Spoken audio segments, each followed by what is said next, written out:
Nithyanandam Paramasukadam Kevalam Jnanamurtim Dvandvatitam Gagana Sadrusham Tattvamasyaadilaksham Ekam Nityam Vimalamachalam Sarvadi Sakshibhutam Bhavatitam Trigunarahitam Sadgurum Tam Namami.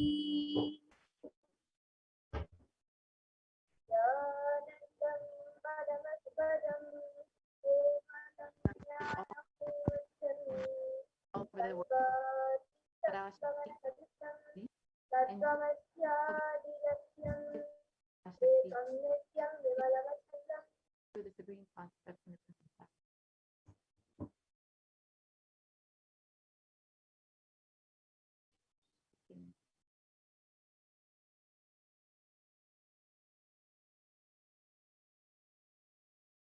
So if you are here, it means existence wants you to be here in this form. You are not an accident. You are an incident. You are a conscious miracle of existence. Existence is trying to express itself through you. Welcome to the sacred spiritual experience, your digital experience of the divine.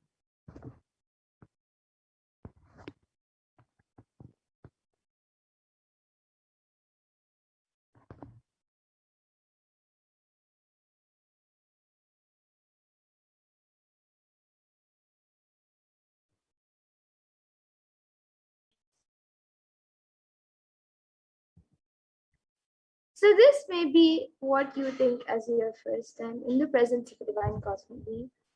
But this is not the first time this energy has graced planet Earth. So if you are watching this now, it is not a coincidence, but a cosmic intervention in your life to make you manifest what you want.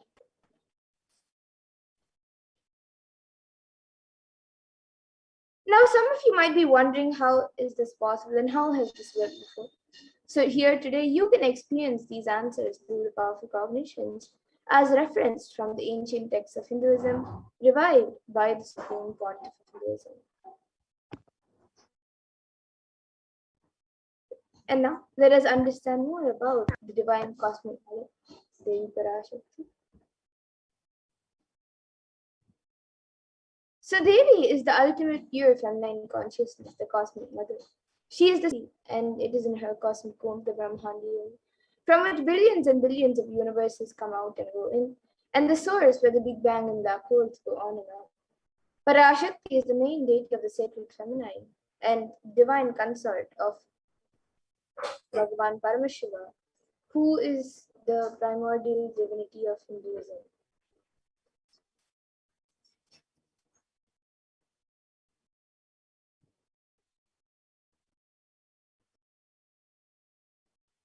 So in the words of the Supreme Pontiff himself, about the relationship with the mother, the first and foremost relationship with the mother, the ability to learn, even the idea to relate, starts with the mother.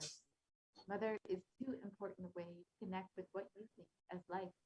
In the Vedic tradition, our rishis were aware your ability to connect with the mother should be directed towards the cosmos. It should inspire, it should awaken your higher consciousness. Connecting with life as mother is the most beautiful, most easiest form to ever connect.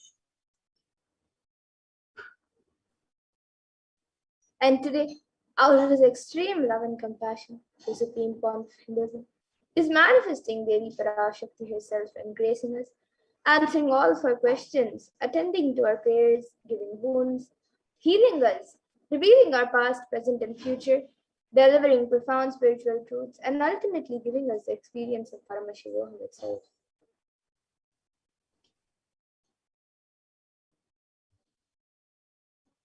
So let us all understand what is the Bhava Samadhi Darshan, the science behind the Bhava Samadhi Darshan. What exactly is the Bhava Samadhi Darshan that all of us are going to witness today? So Sama is oneness, means source. So Samadhi means one with the source. Bhava means attitude or aspect. So Bhava Samadhi means being one with the source through this aspect. And darshan means to have a glimpse of. So in the Vedic tradition, it is used to describe the moment when you come face to face with the cosmos and behold the deity and avatar, a saint or an enlightened being. as just seeing such a being can cleanse the karmas of lifetimes and create a deep lasting transformation in the receiver. And darshan is a powerful superconscious vibration that is present around an avatar at all times. And he simply radiates darshan just as the sun continuously radiates light. And the auspicious moment when you are able to catch it becomes the moment of darshan for you, raising you to the next level of superconsciousness that is like hitting a reset button on your being. And let us understand the science behind the Bhavasman Darshan. The first thing we need to know is the divine cosmic beings are real. They manifest from Kailasa, the enlightened time space itself, through deities and incarnations. And divine cosmic beings manifest through the Archavataras, the deities in temples, and through the Bhavasman Darshan in Nijavataras, the incarnation. And the Bhavasamadhi Darshan is the science where the Nijavatara manifests Paramashiva, the consciousness. And it is where the formless, the being of Paramashiva, expresses through the Divya Sharira, the light body, and manifests as Nijavatara, the physical form or embodied form, for us, the experience Paramashiva.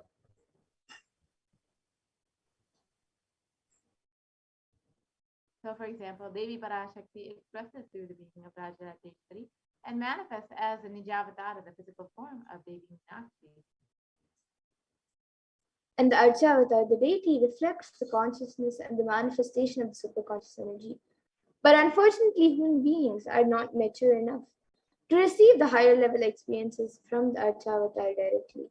And so the avatar, the physical embodied form, comes down to bridge the gap and create an experience in a superconscious experience and give a superconscious experience to all of us. The Bhavasmadhi Darshan awakens your Kundalini Shakti, which is the latent potential energy in every human being. This influx of superconscious energy visibly slows down the aging process, improves immunity to disease, and during the darshan, the whole brain comes alive, turning into a superconductor of conscious energy that heals, empowers, and transforms our lives. And here, our neurons mirror that of the avatar. So mirror neurons activate and process all the observed movements or information of the avatar just by seeing. That is, the entire body can silently and without moving receive what is happening elsewhere through a process of direct observation, experiencing the subconscious energy radiated by the avatar.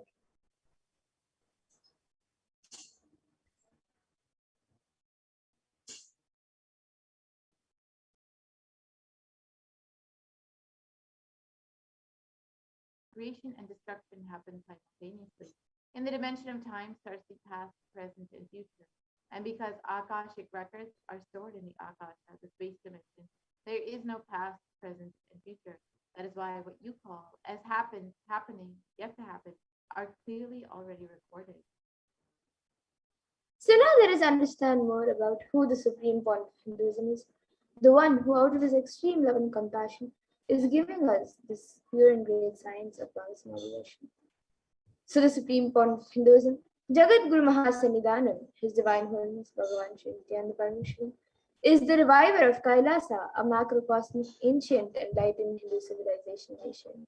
And supreme point of Hinduism is the 1008th incarnation of Paramashiva as per Hinduism, recognized by his predecessors who are enlightened masters and adepts. The supreme point of Hinduism has made the science of power manifestation, yoga, and temple based activities a lifestyle for humanity.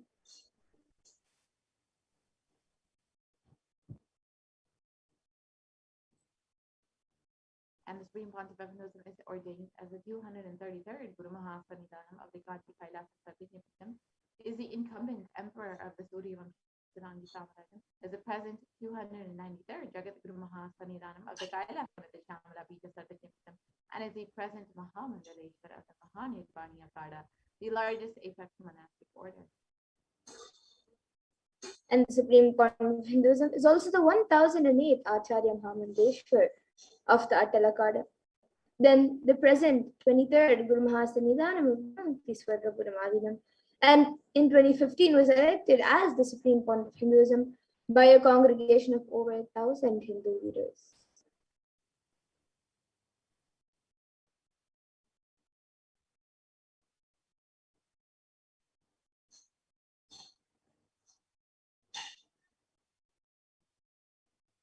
And the Supreme Pontiff of Hinduism is revered as the teacher of Hinduism, the most prolific, most viewed, read, and watched, and has authored over 300 books and 10,000 articles in 3 languages, English, Tamil, and Sanskrit, which have been translated into 50 languages with over 1,000 titles.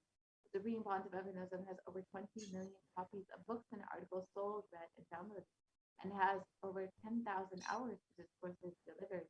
The Supreme Pontiff of Hinduism has enriched and enriched over 1 billion lives digitally and is respected as the commentator of all sacred scriptures, including the Upanishads, the Bhagavad Gita, the Shiva Sutras, the Brahma Sutras, the Yoga Sutras, the Ashtavakra Gita, Jay Sutras, and more.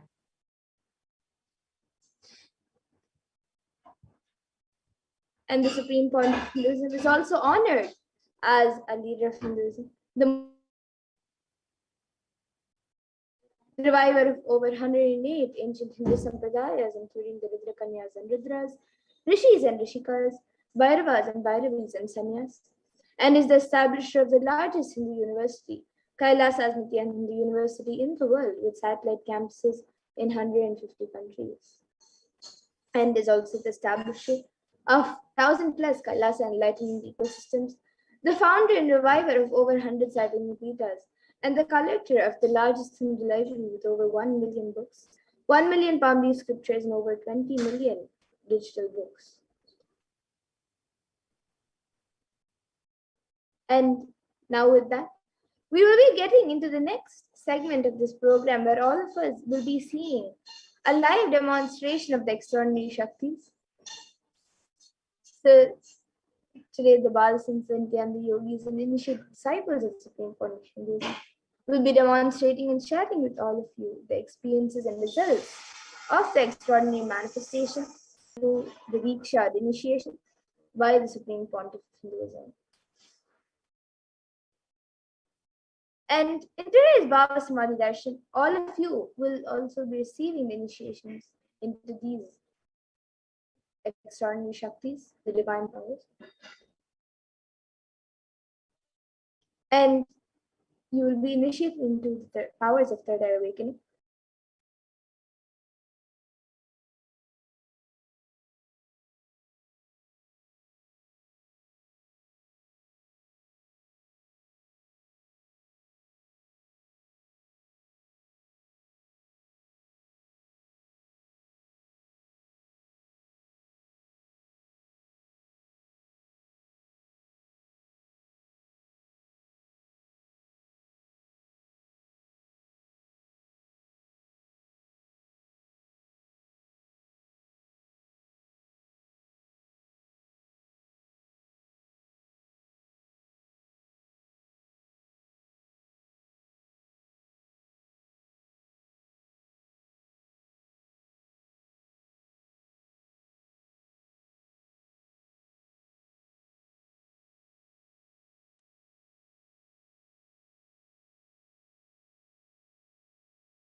Yes, so in today's Baba Samadhi Darshan, all of you will also be receiving the initiations into the extraordinary Shaktis of third eye.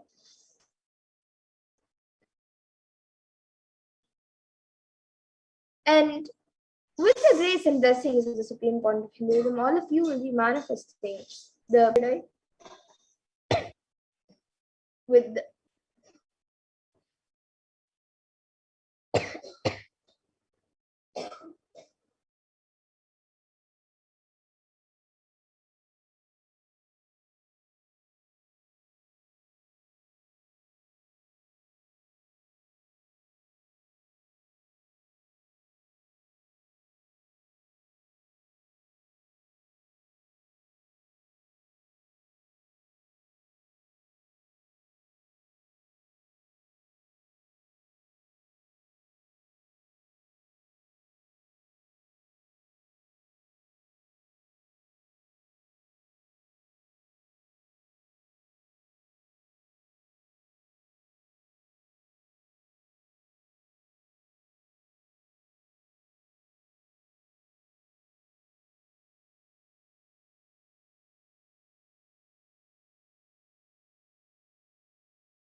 Yes, we're sorry about the technical glitch. So, all of you, with the grace and blessings of Supreme Point of Hinduism, all of you will be manifesting the power of third eye, which is seen with eyes blindfolded, and various other powers of the third eye. Now, some of you might be wondering where exactly the third eye is located and how it works. So, the third eye is actually a cosmic browsing center located between the brows, which upon initiation one can effortlessly express powers and see through the third eye just as you would with your two eyes.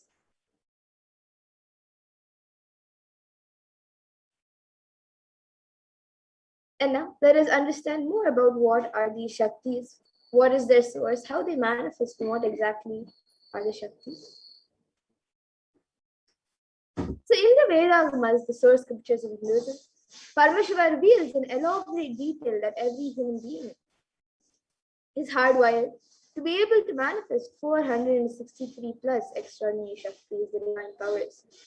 And manifesting powers are described by Paramashiva as a system, a method, and a science for human beings to explore the various states of consciousness and to explore the various possibilities and powers and have access to various states of consciousness. And the Shaktis manifest from the fundamental cognition that you are the divine, and you need to manifest the divine, not that you are a man and you need to reach the divine.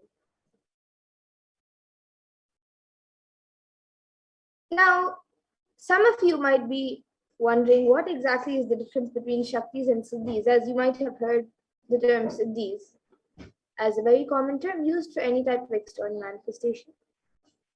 You might think they are the same, but they are actually not the same. So the difference between Shaktis and Siddhis are that Shaktis express from the space of enlightenment as a side effect of feeling connection with the divine and high integrity with the Guru and are a source of enlightenment, whereas Siddhis are powers that manifest from purpose or penance for enlightenment and are on the path of enlightenment.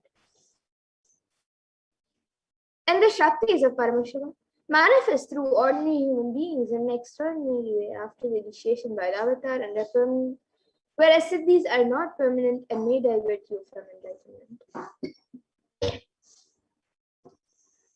And the source of all these Shaktis, Paramashiva, is the primordial divinity in Hinduism, the ultimate reality, and cause which is self-effulgent, Swayam Prakasha, all-pervading, unchanging beyond time, space, form, and causality. And as the fundamental base of Avyakta, the unmanifest, and Vyakta, the manifest existence, he performs the Pancha Kritya or the five cosmic acts of Shrishti, which is creation, Sthiti, which is sovereign rulership and maintenance, Samhara, which is rejuvenation, Prabhava, which is pulling out of the illusion, and Anugraha, which is liberating grace for all living entities. And now, the supreme point of Hinduism, Jagat Guru Mahasannidhanam, His Divine Holiness, Bhagavan Sri Nithyananda Paramashivam, has come down as the 1008th living incarnation and representative of Paramashiva and the reviver of Kailasa, the ancient enlightened Hindu civilization nation and the great cosmic goddess in the nation. And ever since the beginning of civilization, the Sanatana Hindu Dharma has been a cradle of enlightened beings and highly advanced sciences. And it was where the science of enlightenment and powers was lived and taught as a first time in modern day, the supreme point of Hinduism sciences, and transmitting it to the world at a record-breaking pace, which is never accomplished before.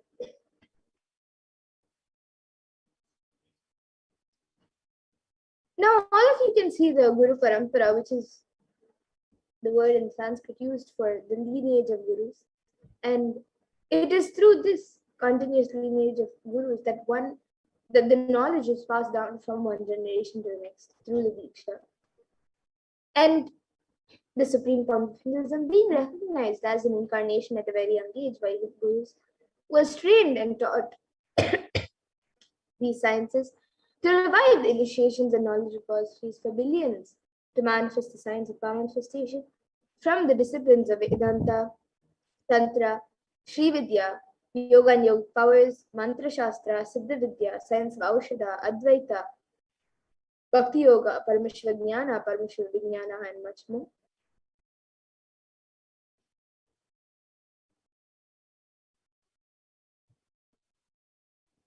So now let us see how we can awaken these divine Shaktis in us. How can you manifest these Shaktis yourself? The Supreme Point of Hinduism beautifully says, every ultimate truth, jnana, is mapped into your consciousness, prajna, and manifests as a possibility and power of every being, prajnana. So now let us watch a small video on the science of initiation, how the science of Diksha works.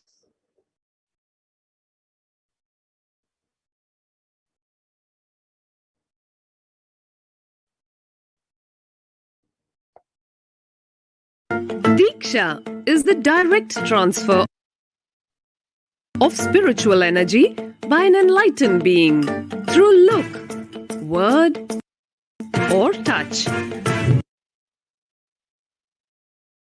The traditional Vedic book Navaratneshwara states, Sarva Samapi Diksha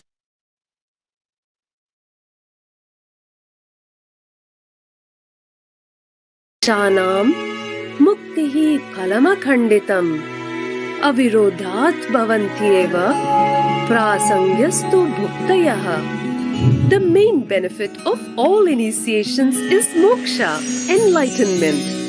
As a side effect, health, wealth, leadership, and well-being happen. And in Rudrayamala Tantra, Shiva says, Devi Diksha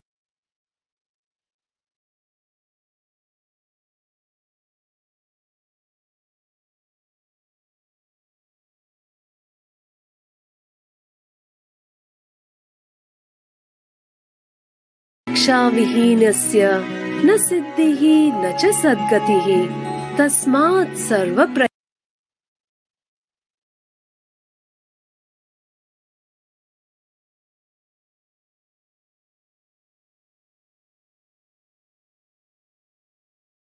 prayatnena guruna dikshito bhavet. The one who is not initiated does not attain liberation nor a better future. So by all efforts, one should get initiated by Guru. What is the science of initiation? Neuroscience has proved that the process of initiation floods the brain with energy. This is the superconscious energy of Kundalini, our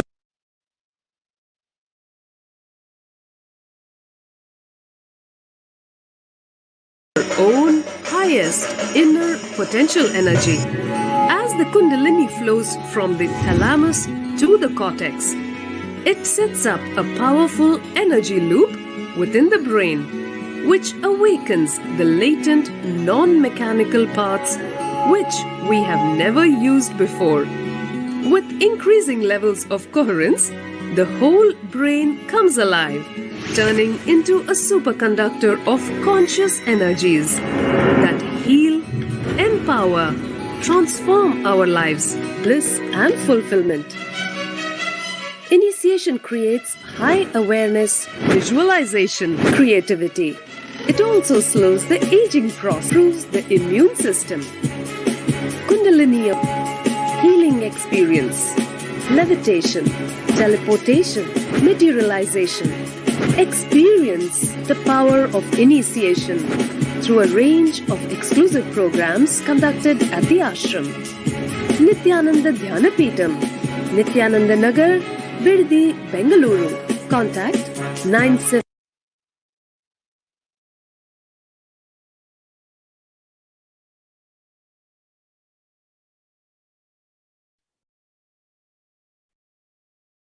Yes, so that was a video on how the science of Diksha works. So let us now see how the science of power manifestation is authenticated through four aspects of evidences or pramanas. So the first is the Shastra Pramana, which is eternal, unchangeable truths, revealed in the source scriptures. Then the next is the Apta Pramana, which are the experiences and results of Aptas or authorities of Hinduism, where the Vedic rishis and scientists have time tested and verified the sciences. And the next is the Atma Pramana, which is an account from the life of the Supreme Point of Hinduism, this millennium's avatars personal experience of the manifestation, and then the Pratyaksha Pramana, which is empirical evidence from observation and scientific experimentation. Now, some of you might be wondering what exactly are these Vedas and Agamas, in which Paramashiva has described all of these sciences in a very elaborate way. So, the Vedas are the ultimate superior authority for Hindus and are a pure science where the ultimate truths are explained. And the Agamas are the scriptures where the applied technology and the applied sciences are expanded. So the Vedas and Agamas, the Veda Agamas, are given the status of Shruti as they are directly revealed by Paramashiva. They are the ultimate, eternal, unchangeable truths. And a reference cited from these Shastras or source scriptures is called the Shastra Pramana. So now, let us all get ready to witness a very unique and very exciting demonstration of the powers of third eye. After we go through the 4 Pramanas for the power of third eye, so we'll be first entering into the first power, which is seeing with the eyes blindfolded. So the Shastra Pramana for this power comes from the Vijnana Bhairava Tantra. Kapalantarmanonyasya tishtanmilitalochanaha kramena manasodadyat lakshaye lakshyamuttamam. And the translation for this verse is, by fixing the mind on the inner space within the crown center and sitting stably without any movement, having the eyes closed in succession, by that stability of the mind and inner space through the power of the third eye, one directly sees the ultimate goal Lakshyam by having the vision beyond the sight that reveals any object or place, attaining the space of oneness with the source, Paramashiva. And the next is the Apta Pramana, where Krishna initiates Arjuna into the power of third eye. So Bhagavan Krishna beautifully says to Arjuna, Natu mam shakyase drashtu manenaiva svachakshusha divyam dadami te chakshuhu pashyame yogamaishwaram. So in this verse, Bhagavan Krishna says to Arjuna, but you cannot see my cosmic form with these physical eyes of yours. Therefore, I grant you divine third eye vision. Behold my cosmic opulence. So this comes in the 11th chapter of Bhagavad Gita. And Bhagavan Krishna actually initiates Arjuna into the power of third eye during the revelation of the Hindu Purana Bhagavad Gita, so Arjuna can behold Krishna's Vishwarup Darshan. So this verse is from the 11th chapter of Bhagavad Gita, which contains the description of Bhagavan Krishna's cosmic form. And it is completely narrated by Arjuna as he sees Bhagavan Krishna through his third eye. And the next is the Atma Pramana in Swami's own words. The first experience is that I was able to see everything around me, above me, the whole 360 degree, 10 directions, below me, everything. I realized not only I was able to see, I was able to feel and experience all of that as well. And the next is the Pratyaksha Pramana, which is the empirical evidence from observation and scientific experimentation. So here all of you can see that study measures were done on the brain waves of Supreme Pontiff himself using a positron emission tomography, a PET scan. And it was measured that when doing daily activities, there is high activity in the brain where the third eye is located. And when in deep Samadhi state, only the third eye region is active and almost 90% of the rest of the brain is at peace.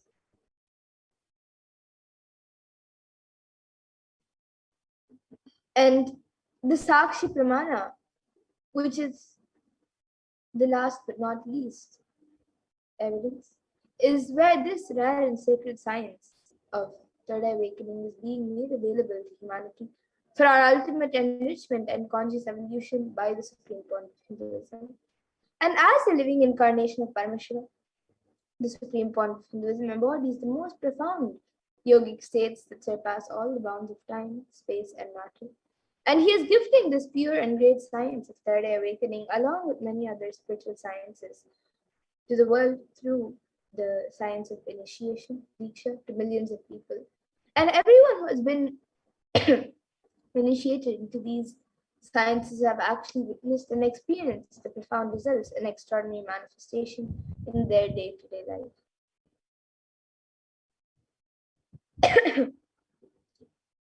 Yes, so now we will be getting into the live Sakshi Pramana, the live demonstration of the powers of third eye.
Yes, so now let us enter into the live demonstration of this power. With me, I have this eyeband, which in front it is a thick opaque plastic sheet, and in the back there is thick sponge which will not allow any type of light to enter around the eyes.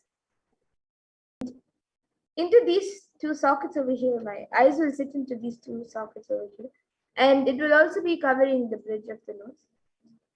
So this eyeband will be put on my eyes by a volunteer. And once that is done, any of you watching us live on YouTube, you can put your comments in the live YouTube comment section on Kaila's HDH Nithyananda YouTube channel. And I will be reading out your comments. It can be anything that you would like me to read. And now this eyeband will be put on my eyes by a volunteer. And actually this eyeband is certified by ophthalmologists, and it's usually given for people who have insomnia. So you can be sure that there will be no light entering around the eyes. All of you can see as the eyeband is being put.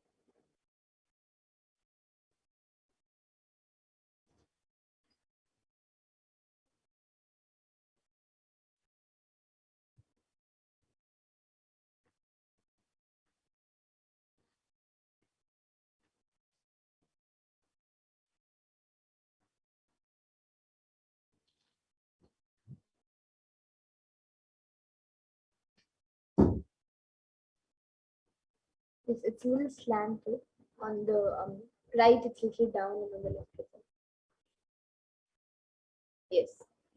So now the eyeband has been put. I will be turning to my right, left, up, and down. So all of you can see that the eyeband has been put.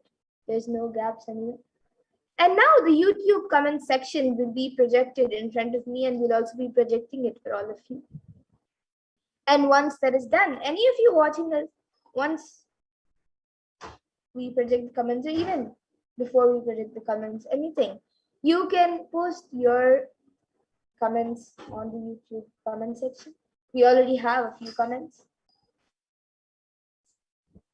So we have Ma Celine Goelaume, who is put Nityanandam, and then Namaskar emoji and 3 heart emojis. And then Ma Shanbagavalli Reddy, who has put Beloved Swamiji, and then she has again put 2,468.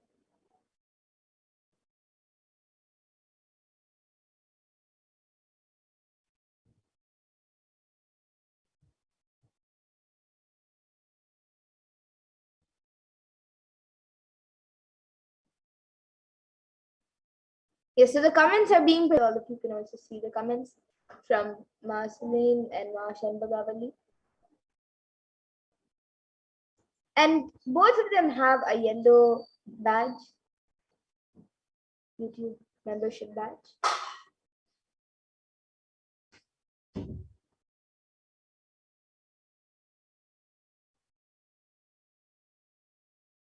And anyone else also who would like to put in your comments, you can put anything.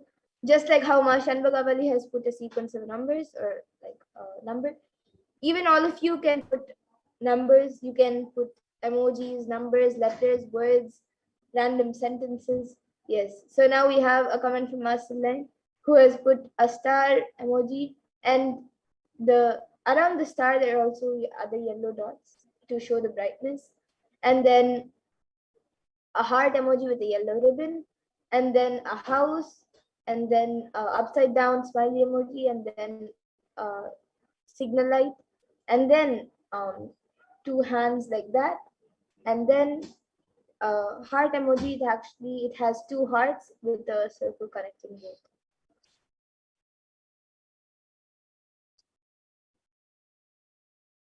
And yes, anyone else also, even you can put your comments. It can be a different language, or it can be any scientific term which you think I may not be able to read. It can be anything.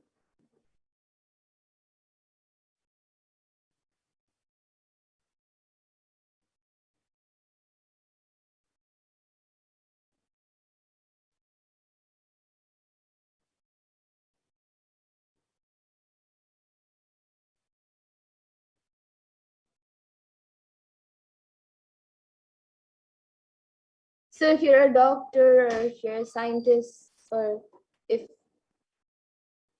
in whatever job you're in, it has any special thing about it, even you can put some scientific terms related to that, which you think I may not be able to read. Yes, so now we have a comment from us, Stephanie Dietrich, who has put Ma Spitzwegerich mit Honing.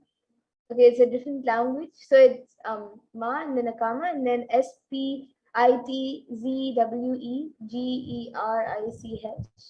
is one word, and then MIT, and then HONIG, and then UND, and then PROSPAN, and then SIND, then GUTGEGEN, and then HUSTEN, and then a heart emoji. And Maslanji has put hello, comment, Shava, and a question mark. So that is also in a different language, in Spanish and or German. And the C, it is hello, then comment, and then in the C and A, the C has a dot below. And maybe Ma Stephanie details, you can get back in the comment section what language it is, and even Ma Siranji, you can get back in the comment section about what language that is.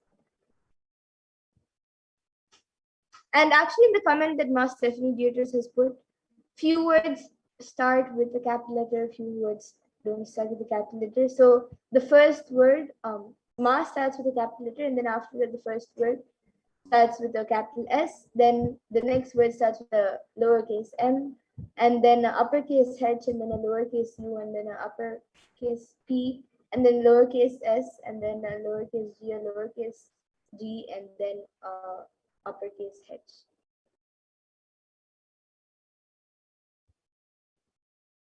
And Ma Celine has now put its French. Okay, that's great. Okay, so now we'll be moving to the next power, the power of body scanning. So before that, I request the volunteer to now remove the IBAN. But before that, we have a comment from our Stephanie Dietrich, who has put, Ma Ribert with honey and Frostpen are good against coughs. It was German. Yes, that's great, Ma. Thank you. So today here in this power manifestation segment, we had two comments, one in French and one in German, so two different languages. And we had many other comments with a sequence of emojis and then numbers. So that's great. So today we had French and German. So that was pretty exciting. And yes, now we'll be moving to the next power, the power of body scanning. I request the volunteer to now remove the IBAN.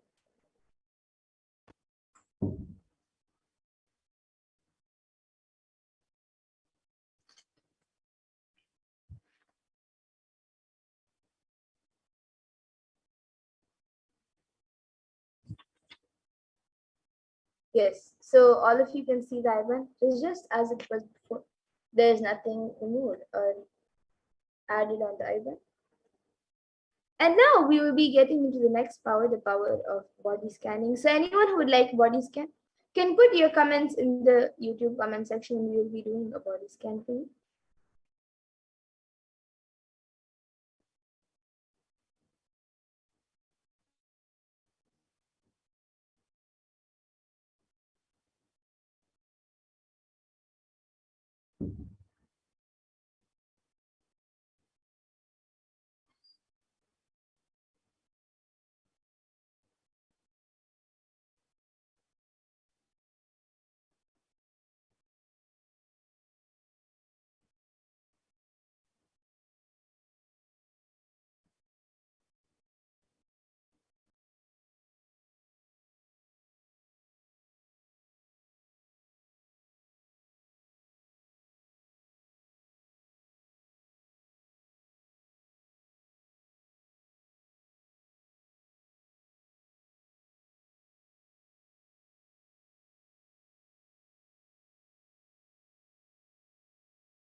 Yes, so this power of body scanning, if any of you are new over here, this power of body scanning awakens the ability to scan any type of diseases, medically diagnosed issues, any illnesses, or any problem in the body, whether it's physical, emotional, or mental. And the best part is that we can give a solution for the problem through the awakened third eye. So let us now, before entering into the live demonstration, see the pramanas, the four pramanas for this power. So the first is the Shastra Pramana, which is the scriptural reference for the power of body scan. It comes from the Vijnana Bhaiva Tantra. Swadehe jagato vapi sukshma sukshmatarani cha tattvani yani nilayam dhyatvante vyajyate para. And the translation for this verses, in this verse, Bhagavan Paramashiva says, cognize deeply that from the subtle to the subtlest constitutive principles of your whole body, Swadeha, or the whole universe simultaneously consists of the essential reality. They are being absorbed in their source cause Paramashiva. By the experience of such restful awareness, one becomes complete from all thoughts, and the ultimate universal divine power, Paradevi Adi Shakti is revealed, and supreme power manifestation happens. And the next is the Apta Praman, which comes from the life of Siddha, whose name is Thereya. So Thereya was a Siddha and one of the prominent disciples of Agastya. And one day a man suffering from severe headache comes to Agastya for healing. And Agastya then uses the power of body scanning and identifies the root cause of the headache. He reveals that there is a small Thereya type of frog sitting in the person's brain. And Agastya immediately instructs Thereya, his disciple, to perform an open head surgery and remove the frog. And once the surgery is completed successfully, the person is healed and cured of the headache. Thus, Thereya gains his name. And the next is the Atma Pramana for this, which was revealed on the 22nd December 2019. So the Supreme Court of Hinduism revealed how he uses the power of body scan. Paraphrasing his words, only when I had a multiple compound hand fracture, I was forced to go for surgery and therefore for medical checkups related to that. At that time, they detected heavy metal quantity in my different organs. It was revealed that I had been poisoned without our knowledge. I immediately used diagnostic methods instead of medical facilities to study the body condition due to the boy's name. Through body scanning, I found out what the problems, imbalances had happened and where balances had to be done. I used allopathy as a second opinion to verify my findings. And here you can all see the Sakshi Pramana. So here are a few from just few of the thousands of disciples who have successfully manifested the power of body scanning. And now all of you will be seeing a live demonstration of the power of body scanning. And you will also be able to experience and manifest this power once you are initiated. So now we will be seeing the live demonstration of this power. And if any of you would like body scan, you can put your comments in the YouTube comment section. So we already have quite a few comments. Yes, so we have a comment from our Shanbhagavali Reddy who has put, please do healing for Suresh Mahado, who is totally depressed, tired and boiling water was thrown on his face today. He was traumatized and not well at all. Got permission, please body scan. Yes, ma, now I'll be doing the body scanning for Suresh Iyer.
Yes, so Ma Shanbhagavali Reddy, what I was able to see for Suresh Iyer was I've given the healing as well. And what I was able to see was that for the only way for him to be completed, for him to get healed, like fast from whatever he has gone through or whatever he's going through, he should do completion. He should do completion properly, and any completion process or however completion process he can do, just for the next few days spend time in doing completion thoroughly in whatever he's going through, with whatever he's going through, and continuously play the Mahavakya around. And also I was able to see that he should not go out of the house, he should stay in the house, and he should do completion and then he will be healed. So this is what I was able to see for Suresh Iyer. You can get back in the comment section if you were able to read it. And you have also asked for a scan for Maki Ashin. Yes, ma, now I'll be doing a scan for Maki Ashin.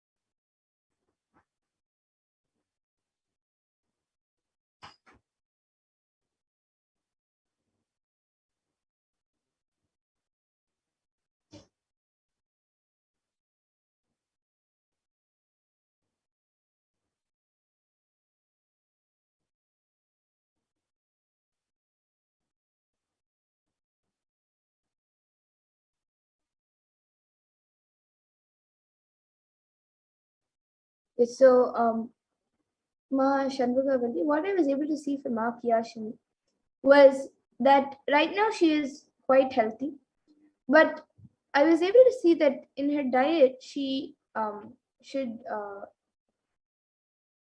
she should reduce her intake of like things that have citric acid, like lemon, orange, and even curd she should reduce. So like acidic fruits and items she should reduce on that.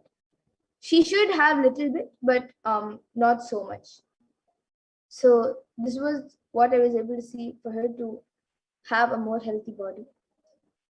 And this is for Maki Ashni. And actually, one more thing that I was able to see for Suresh Iyer was that even as he does the completion, he this will also be a part of the completion. But as he does the completion, he should start creating a positive environment around him, a positive energy around him.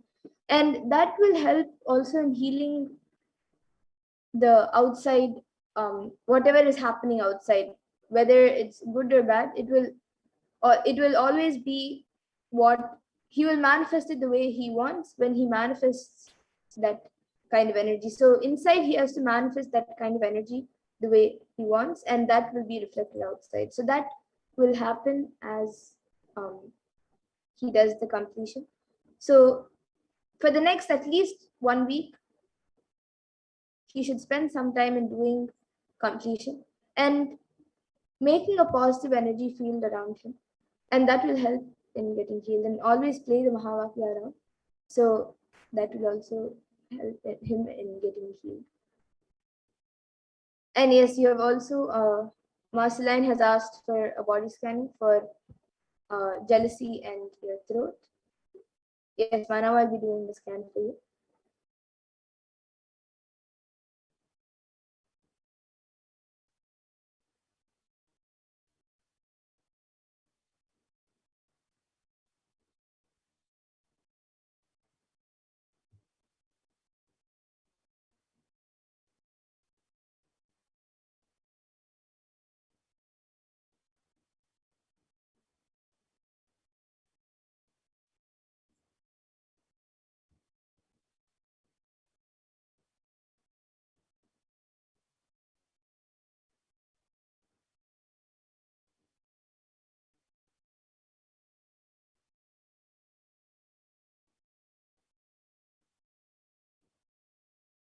Yes, so Marceline, what I was able to see for you was that your jealousy, you have to break it consciously and ferociously. Ferociously, you should break out from that jealousy, but not out of incompletion. You should manifest the things that you want, and you will be able to manifest. Just have the cognition that whatever you want to manifest in your life will manifest, and ferociously break the space of jealousy, and that will get healed. And for your throat, I was able to see that you should start drinking hot water with tulsi leaves and mint leaves.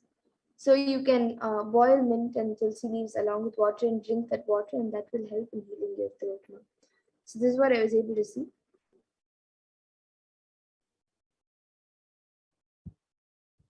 And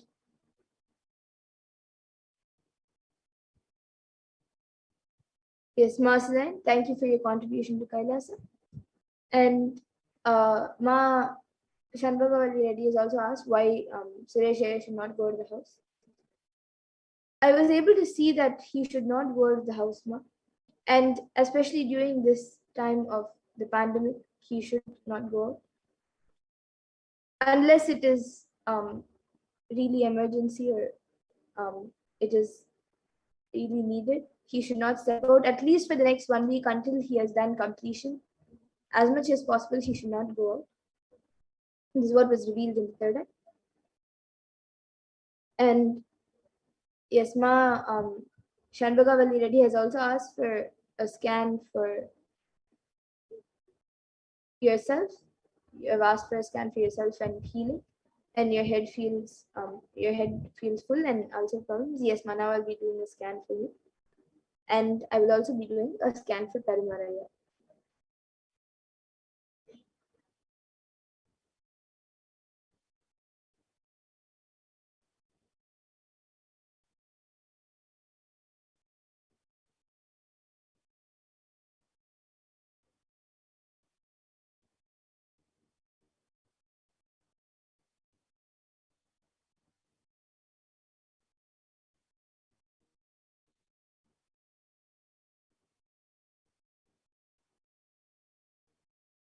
Yes, so Ma Shanbhagavalli Reddy, what I was able to see for you was your head feels full because like very heavy because of unnecessary stress and also due to lots of heat.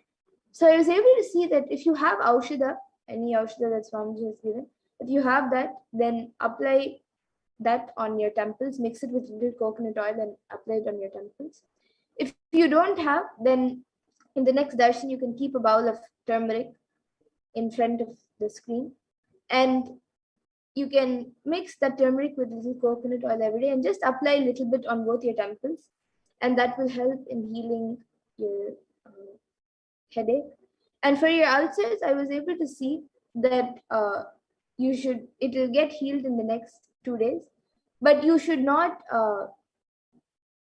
have cold items. More, it should not be too hot or too cold. It should be like a normal room temperature uh, food. So whether it's food or water, make sure it's like room temperature, not too hot or too cold for the next few days, and that will help in healing the ulcer problems. This is what I was able to see for Yuma. And for Perumaraya, what I was able to see was that right now he is actually quite healthy. He is just there. He is often getting some body aches. For that, I was able to see that he just has to do yoga every day, little bit for half an hour, and 10 minutes of pranayama. He can do the Trinity Kumbuka or Aloma Viloma, Anuloma Viloma. He can do anything, and like just 10 minutes of pranayama and half an hour of yoga, that will help in him having a very healthy body. So yes, and Ma Shanbagavalli has also gone back saying thank you, and Ma Line has also gone back saying thank you. Yes. So with that, we now come to the conclusion of this segment, this power manifestation segment. I thank all of you who have joined us today for the power manifestation segment.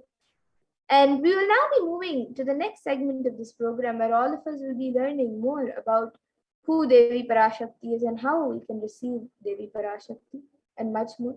So we will be learning about the divine feminine consciousness in this next segment.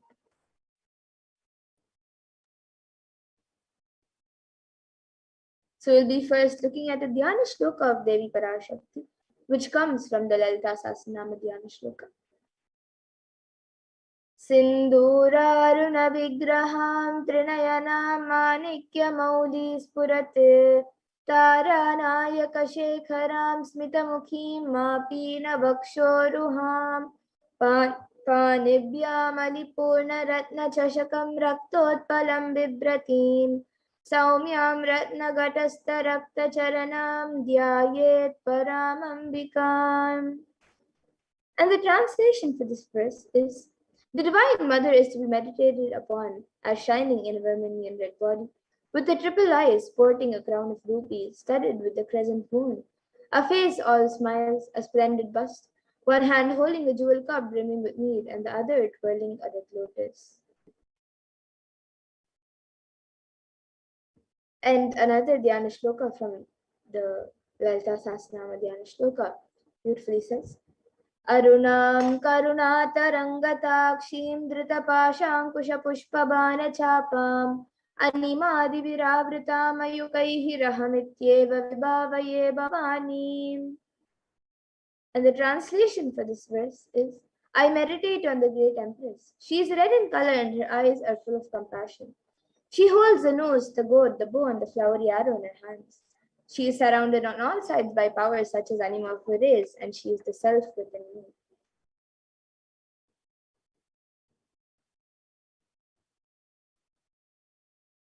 And Devi Parashakti is the ultimate pure feminine consciousness. Parashakti is the cosmic mother. It is her cosmic womb from which billions and billions of universes come out and go in, and the source where the Big Bang and black holes go on and on. Parashakti is the source Shakti, the source energy, the source power, from which all of us came, in which all of us are in even now, and in which all of us are going to merge. And out of her extreme love and compassion, Devi Parashakti herself is manifesting through the embodied form as the Nijavatar of the Supreme Point of Hinduism, Jagat Guru Mahasannidhanam, His Divine Holiness Bhagavan Sri Nithyananda Paramashivam, gracing us, answering or attending to our prayers, giving boons, healing us, revealing our past, present, and future, delivering profound spiritual truths, and ultimately giving us the experience of Paramashivoham itself.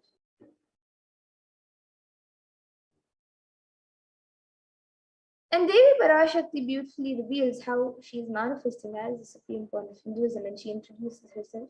She says, raising as Omkara, expressing as Vedas and Agamas, blossomed as Srimkara, filled as Parashorasi, living in 40 triangles, the Kailasha Swami who is in Kailasha, Sri Purichintamani, Parashorasi, sitting as part of Paramashiva, Parameshwari, who rules the world, Paramashakti, Manonmani, Meenakshi, as Nithyananda, I took Nijavatara here, to give good boons to everyone, to bestow all goodness. Hiranya Garbhaswarupini, Brahmanda Yoni, Shami, Chandramauli, Rapala, Aparna, Uma, Parvati, Savitri, Navayovana, Samrajya Lakshmi, Parameshwari, Parashodasi, Meenakshi, taking the form of Nityananda, I came here as Nijavatara. With great compassion I am blessing. Listen, people, to do good to all of you, I took the form of Nityananda and came down as Nijavatara.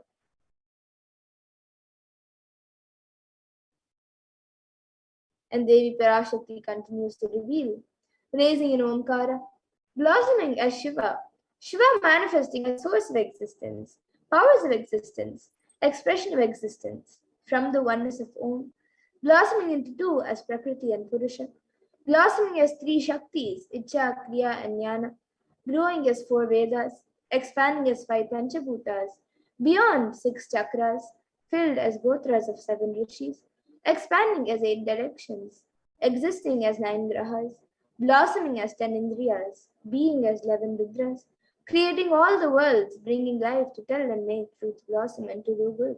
Parashodasi, Meenakshi, in the form of Nityananda, I came to bless every one of you.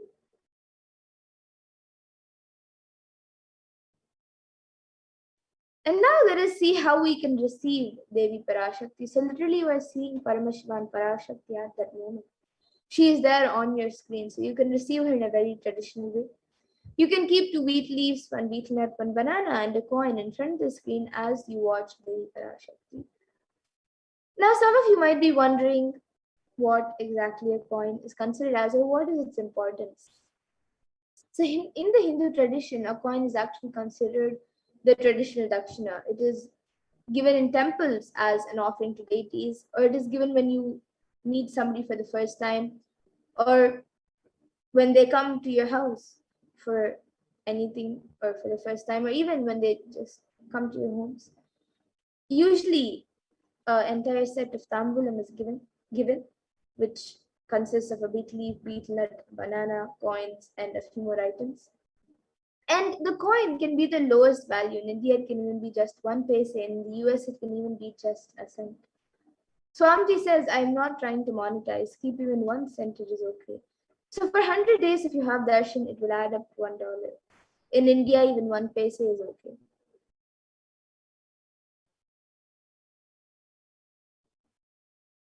And you can offer that to Devi Parashakti. And once the darshan is over, you can do namaskar and eat the banana, the beet leaf, and the betel nut, taking it as prasadam immediately. And the coins that you collect, you can send it to the Los Angeles temple for the further procedures. And this actually, the betel leaf and betel nut may look too small, but in a few days you will see how much it adds to your sentiment that really Devi Parashakti is there. You will not take the Devi darshans for granted. Rituals will break your monotonous unconscious mentality and lifestyle and remind you and raise you to the powerful cognitions. It will break your unconscious behavior. And now here you can all see how you can set up your tambulam. So you can arrange the two beet leaves, the betel nut, the banana, and the coins on a plate and keep it in front of the screen as you watch Devi Parashakti. You can also keep a few additional items such as flowers, some glass bangles, and turmeric, and a coconut.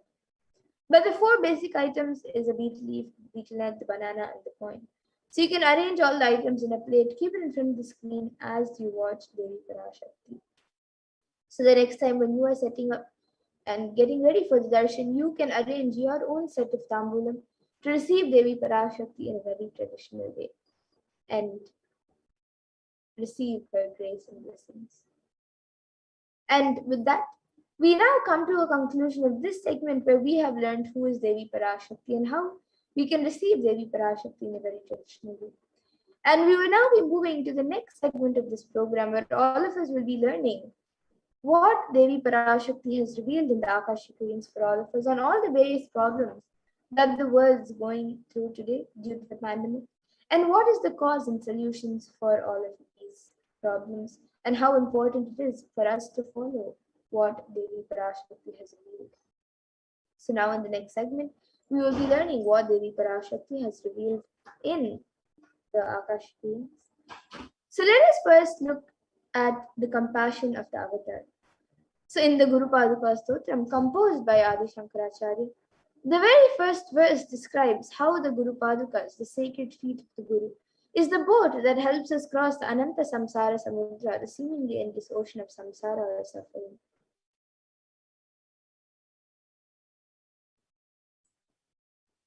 And the first verse of the Guru Paduka Stotram says, Ananta Samsara Samudratara Naukayitabhyam Guru Bhaktidabhyam Vairagya Samrajya Pujanabhyam Namo Namaha Shri Guru Padukabhyam. And the translation for this verse is Salutations to the sandals of my Guru, which is the boat which helps me cross the endless ocean of life, which endows me with the sense of devotion to my Guru, and by worship of which I attain the dominion of renunciation.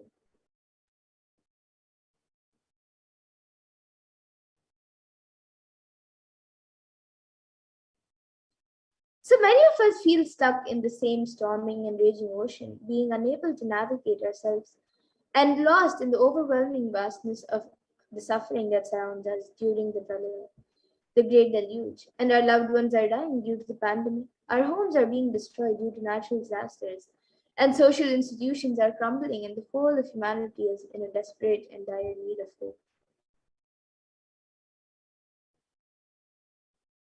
And at this time, the Cosmic Mother comes to elevate suffering of humanity. And it is at this time that the supreme point of Hinduism, Jagat Guru Mahasannidhan, His Divine Holiness, Bhagavan Sri Nithyananda Paramashivam, has come down as the incarnation of the cosmic superconsciousness. Out of his love and compassion, having taken the spiritual responsibility for the superconscious breakthrough of the whole of humanity, is manifesting Devi Parashakti, the Cosmic Mother, and guiding and healing the whole world as literally the boat that sails us through the Pralaya, the cosmic deluge.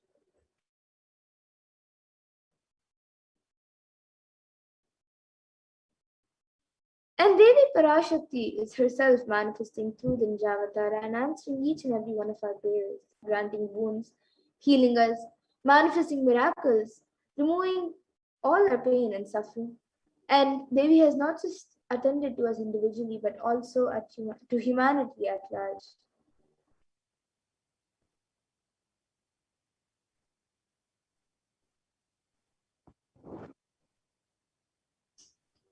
And Devi Parashakti has guided the whole of humanity in the form of revelations of profound sacred secrets of Sanatana Hindu Dharma, showing us the future regarding global issues, the COVID pandemic, natural disasters such as fires, floods, storms, etc., and even the twisted human conspiracies and underground wars which have not surfaced to common knowledge as yet. So in this segment, we will be elaborating on the statistical, scientific, scriptural references of each sacred revelation, which has manifested precisely as the same guidance emerged from Devi Parashakti, for us to imbibe deeply and to start following as Devi Parashakti continues to protect us until the storm ends and we are safely harbored at the shores of our consciousness.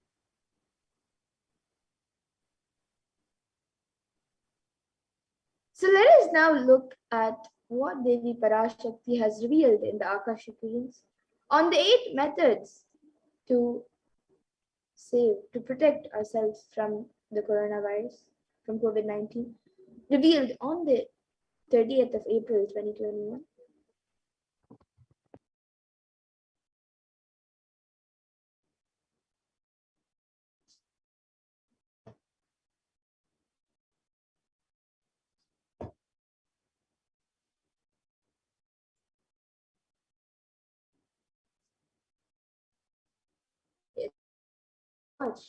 the video where Devi Parashakti reveals the 8 methods to protect ourselves from COVID-19. Parashodasi Meenakshi, Parameshwari Meenakshi, Parashakti Meenakshi, இங்கு எழுந்து அருளினோம் எல்லோர்க்கும் ஞானமும் தன்மையும் தந்திட நன்மையெல்லாம் அளித்திட நாமே வந்தோம் இங்கு கைலாசத்தின் சுவாமினியாய் பரமசிவன் கிரகத்திருந்து நம் அனுக்கிரகத்தினால் நித்யானந்தன் விக்கிரகமாய் மலர்ந்தோம். உங்கள் எல்லோருக்கும் நல்லதை செய்திட நன்மையை சொல்லிட தர்மார்த்த காம மோக்ஷம் எனும் அர்த்தங்கள் நாளும் பொங்கி மலர்ந்திட வந்தேன் இங்கு. மாந்தர்கள் கொடுந்தொற்று கொரோனா கண்டு அஞ்ச வேண்டாம். 8 வழியின் மூலமாகவும் எண்ணத்தில் தியானித்து என்னை பிரார்த்தித்தல் 1, சமூக வலைதளங்கள் மூலமாய் என்னை சரணடைதல் 2, எங்கெல்லாம் என் மகமாரி வடிவத்தில் நான் குடிகொண்டிருக்கின்றேனோ அங்கெல்லாம் பூமிதித்து என்னை வழிபடுவது 3, நெஞ்சில் மஞ்சள் தடவி வேப்பம் சாரருந்தி தினந்தோறும் என்னை தியானிப்பது 4, நிர்விகல்ப நிலையிருந்து நித்யானந்தத்தை நிறைத்து உயிர்வது 5, Shiva Shiva Shiva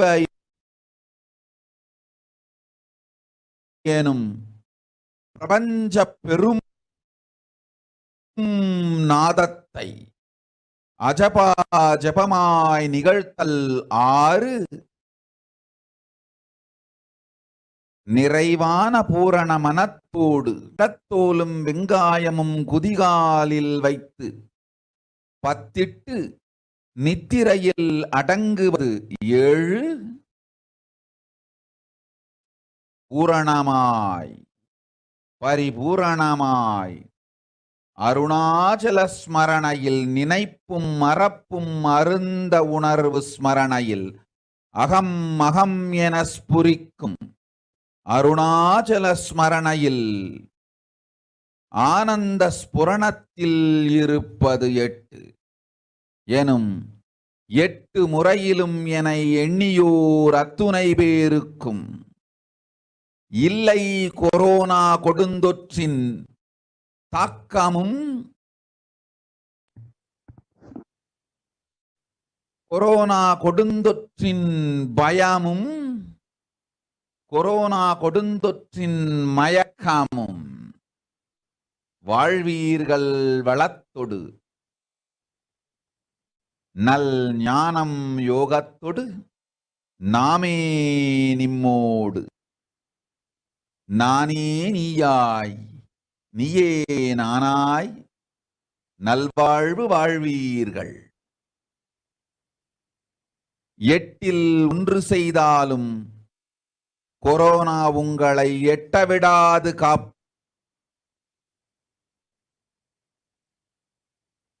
Let us look at Devi Parashakti's revelations mapped into English.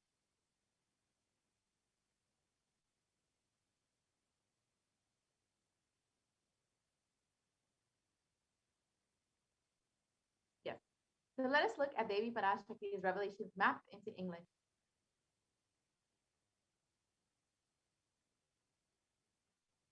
Oh, humans, don't be scared of the deadly infection corona. through these 8 ways, praying and meditating on me, surrendering to me through social media, wherever I am residing, worshiping me by doing fire walking, applying turmeric in the chest, drinking neem juice, and meditating on me every day, being in the unclutched state, filling with eternal bliss,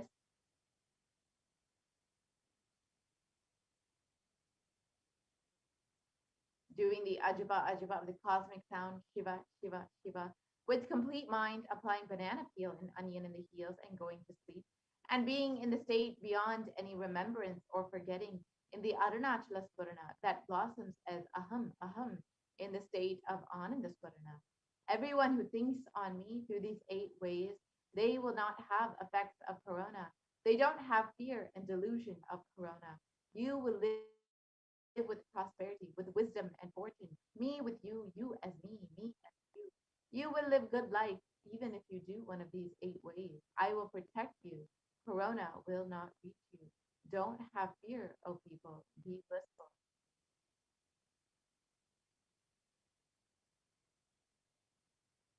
During these revelations, Devi Parashakti has revealed the 8 methods to protect all of humanity from COVID-19.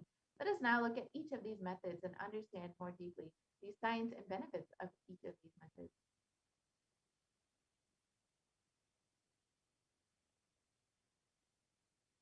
So the first method is praying and meditating on Devi Parashakti. And modern science has extensively studied the benefits of meditation. Healthline has just published 12 of these benefits, which include reducing stress, controlling anxiety, promoting emotional health, enhancing self-awareness, lengthening the attention span, reducing age-related memory loss. It can generate kindness. It may help fight addiction. It improves sleep. It helps control pain. It can decrease the blood pressure, and it is easily accessible anywhere.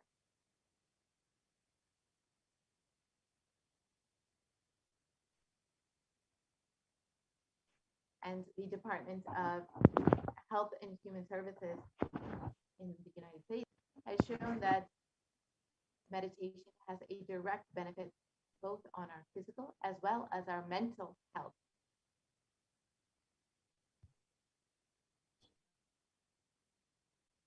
And another study published was a study done by Cambridge University Press, and it reiterates the necessity of meditation during times of crisis such as COVID-19. So here you can see the study done by the Cambridge University Press.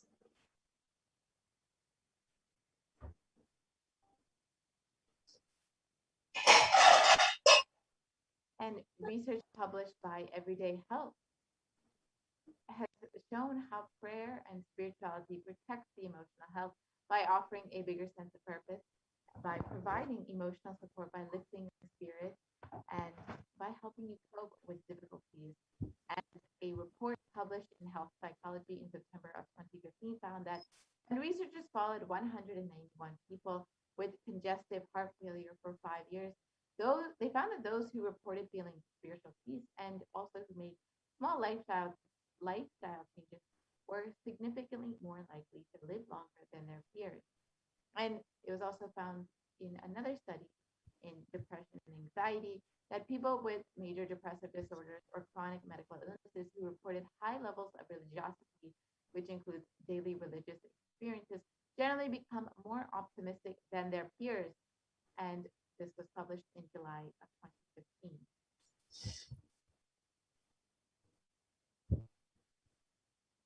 So now let us watch a video where the avatar himself demonstrates how meditation directly impacts our minds and our brains.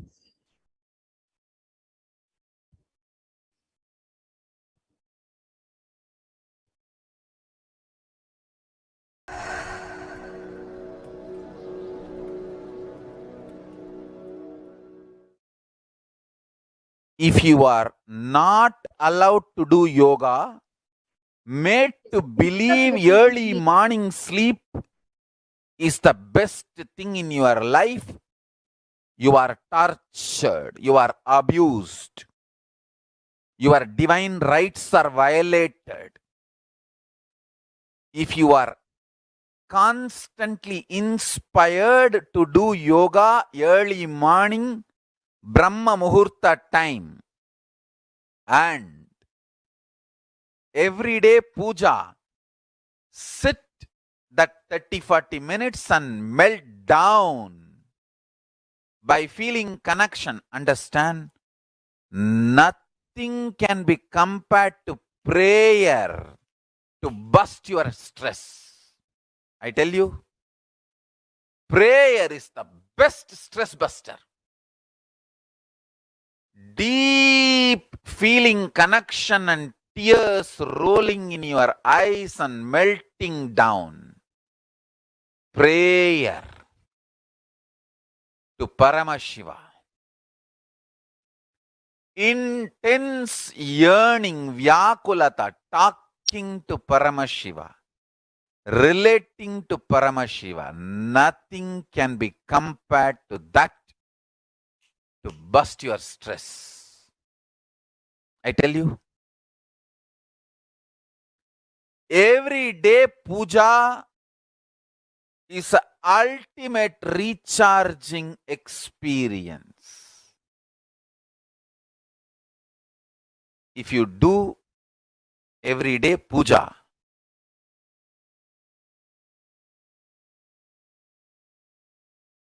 the kind of the stress-free life you will live, your whole biological clock will be aligned to Kailasa. I tell you, I have seen the people who have the habit of Nitya Puja live long. Not just long, happy. In my whole life, it is Nitya Puja, Puja, that gave me all the best things of life. Every day puja, relating with the deities is the best stress buster. Touch the deities, do decoration, dress up. Even now, my best time of the day is when I sit with my deities. When I sit with my deities, dress up the deities, jewel them, spend time with them, talk to them, intensely pray, deeply connect and pray. Understand? You do not know the power of Archavatara.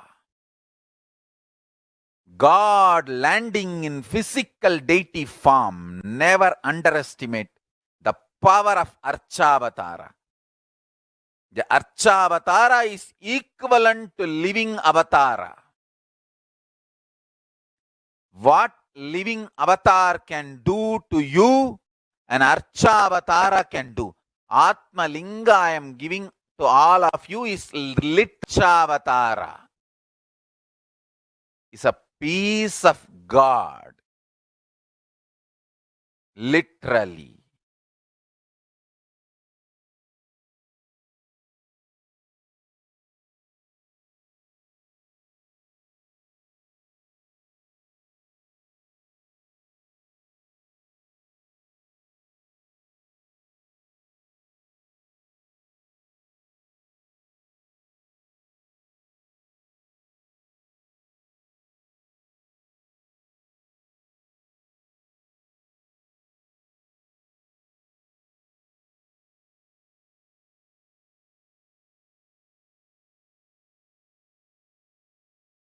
Yes, we can go to the previous slides and see the video now, where the Supreme Confucius himself demonstrates how meditation works on the brain.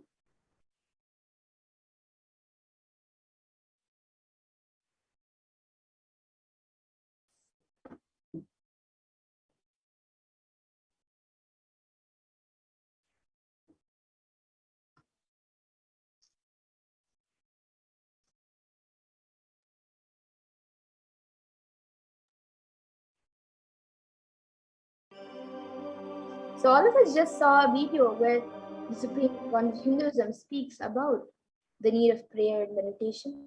So now let us watch a video where the avatar himself directly demonstrates how meditation impacts the brain. Nithyananda participates and encourages scientific researchers to derive evidences for meditation and healing through meditation. Dr. R. Murli Krishna, President COO, Integris Mental Health and James L. Hall Jr., Center for Mind, Body and Spirit, Oklahoma in US, and his team invited Nithyananda for meditation and the state of his enlightenment. When Swamiji came, I have requested him to do one thing. I asked him, would you be willing to undergo some scientific investigation of the meditation process? He very cheerfully agreed without one complaint. He went for 3 repeat sessions for PET scanning and 3 repeat sessions for quantitative EEG sessions. And these are really not very easy tests to go through. It requires a lot of patience and a lot of willingness to do that. So we did that, because if a meditation process is doing something to your brain, we should be able to detect that. Scientific findings are verifiable. They're replicable. You can replicate them, duplicate them. So Swamiji went through those sessions and we found some interesting findings. In PET scan, they inject a radioactive dye which goes and sits in parts of the brain that are active. In the normal, non-meditative state, the brain is very active. And when we are seeing someone, the rear end of the brain, the visual cortex, is very active, as shown in the diagram. Usually the brain is so active, there are 100 billion brain cells there. But what meditation does is something very interesting.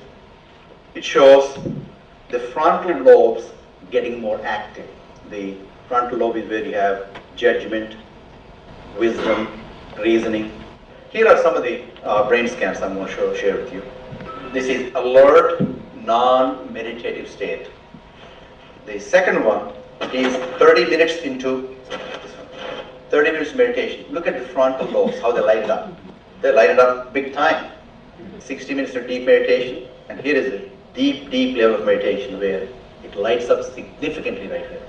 Right in the middle, probably 1.5 inches, 2 inches deeper.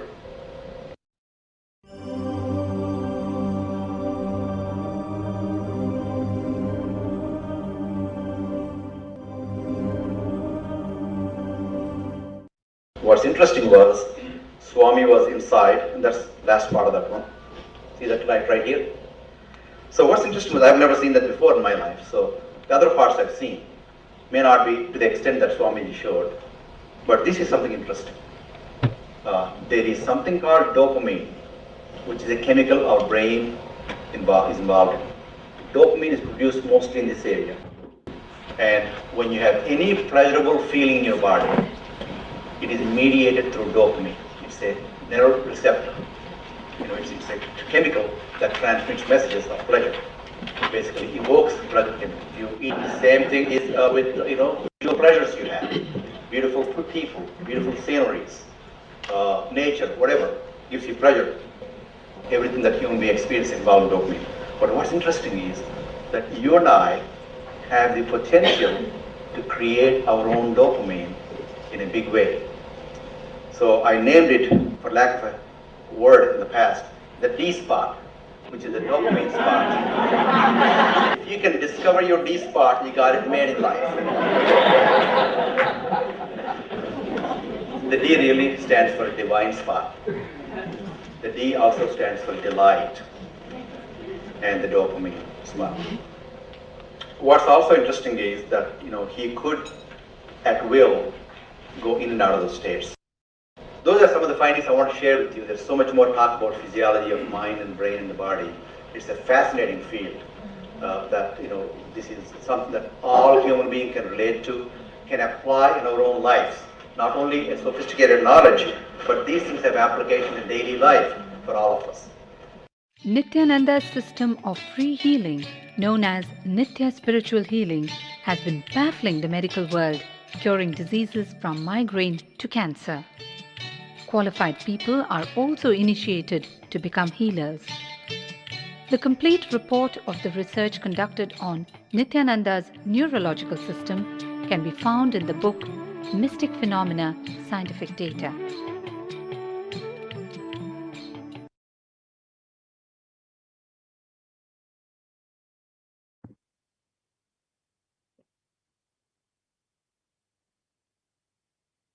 We can continue the method to connect with Devi Parashakti now that we've understood how both prayer and meditation can literally protect you from COVID-19. Let us look at the next method that Devi Parashakti has revealed.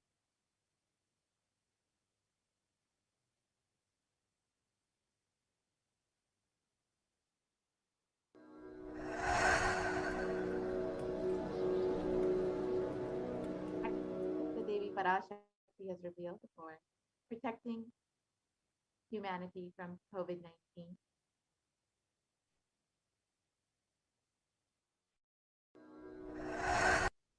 Yes, we can. Yes. So the next method revealed by Devi Parashakti is to surrender to Devi through social media.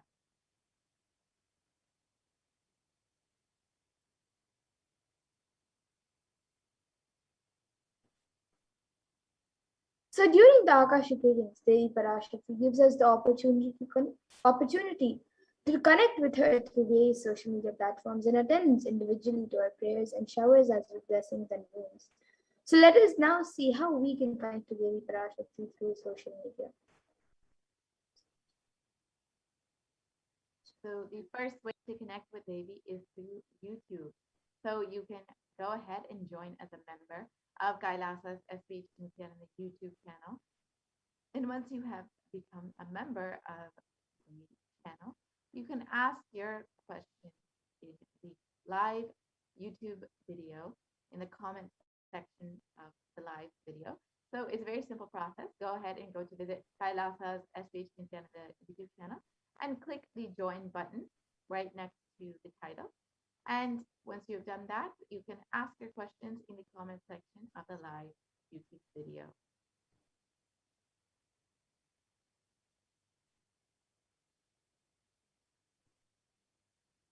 And on Facebook, you can like and follow Kailasa's HDH Nithyananda Paramashivam Facebook page and ask your questions in the comment section.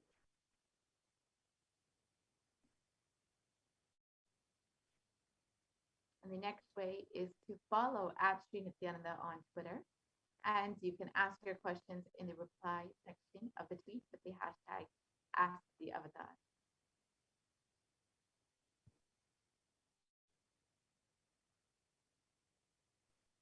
And on Instagram, you can follow Sri Nithyananda and you can ask your questions in the comments.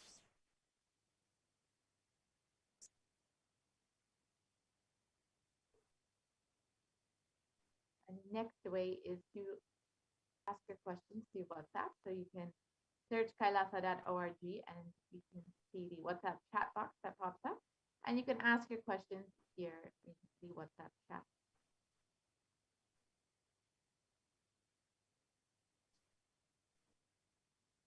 So now let us watch a short clip of Devi Parashakti blessing people. And you can also experience the same when you ask your questions to Devi Parashakti via these 5 social media platforms.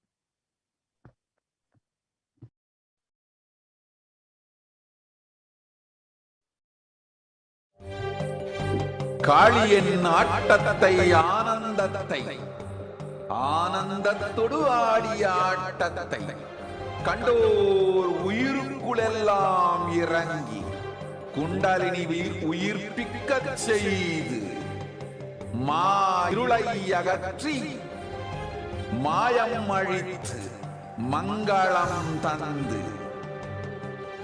சிவ பக்தியும் பரமசிவ பக்தியும் பரமசிவ சக்தியும் அளிக்கின்றேன். மனமாயை விடுத்து குரு பதத்தை பற்றுங்கள்.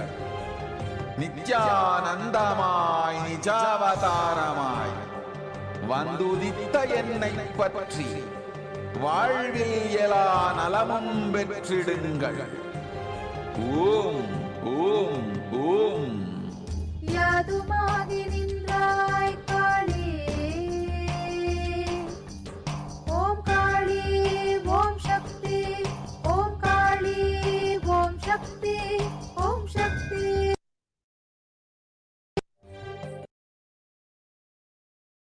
Yes. So now let us look at the third method, where Devi Parashakti says to worship her by doing the fire walking wherever she is residing.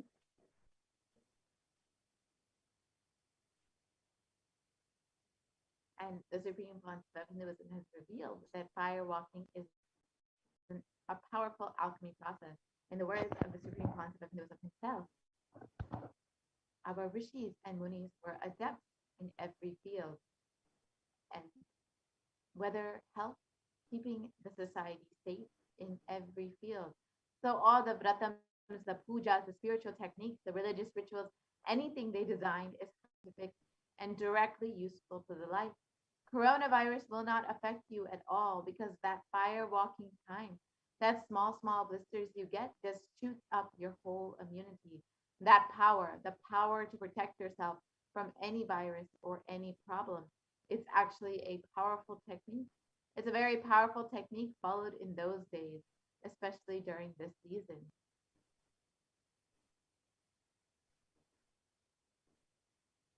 Especially that is done very traditionally and systematically.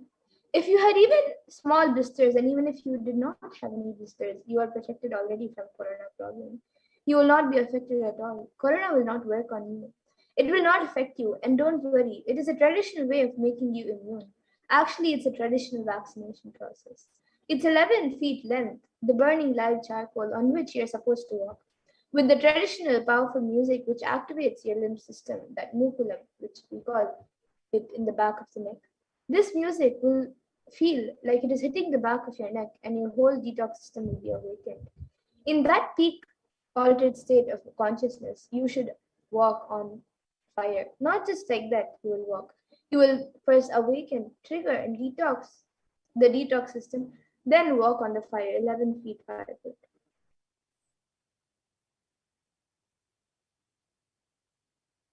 And if you do for one fire walking, you are absolutely protected from corona. Pray to Mahamariamman and do the fire walking. That is it. It's like a traditional, powerful vaccination.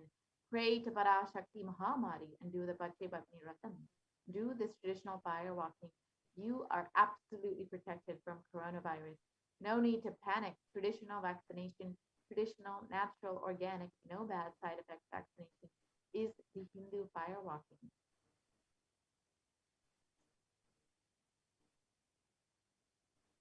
So now let us all watch a video where the Supreme Court of Hinduism reveals the science behind fire walking.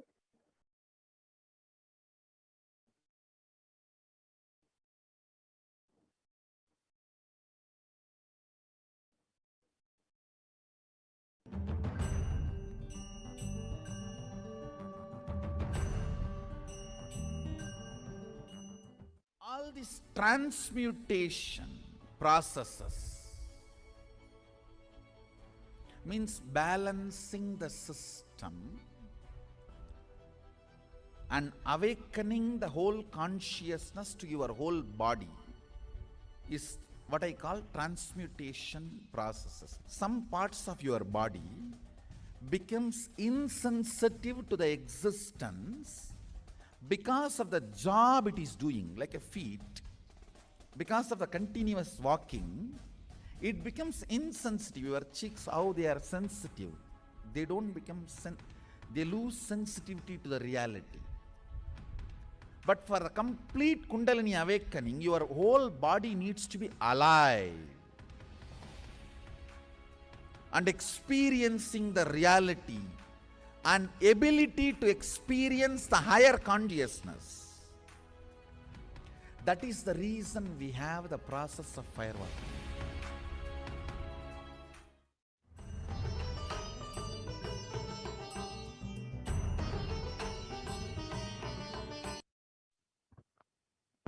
Yes, and now that we've understood the science behind fire walking, let us watch a short clip of the Supreme Pontiff of Hinduism himself doing the fire walking in Tiruvannamalai.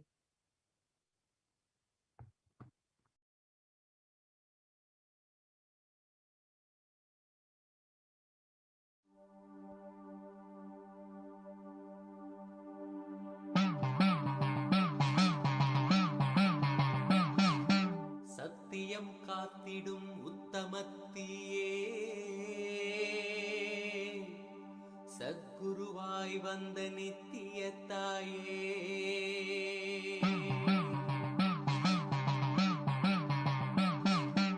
வேதங்கள் வணங்கிடும் ஆதியும் நீயே ஜோதிமலையிலே அவதரித்தாயே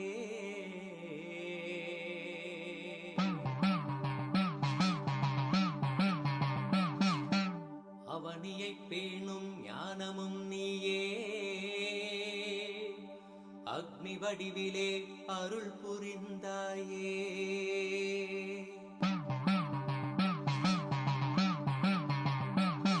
தீனிலே பிறந்தவளே நித்ய ஆனந்தத்தியே நித்யானந்தேஸ்வரி தீனிலே பிறந்தவளே நித்ய ஆனந்தத்தியே நித்யானந்தேஸ்வரி கர்மங்களை கொன்றிட வந்தாய் நித்யானந்த தர்ம மண்ணில் வென்றிட வந்தாய் கர்மங்களை கொன்றிட வந்தாய் நித்யானந்த தர்ம மண்ணில் வென்றிட வந்தாய் தீயினிலே பிறந்தவளே நித்ய ஆனந்த தீயே நித்யானந்தேஸ்வரி.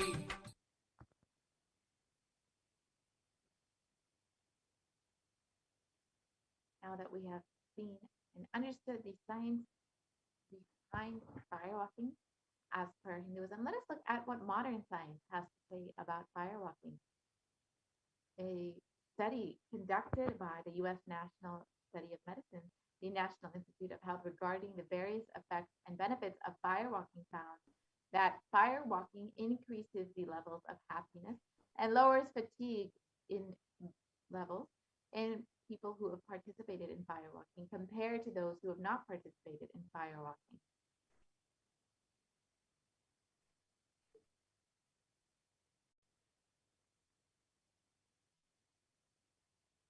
So now let us see the fourth step, which is applying turmeric on your chest, drinking neem juice, and meditating on Devi Parashakti every day.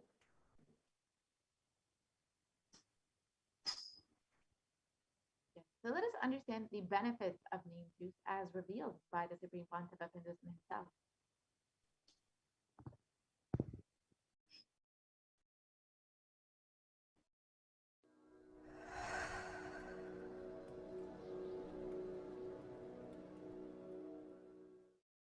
Bididi. It is not, I'm not talking from air, I'm talking from ground. In Bididi, before we came to that land, 30 borewells were dug, no water. Now, from the day we came till now, we have water for 10,000 people to live comfortably in that very land. It's only pouring, pouring. Karumari's grace.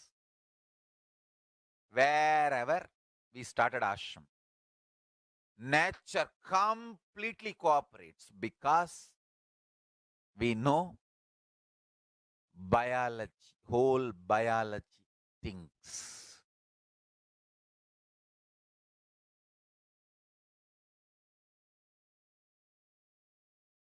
If you are having bitter relationships in your life, just start drinking bitter neem juice every morning. The problem will understand. If you are irritated, even if you don't react, even if you don't talk to people, you release that kind of vibes. Take Haritaki.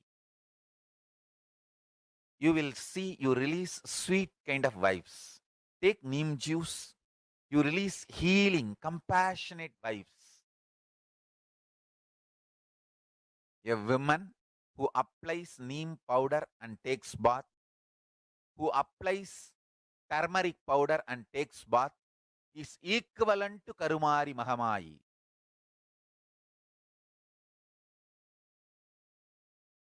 That neem paste and turmeric powder.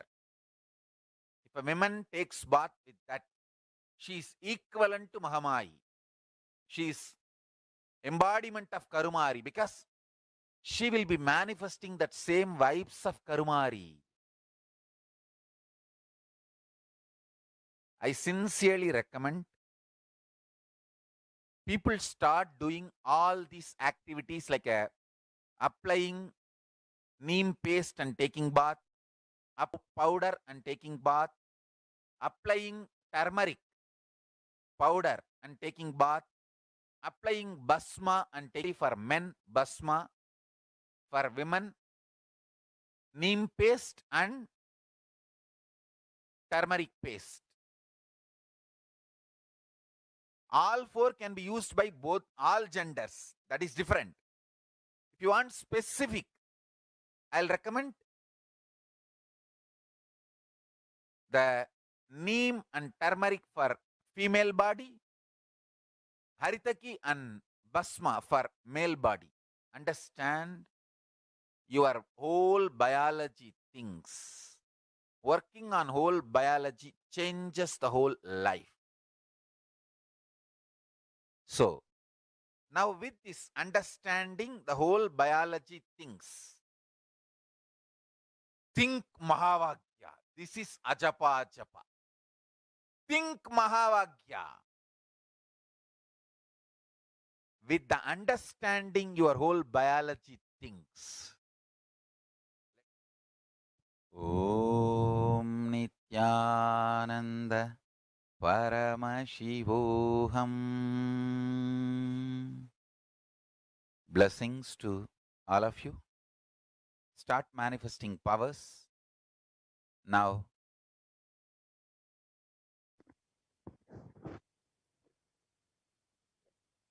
Now that we've understood the benefits of neem as revealed by the Supreme Concept of Hinduism, let us look at some of the benefits of turmeric. Of course, traditionally, it is very well known as, but our recent research, the past few decades, according to modern science, has shown that turmeric is a potent immunomodulator agent that can modulate activation of T cells, B cells, macrophages, neutrophils, natural killer cells, and dendritic cells, which are all immune cells. And curcumin can also downregulate the expression of various pro-inflammatory cytokines and chemokines.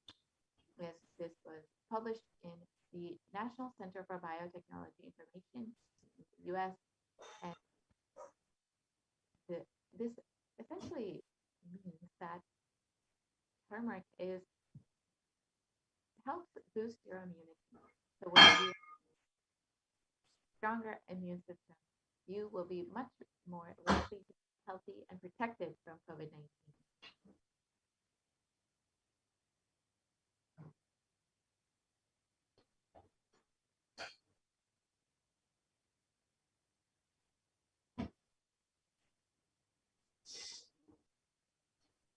And research shows Essentially shows that turmeric can modulate the activation of various immune as well as enhance the body's antibody response.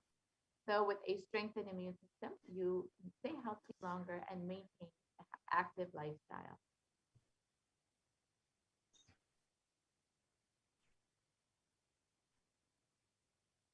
And another study by India.com shows and says that neem can help you fight against coronavirus.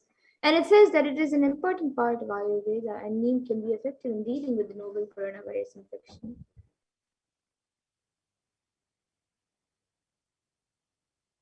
Yes.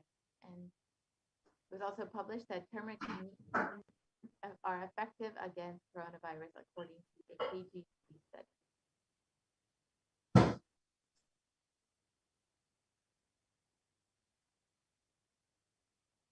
So now let us look at the fifth step, which is With a complete mind, applying banana peel and onion on your heels before you go to bed.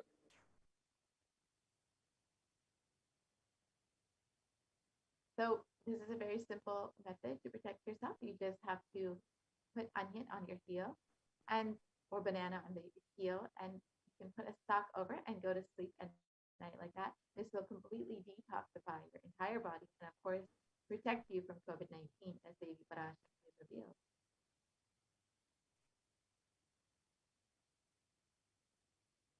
And onion is very well known for its detoxifying effects. And Medical Daily has published an article explaining the detoxifying effects of onion. And it states that onions contain a high amount of sulfur compounds, which not only give onion the recognizable smell, but also they are powerful detoxifying agents. And according and with more than 100 sulfur containing compounds, which are what cause the eyes to tear, onion can help prevent and treat ailments from diabetes to heart disease, which is why it's very well known in Ayurveda and traditional Hindu medicines as a for its medicinal properties as a treatment for many ailments and diseases.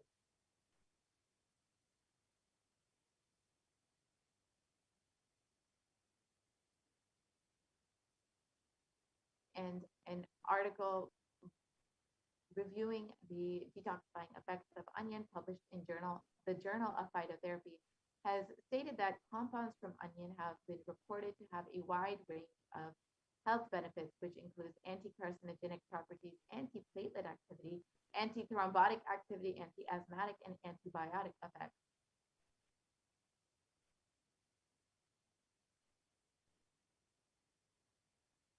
And now let us look at the sixth step, which is being in an unclutched state filled with eternal bliss.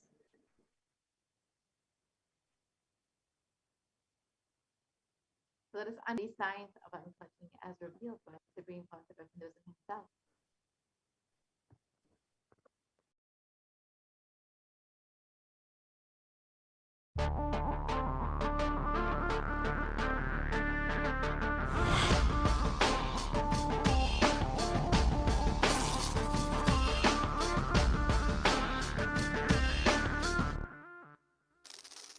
The brain is the organ which controls our whole physical being.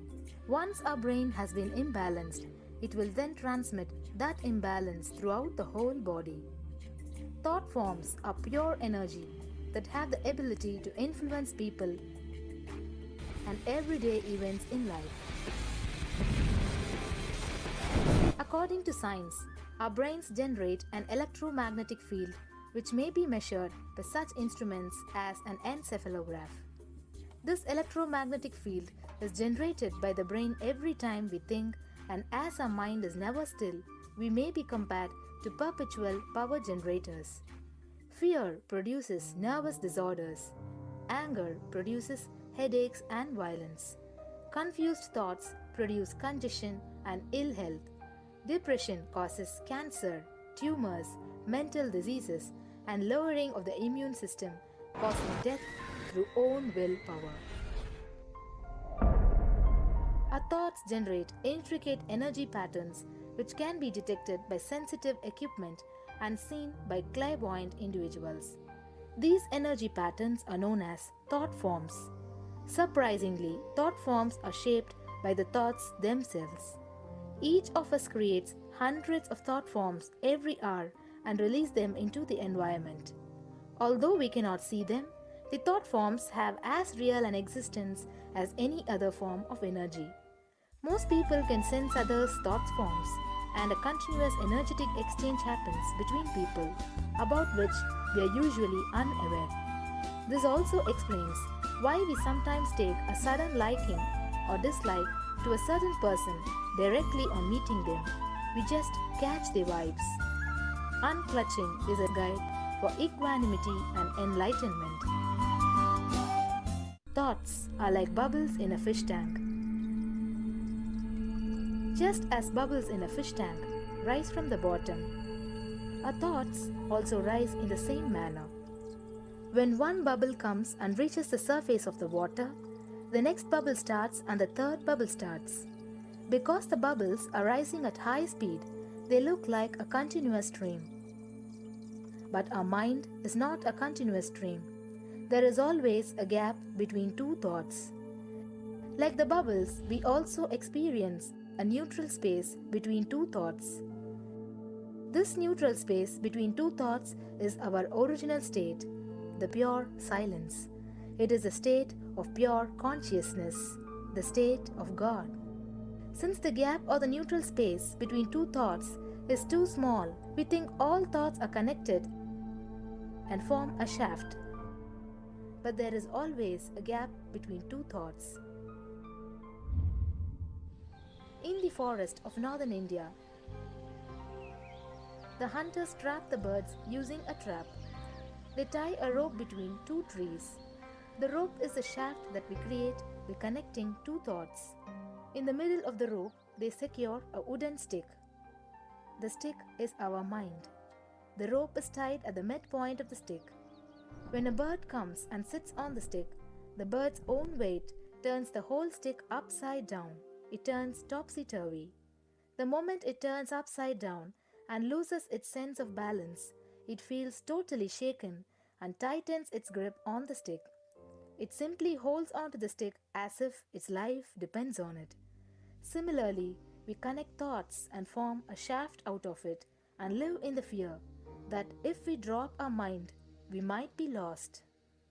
We might lose our identity. Because it is hanging upside down, it thinks, if I unclutch from this stick, I will fall and die. Is similar to the fear that if we start trusting that we are unconnected, unclutched, independent and illogical thoughts, we might be lost. If the bird lets go and relaxes, it may flutter to balance for a moment or two. When it leaves the stick, maybe for a few seconds, it will fall, but then it will adjust itself and start flying. In the same way, we hold on to whatever we think is our identity and security, our education, our mind, our life, our relationships, or our bank balance. Ultimately comes to remove the stick that is our identity. Just like the bird, we don't realize that if at that moment we can become a. In Mundaka Upanishad, there is a story which explains there is a huge tree, and in the tallest branch of the tree, there is a golden bird sitting unclutched from everything in bliss, like Dakshinamurti. In the lower level branch, there is a small bird which jumps from here. When it eats a bitter fruit, it feels bad. Whenever she eats the bitter fruit, she sees the bird which is looking above, silently, like Dakshinamurti, and feels why I should not be like that bird. But unfortunately, when the same bird, when it eats tasty fruit, it forgets the bird sitting above it. In the same way, she keeps battling between branches, eating bitter and tasty fruits again and again. One day, as a small bird flies up higher, and as it reaches near the golden bird, it realized that he and she are the same. There is no difference between them both and realizes her original state. The small bird realizes that she also can be in the same state of the golden bird and become a Paramahamsa. This moment, trust yourself. Don't bother about losing your identity. Just trust yourself and let go of your identity. You will immediately become a Paramahamsa and be liberated. All you need to do is to trust that you're unclutched. Dropping the conclusions you can't be transformed is unclutching.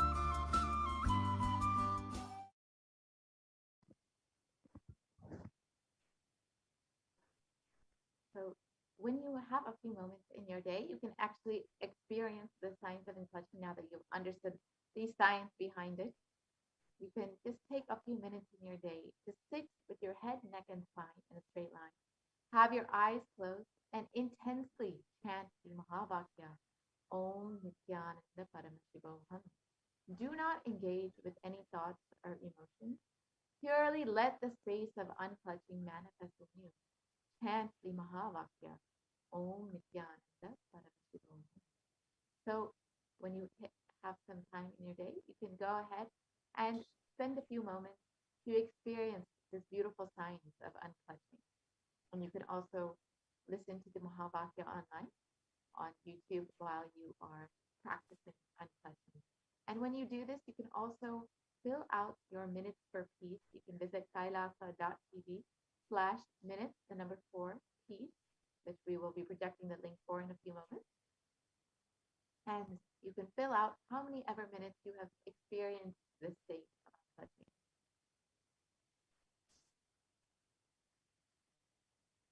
Now let us look at the next method for protecting yourself from COVID-19 as revealed by Devi Parashakti, doing the Ajaba Ajaba cosmic sound, Shiva, Shiva, Shiva.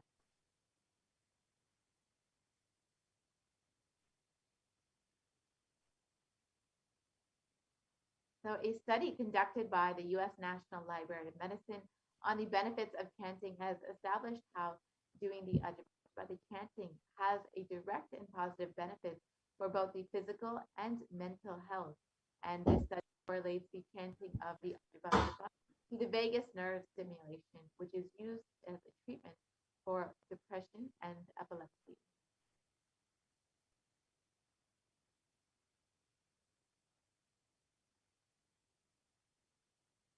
So here you can see the results of the study. And another study conducted by Dr. Masaru Emoto establishes that human intentions, words, or thoughts can change the molecular structural formation in water. And this interesting research clearly depicts how, when the water is being exposed to positive sound vibrations, the molecular formation in the water changes to a pleasant formation, whereas any negative sound vibrations or words can disfigure or distort the water molecular formation.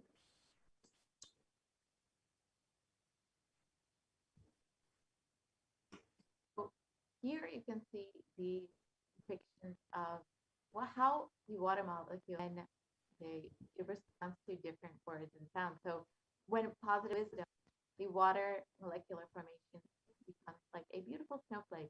However, when negative words or vibrations are used on water, such as heavy metal music or words like I will kill you or you fool, the water molecular formation becomes disintegrated, disformed, and disfigured, as you can see in the bottom photos. So you can imagine what happens inside of your body, which is composed of up to 60% of water, when you chant the Ajaba Ajaba, the chanting of the powerful sacred mantra.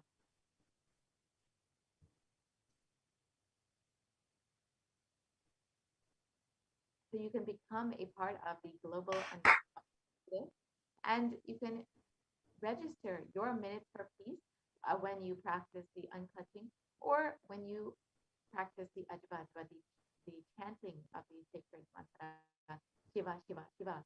And the Supreme Pontiff of Hinduism has revealed if 10,000 people can do this just for 3 months, we can give such a powerful superconscious breakthrough to the whole of humanity, because all of us interconnected. We are not all islands. These are all fundamental truths. When you start unclutching, Kailasa starts experiencing joy, bliss of you unclutching. Nothing goes to waste in this cosmos. This is the words of the Supreme Pontiff of Hinduism himself about the power of unclutching, and you can experience the same with the Ajaba Ajaba.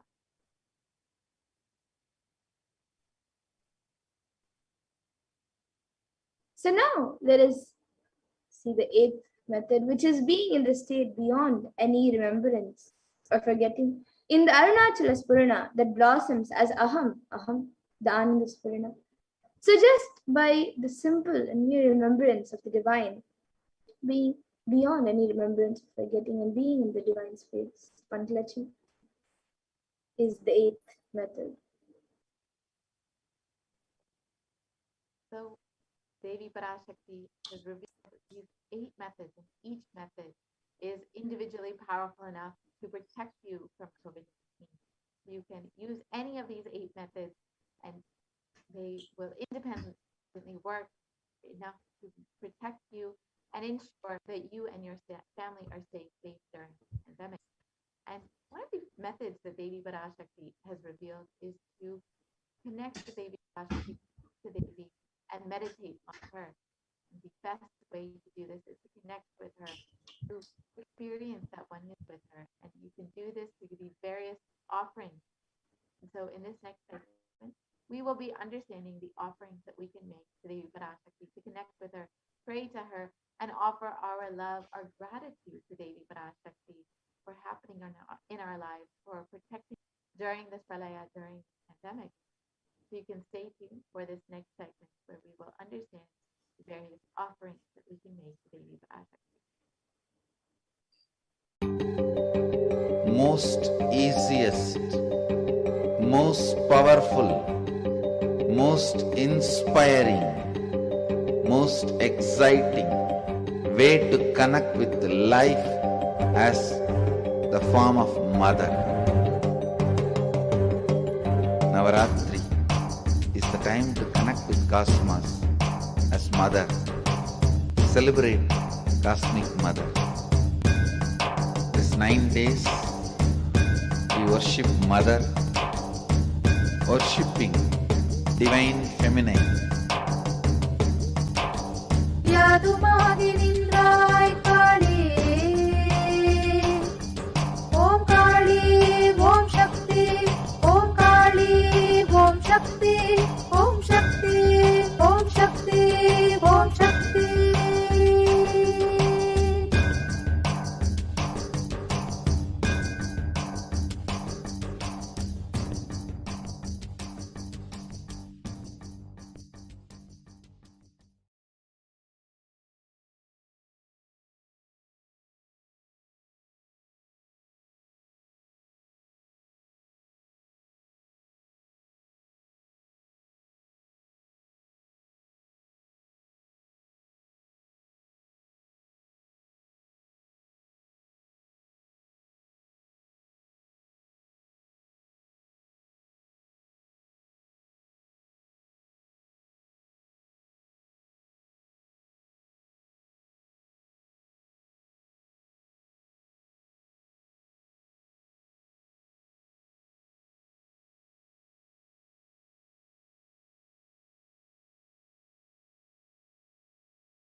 most easiest, most powerful, most inspiring, most exciting way to connect with life as the form of mother. Navaratri is the time to connect with Cosmos as mother. Celebrate Cosmic Mother. This 9 days we worship Mother, worshipping Divine Feminine.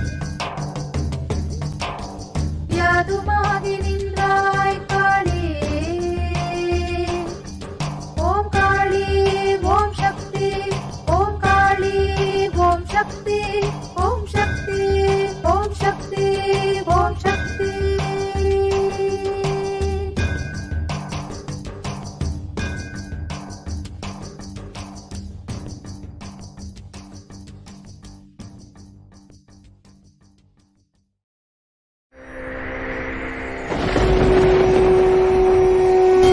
Ultimate divine descends in human body and expresses its extraordinary powers and experiences playfully. Sundareshwara is the embodiment of this statement. He is not Shiva as you understand, sitting in the Himalayas, frozen in the ice, in Samadhi. Sundareshwara is an artist with tremendous heart, ready to listen to human sufferings, ready to bend for human emotions. The one and only thing you need to obtain His grace is simple feeling connection. That's all. He bends for anybody, to any level. Even the word compassion is too small. He is still available. Even now, He is there. He assumes human body and relates with you, answers you, responds to you, raises you.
I don't know, I was lost.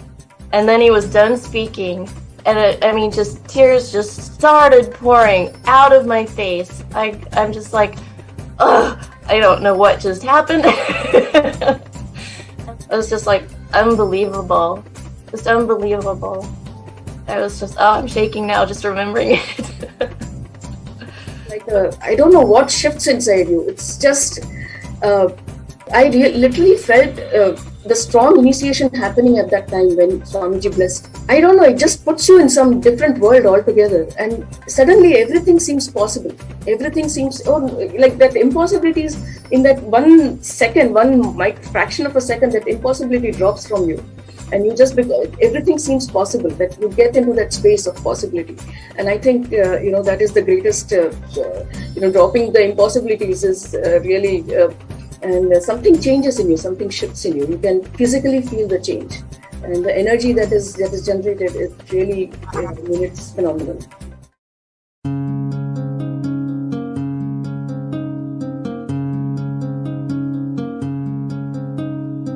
There are some gods, 9 unknown gods. The moment you call, they will be there. Venkateshwara, Balaji. I tell you, people give so much for Venkateshwara because he does the job. He's the 9 unknown god. There's a village folk story where Venkateshwara borrows from Kubera for his marriage and he is still paying the debt. Venkateshwara takes the responsibility of reserve to reserve. This whole story, beautiful story of Venkateshwara is an amazing concept. He is making Yaksha into Lakshmi. He is making the reserve to reserve. It's an amazing truth.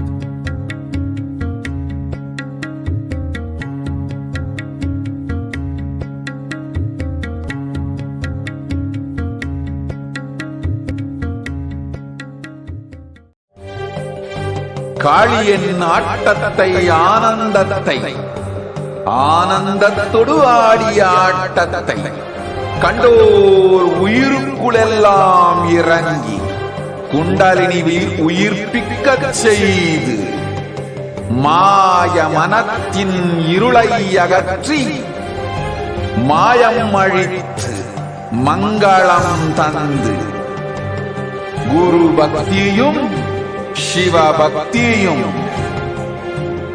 Paramasiva பக்தியும் பரமசிவ சக்தியும் அளிக்கின்றேன். மனமாயை விடுத்து குரு பதத்தை பற்றுங்கள். Nithya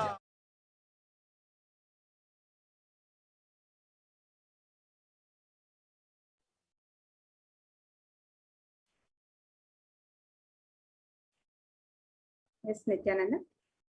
Now we will be moving into the segment offering Devi Parashakti. Let us see the offerings we can make to Devi Parashakti as we get ready to receive her blessings today.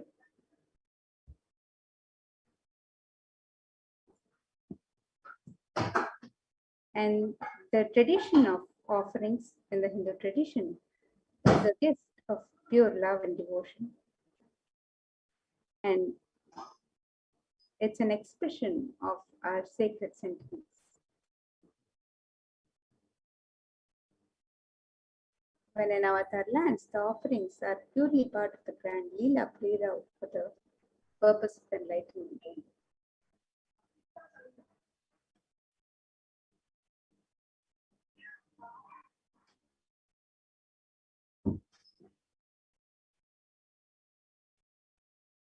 So let us remember Devi Parashakti through the Dhyana Shloka as we get ready to make the offerings and receive Devi Parashakti's darshan.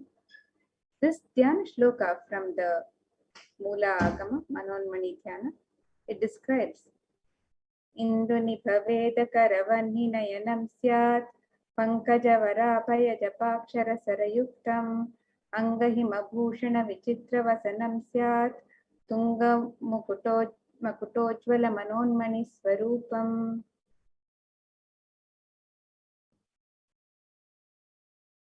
And the meaning: moon-like face holding Veda books on hand, fire in eyes with lotus flower, gracing in blessing hands on one hand and japamala, beautifully decorated with jeweled ornaments in wonderful clothes and as Manonmani. And another Dhyana Shloka on Devi Parashakti describes Dhyaye Devim Trinetram Shashini Bhavadanam Vedahastam Dadhanam Kavye Padmam Varadam Apare Chapayam Chakshamalam Divyairabharanair Vibhushita Tanum Brahma Divit Pujitam Devi Meva Manonmanim Pratidinam Kamarthadatrim Shubham. And the meaning of this verse, it says, I meditate on Devi with 3 eyes glowing like a moon and holding the Veda, the lotus and gracing with blessing and gracing hands. She is wearing beautiful ornaments.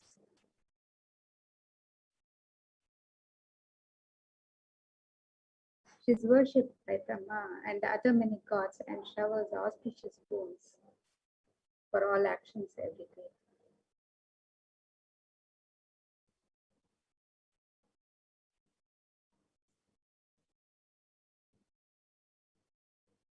And in the Hindu tradition, the sacred element of gold is used in abundance in all the traditional rituals and offerings to the divine. Let us see the scriptural reference on the significance of the divine element of gold. This verse from the Atharva Veda describes Tretajutam Janmanedam Hiranyam Agnerekam Priyatamam Babuva Somasyaikyam Insitasya Parapatata Apamekam Veda Samreta Bahudatte Hiranyam Trividastavai Vishe. The translation: triply born by birth is as gold. From the atoms of Agni is one. It becomes dearest to Agni. One fell away from the Soma when it was hurt. One they call the seed of virtuous and powerful Apa, the watery molecules. Let that triple gold be for your long life. Gold is a divine element. It purifies anything it touches. It is an element of great spiritual significance and spiritual power of healing and enlightening. The vibration of gold has the power to infuse sattva energy and positive thought currents in anyone who wears and in anyone who sees or operates in its vicinity. Gold is present in all scriptures, in the Agamas, Vedas, Shrutis, Smritis, Itihasas, and Puranas. In all Hindu scriptures, it is abundantly displayed that gold is the most auspicious and purest metal, which purifies our being. In the Hindu civilization, everything was built in gold and exchanged in gold. Ritual feasts were offered in gold bricks. When one was to be saved from their life-threatening illnesses, gold was offered as a ritual fee. Gold was in abundance and used for weighing equivalent amounts of commodities, including cows. Kingdoms were built with huge doors of gold. The streets would have huge columns and huge archways made of gold. Horses, cows were dressed in gold. The Hindu civilization thrived on banks of rivers of gold. The Indus River was called Hiranmaya, the river of gold in Rigveda. The river Saraswati was called Hiranyavartini in Atharva Veda.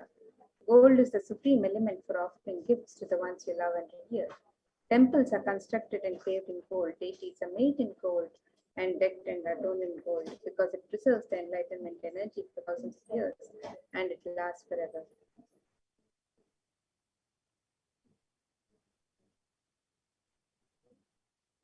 The first offering that we have here today is the E-Fundi offering, the offering of a general donation. You can offer how much ever you would like to Devi Parashakti. This is like any other temple that you would go to. You might offer a few dollars in the Fundi just to say thank you, just to say I love you to the divine and thank you for happening in my life. And Devi is described as the one who is fond of true devotion and is realized through true devotion. She can be won over through true devotion and she removes all fear. So when you offer your just a few dollars in the Fundi to Devi Parashakti, out of your love, out of your devotion to Devi, you will be blessed with Devi's overflowing energy in your life. And if there's any fear in the minds of devotees, Devi is sure to remove that fear. It is stated that Devi likes to be worshipped in autumn. Here, it is not the autumn, the season, but rather the autumn of our lives, when our thoughts turn more and more inwards, and the role of the divine is much more known and clearly understood, and the need for Devi worship becomes much stronger. So Devi is the one who is described as the one who bestows happiness on her devotees.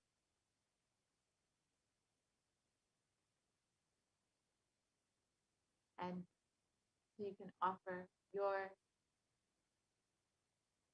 donation to Devi Parashakti and receive the blessing from Devi herself.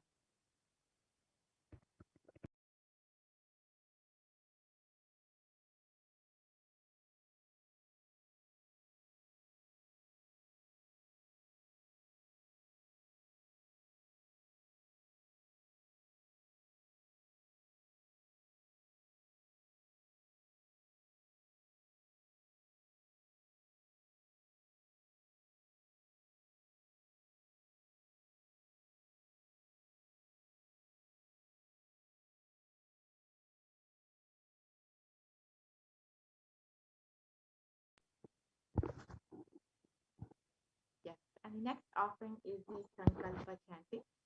So this is the offering of your conscious resolution to Devi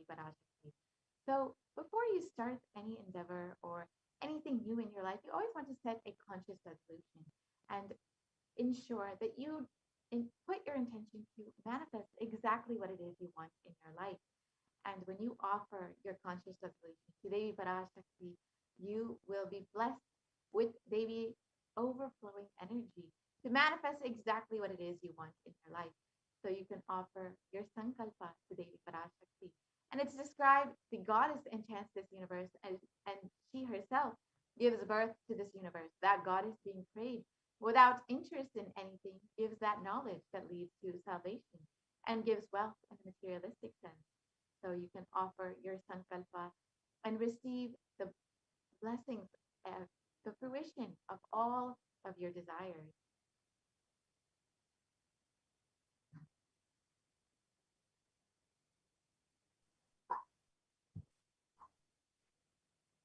The next offering to Devi Parashakti is the offering of the Sahasranama Swarnakasi. This is the offering of the pure gold coin inscribed with one of the 1008 names of Devi Parashakti. And you can make this offering in any of 3 different denominations and offer any number of coins as you would like to. In the Lalita Sahasranama, Devi is described as Namaparayana Prita, she who likes the repetition of her various names. And this offering is a very special and unique archana offered with the Mahameru of Devi Parashakti. And you can make this offering and receive the blessings to imbibe the Ananta Kalyana Gunas, the divine qualities of Devi Parashakti herself. And you can make this offering on the website www.kailasamelia.com/sevas.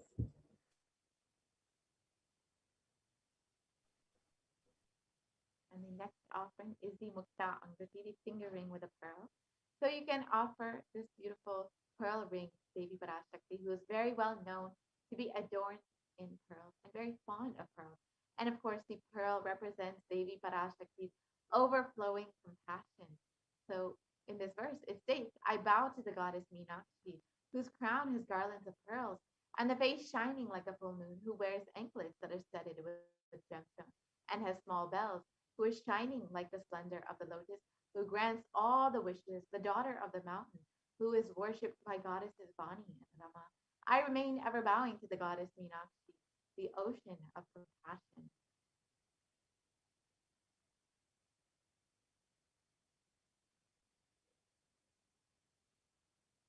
So you can offer this pearl ring to Devi Parashakti and receive the blessings to be showered by her overflowing compassion and love in all of your business endeavors.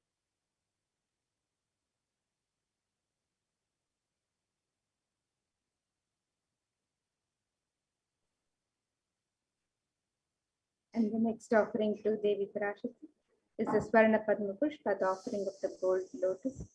In the Kamkakama, one of the verses describes the significance of the gold lotus. It says, Ashtavidyeshwaropeta Kumbhavarana Samyutam Sarve Sasutra Vastradya Hema Pankaja Pushitaha Sapidhana Satcha Kurachascha Pakva Bilva Pala Prabha Snapanadhyaya Samsiddha Pramanena Samanvitaha. And it says, all the kalashas would be wound around with a suitable thread and covered with new cloth. They should be adorned with lotus flower made of gold. And there are hundreds of scriptural references in the Hindu tradition for using the lotus flower in the worship of Paramashiva. Almost everything in the worship of the ultimate involving the consecration of the deities of worship or meditating on the mudras and asanas used during worship involves the lotus flower, the lotus leaf, the lotus pericarp, the lotus petals. The lotus is a divine flower in the Hindu tradition. The Shakti of Paramashiva is also called a lotus. The base of the Paramashiva Linga is the lotus. The disciple of Paramashiva Linga is also considered a lotus, the one who is about to bloom. You can offer the gold lotus in any of the 3 different sizes as you would wish to. And be blessed to have the state, space, powers, and being of Devi in your inner space amidst any and every adverse situations in life. The next offering is the Swarnamati, the gold toe ring, and Devi is described. The toenails of Devi are described in the verse. You whose brightness from the toenails destroy the darkness of ignorance from the minds of your devotees who prostrate at your feet. You whose brightness from your 2 feet and overpower that of the lotus flower.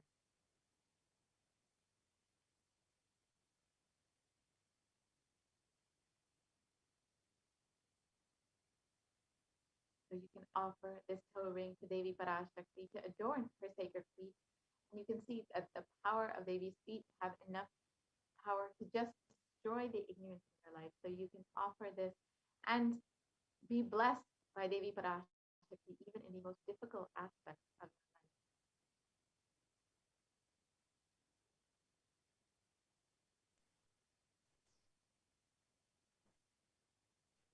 life. The next offering we can make to Devi Parashakti is the offering of the Swarnamangtika, the gold hairline jewelry. You can offer the Swarnamangtika, which represents the nectar overflowing from the Sahasrara, which is fully open with the sacred sentiment of gratitude. And Devi is described as Sudha Sharavivarshini, she who makes the nectar flow in all our nerves from the Sahasrara, she who gives the very pleasant experience of the ultimate. We can offer the Swarnamangtika to Devi Parashakti and receive the blessings of achieving the blissful state of overflowing gratitude and the space of complete completion.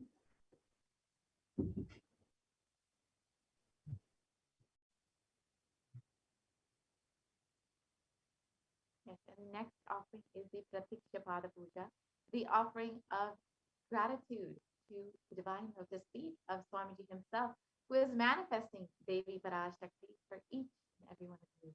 And in the Saundarya Lahari, it describes that the nails of Devi have been sharpened by constantly being touched by the crowns of the celestial beings who always prostrate before Devi. Tamoguna is darkness. In this stotram, and tamas is indicative of the ignorance in the minds of the devotees. And by constantly prostrating before Devi, their ignorance is removed and they attain the knowledge. So when you offer the Pratiksha Pada Puja, the offering of worship to the divine lotus feet of Swamiji, manifesting Devi Parashakti, you will be blessed with the most auspicious path to enlightenment, to achieve the ultimate state of knowledge.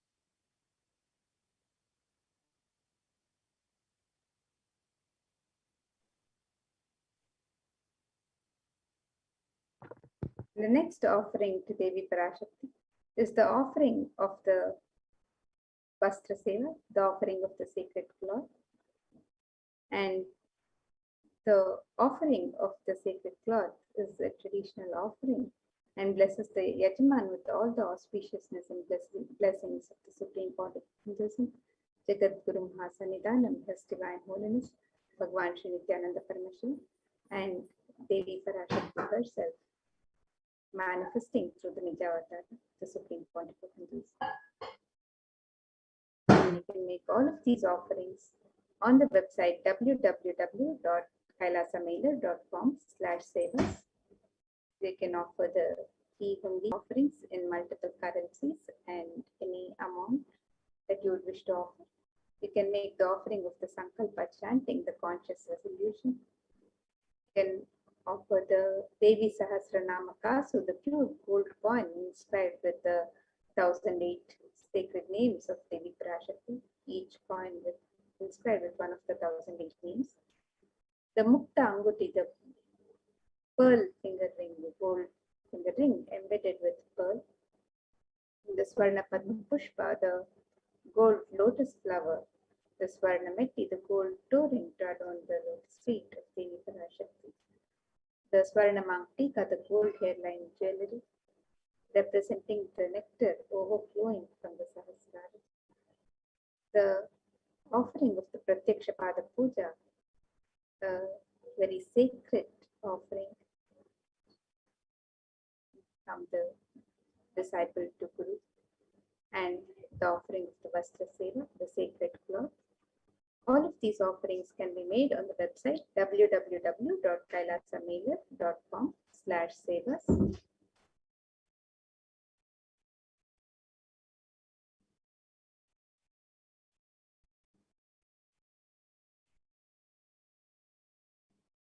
So you can take a look at the website here, www.kailasamailer.com/sevas.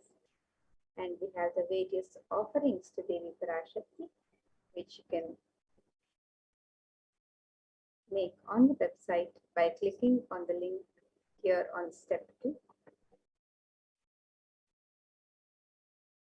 You can also make the offerings for e-hundi.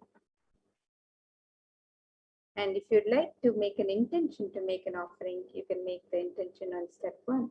And once you've made an offering, you can fill out the details of the sankalpa for yourself and your family members, the names and the details of your conscious resolution, the sankalpa. You can fill it out on the form in step 3. So if you'd like to make the various offerings of jewelry or seva to Devi Parashakti, you can make the offering through this website, where you can offer the Devi Sahasranama Kasu, the Mukta Anguti, the Swarna Padma Pushpa, the Swarna Meddi, the Swarna Mamtika, the Pratyaksha Pada Puja, the Vastra Seva, and various other offerings on this website to Devi Parashakti. And you can make the offerings of the e-hundi with the multiple currencies, any currency of your choice, US dollars, Australian dollars, New Zealand dollars, Canadian dollars, euros, Indian rupees, Singaporean dollars, Malaysian ringgit, Great Britain pound, and the Chinese yen. And you can make the offering in any amount of your choice. So you can make the offerings on the website www.kailasamailer.com/sevas.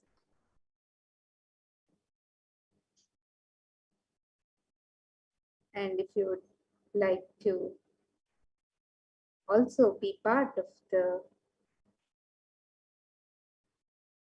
YouTube channel as a e-Kailashan, if you would like to sign up as an e-Kailashan, and if you would like to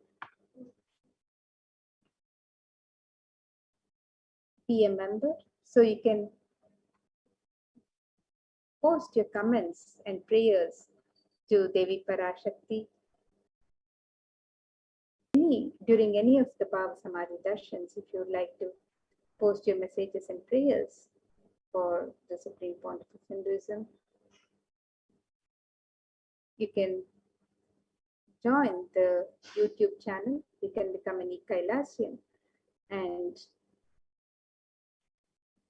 you can click on the join button to become an e-Kailasyan and become a member and post on the live YouTube chat.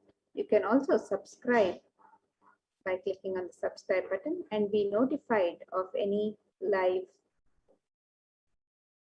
videos, and anytime the channel is live, you can receive your notifications. So you can become a member on the YouTube channel, and also you can make your traditional offerings on the website www.kailasamailer.com/sevas. And with this, now we'll be moving to the next segment of this program, where we'll be learning more about the various facilities being made available for the benefit of humanity, for the care and benefit of humanity during these times of the pandemic. So we'll be moving on to the further segment of this program.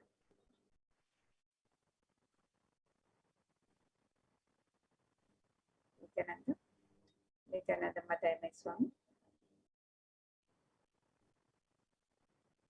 Nityanandam Amrita. Nityanandam, everyone. Welcome back to this segment.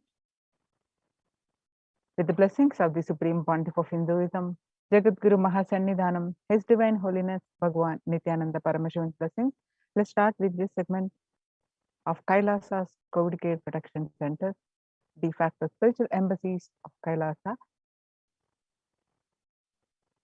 Let's start with the Sadguru Vandanam. Nithyanandam Paramasugadam Kevalam Jnanamurtim Dvandvatitam Gagana Sadusham Tattvamasya Ekam Nityam Vimalamachalam Sarvadi Sakshibhutam Bhavatītam Triguna-rahitam Sadgurum Tam Namami.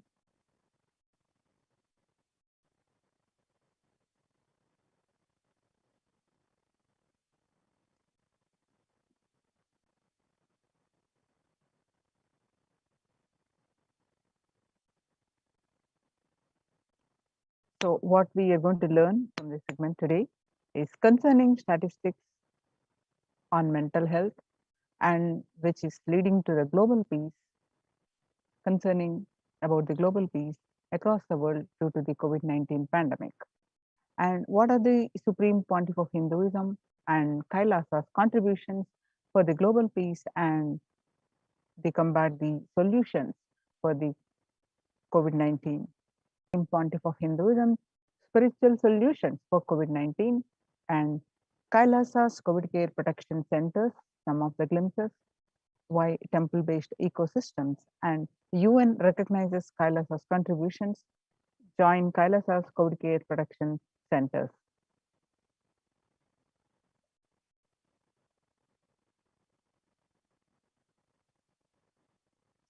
Today, people around the world are trying to grapple with the grim reality that the pandemic is far from over. The aftermath of the current calamity promises to be much more devastating. The greatest economics of the world are facing disastrous futures. Countries are facing off each other in deep mistrust. Now, let us see some of the statistics and current news related to the COVID-19 and how it is relating to global peace, not just the health concern, not just the physical and mental health concern, but it is leading to the global peace. How it's affecting the global peace. In Australia, record high cases in Australia amid the third wave of COVID-19. Australia reported a new record number of coronavirus cases on Thursday when the country continues to battle the third wave of COVID-19 infections. There were more than 2,400 new locally acquired infections reported nationwide on Thursday morning, the figure surpassing 2,000 in a single day for just the second time. The World Health Organization makes a big statement about Delta variant of COVID-19. The World Health Organization on Tuesday said that the Delta variant of coronavirus has elbowed out all the three other COVID-19 variants of concern that now represent a tiny fraction of the samples which are being sequenced. Less than 1% of alpha, beta, and gamma are currently circulating. It's really predominantly Delta around the world, said the World Health Organization technical lead on COVID-19, Maria Van Kerkhove. The Delta variant, which was first detected in India last year, has become more fit and it is more transmittable, and it is outcompeting, it is replacing the other viruses that are circulating. She said and added that the variant has been detected and is more than 185 nations till date.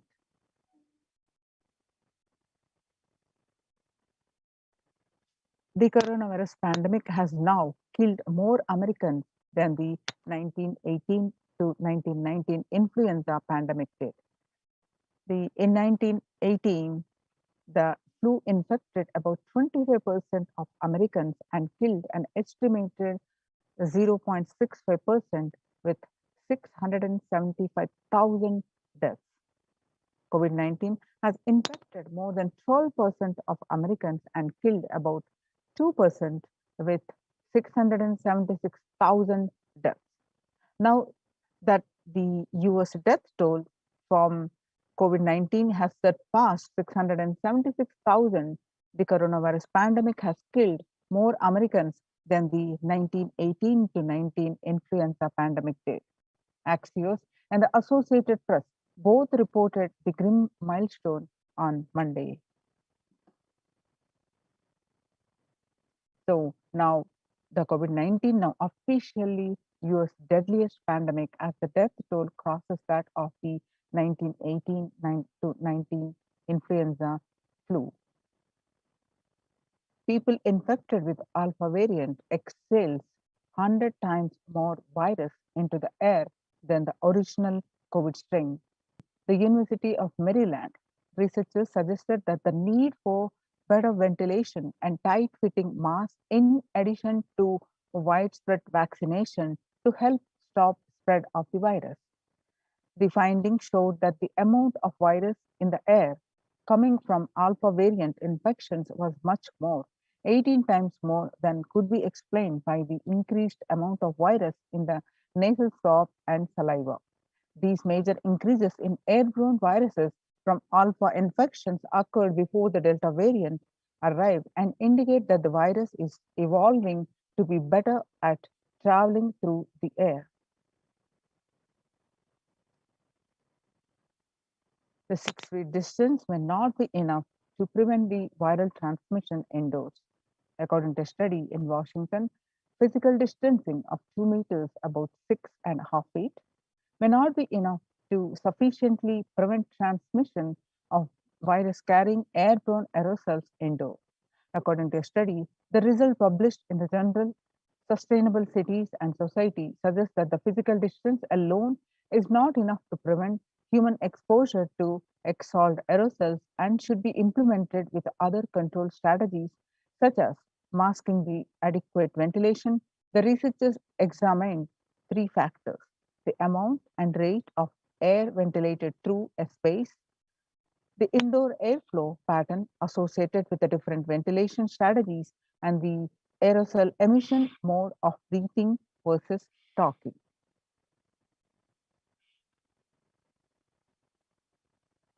COVID-19 Delta variant is still more concerning, says the World Health Organization's experts.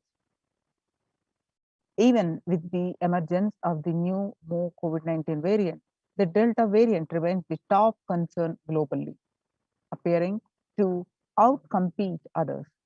Senior officials with the World Health Organization said recently.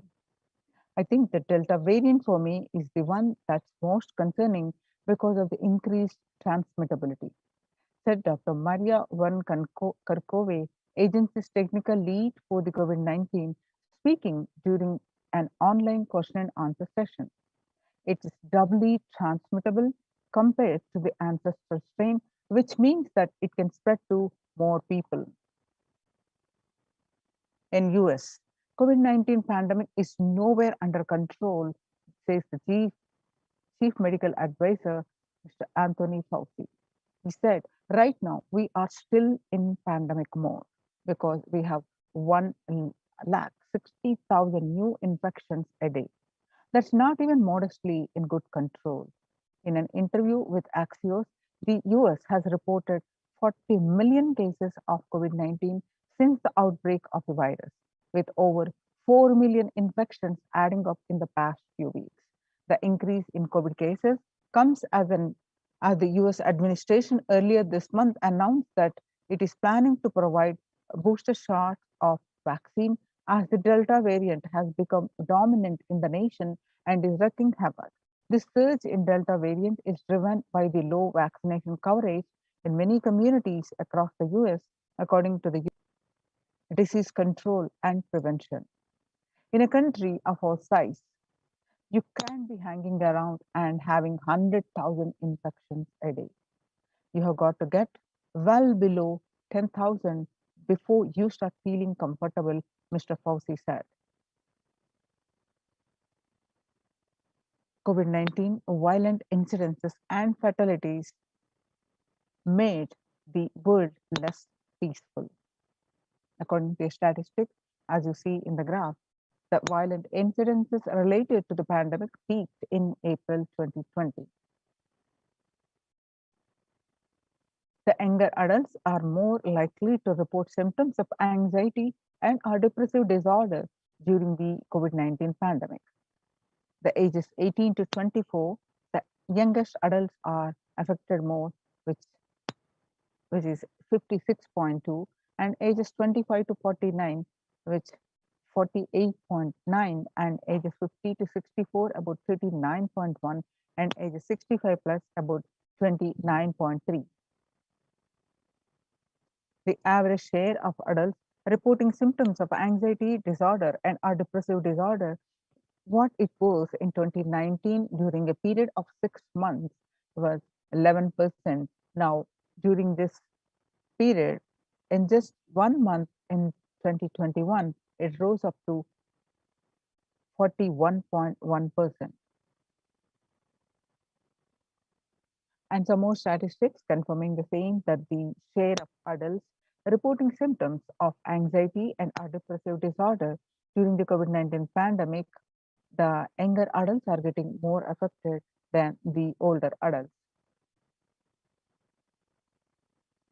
Stress in America in 2020, a national mental health crisis. COVID-19 is a significant stressor for most Americans. Nearly 8 in 10, which is 78%, say the coronavirus pandemic is a significant source of stress in their life. Nearly 7 in 10, which is 67%, say they have experienced increased stress over the course of the pandemic. COVID-19 could exacerbate doctors' existing mental health burden. More than 60,000 healthcare workers have contracted COVID-19. 300 have died. An estimated 300 to 400 physicians die by suicide every year. And of the healthcare workers who treated patients during the China's COVID outbreak, 50% showed signs of depression and 45% showed signs of anxiety, according to a preliminary research. The self-reported mental health among pregnant women and new mothers. Before the COVID-19 pandemic, the depression was 15%. Now, during the pandemic, it rose up to 40.7%. And the anxiety levels were 29%. Now it is rose up to 72%. Living under stay-at-home orders, 8 in 10 students are struggling with focus on school or work and avoiding distractions. And 55% of all students do not know where to go for help for their mental health. Nearly 82% of women surveyed said their lives have been negatively disrupted by the pandemic. Nearly 70% of women who have experienced these disruptions are concerned their career growth may be limited as a result. The global economic outlook during the COVID-19 pandemic, a changed world. The pandemic is expected to plunge most countries into recession in 2020, with per capita income contracting the largest fraction of countries globally since 1870.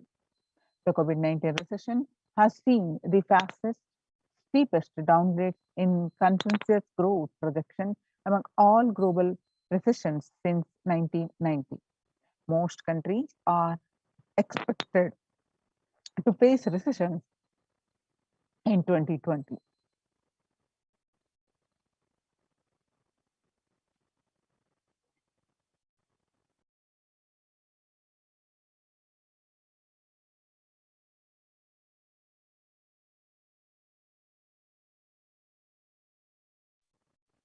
International Labour Organization.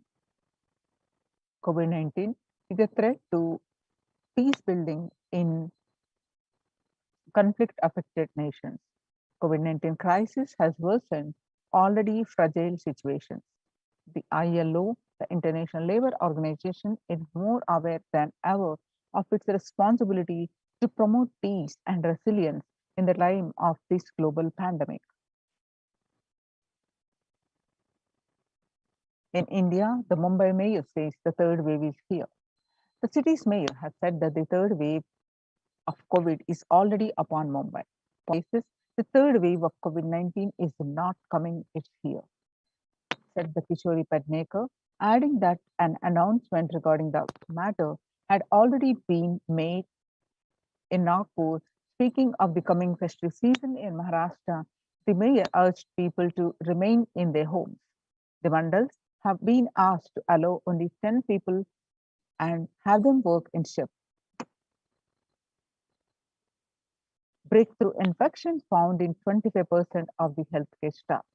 A little over 25% of health workers were infected with coronavirus despite getting fully vaccinated. A recent study has revealed, giving an insight on the breakthrough infections due to the Delta variant. This study, jointly conducted by the Institute of Genomics and Integrative Biology and Maximum Hospitals in Delhi NCR, found that the vaccination breakthroughs were far more common during the Delta outbreak in Delhi than previously reported. A new coronavirus strain known as Mu, which was found identified in Colombia January, has been designated variant of interest by the World Health Organization. After being detected in Colombia, Mu, known scientifically as B.1.621, has since been reported in other South American countries and in Europe. The Mu variant has a constellation of mutations that indicate potential properties of immune escape, the Global Health Body said Tuesday in its weekly pandemic bulletin. Now, how to cope up with the current COVID-19 pandemic? It is important to address the COVID-19 pandemic, which is seeing another wave destroying many more lives. The Supreme Pontiff of Hinduism says the pandemic fatigue setting in as a result of continuous lockdown and is resulting in delusional ignorance. Holding on to the delusion and supporting this space of delusional decisions leads to delusional arrogance. Continuous lockdown leads to delusional thoughts like, so what, if I die, it's okay. I cannot live forever in this lockdown. Going out and exposing oneself and putting the risk on yourself and others with irresponsibility and insensitivity is the delusional arrogance. The global COVID virus pandemic has left the whole world desperately looking for answers. Life as it had been experienced even back in February 2020 is no longer recognizable. Drastic change is the order of the day, with people having to redefine their world with the new paradigms of economy, society, faith, religion, and health. Blessed are those who have had the greatest fortune to be with the incarnation of Paramashiva, the Supreme Pontiff of Hinduism, in their lives to carry them through this crisis.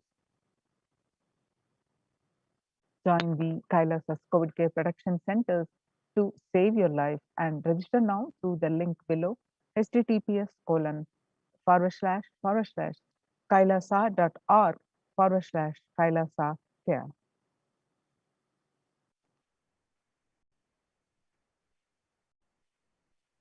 Now, sustainable developmental goals, making peace with the nature is possible if we start now, and even amid pandemic, 2021 can go down as the year we made peace with nature and set the planet to healing cycle together.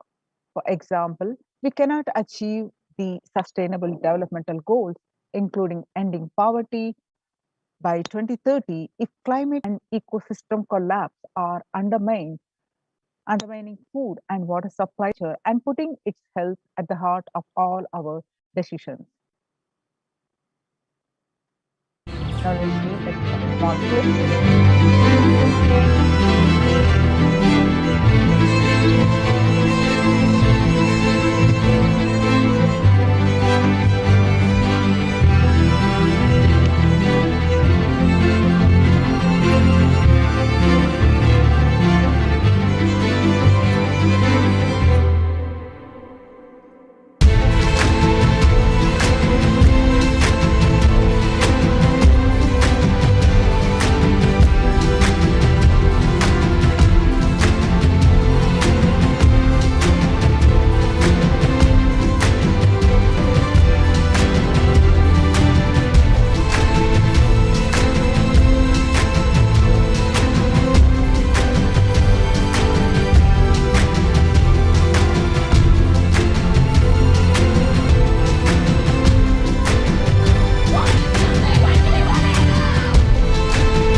The World Health Organization Health and Peace Initiative. Health and peace are interrelated. In the words of the Director General of the World Health Organization, Mr. Tedros, there cannot be health without peace, and there cannot be peace without health. If individuals and groups enjoy equitable access to health services, fulfilling their rights to physical and mental health, and health actors design natural, neutral health interventions that promote trust and dialogue, and communities are empowered to cope with violent conflict, then health coverage is more universal, grievances can be heard and addressed to generate trust around the health emergency concerns. Affected communities are more likely to make meaningful contributions to peace and reconciliation and to resist incitement to violence. United States Institute of Peace. Amid COVID, we need enhanced international coordination to build peace. Tackling the pandemic and building resilience in fragile states requires concerted international action at local, national, and global levels. As the humanitarian and economic toll of the COVID-19 pandemic continues to grow, so does the risk that this crisis will fuel new conflict around the world while stemming prospects for resolving ongoing ones. The stronger health systems and universal health coverage must be a priority.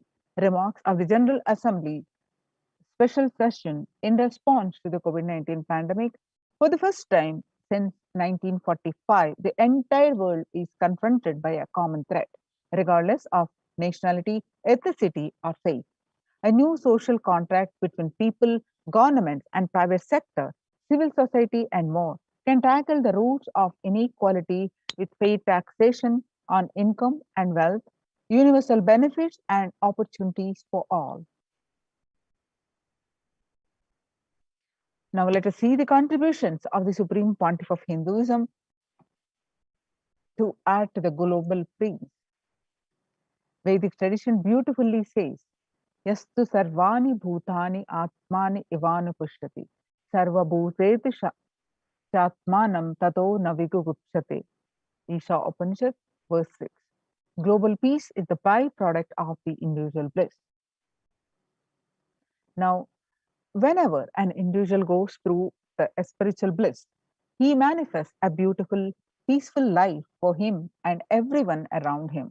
If he is powerful enough, he moves the whole city and manifests peace. He is more powerful and he moves the whole village and the whole country. If he is powerful enough, like incarnations, he moves the whole world and manifests peace for them. Understand the individual peace, individual bliss is the source for the global peace. And whatever level it is you are, global peace is the byproduct of the individual bliss. Now let us see the Supreme Pontiff of Hinduism explaining that global peace is the byproduct of individual bliss and he gives us the solution from this video how to achieve the individual peace.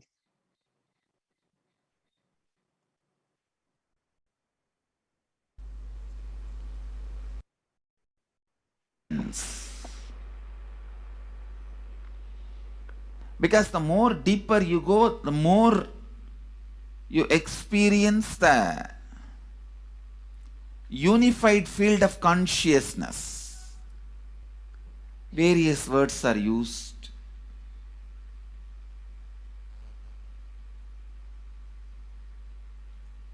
Some of the Hindu traditions uses the word Atma, Brahman. Some of the Hindu traditions use the word Nirvana. Whatever word you may use, Atman, Brahman, Nirvana, unified field of consciousness, whatever. But one thing I want to tell you, the deeper and deeper you go in your inner space, you experience the vast oneness. The more superficial you are, the more incompletions you carry with others, even with yourself. The more superficial you become, even your own right hand and left hand fights with each other. Different parts of you fights with you. Different thoughts of you fights with you. Even you fight with you, the more superficial you go, the more deeper you start traveling. First, you get integrated. The you fighting with you stops. Then, the people around you get integrated. They fighting with you stops. Completion with yourself, then completion with others, then comes completion with other things, not just living beings, even with inanimate beings. The completion starts happening. Even with a nature, completion starts happening. Please understand, the more deeper you travel, the more deeper you go, the more deeper you settle down, the more deeper you start living. Your cognition expands. Your cognition includes. Your cognition becomes more and more inclusive. More joy, more bliss, more knowledge, more enlightenment. Please understand.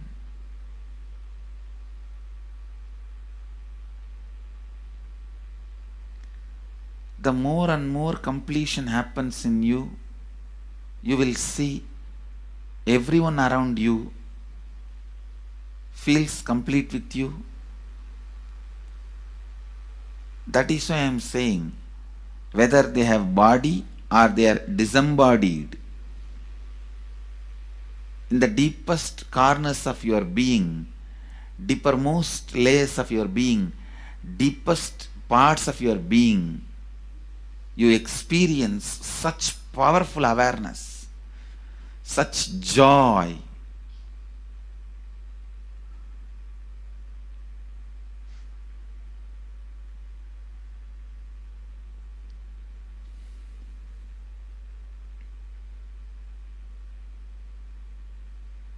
Going into the deepermost corners of your being not only is a joy, it's a power.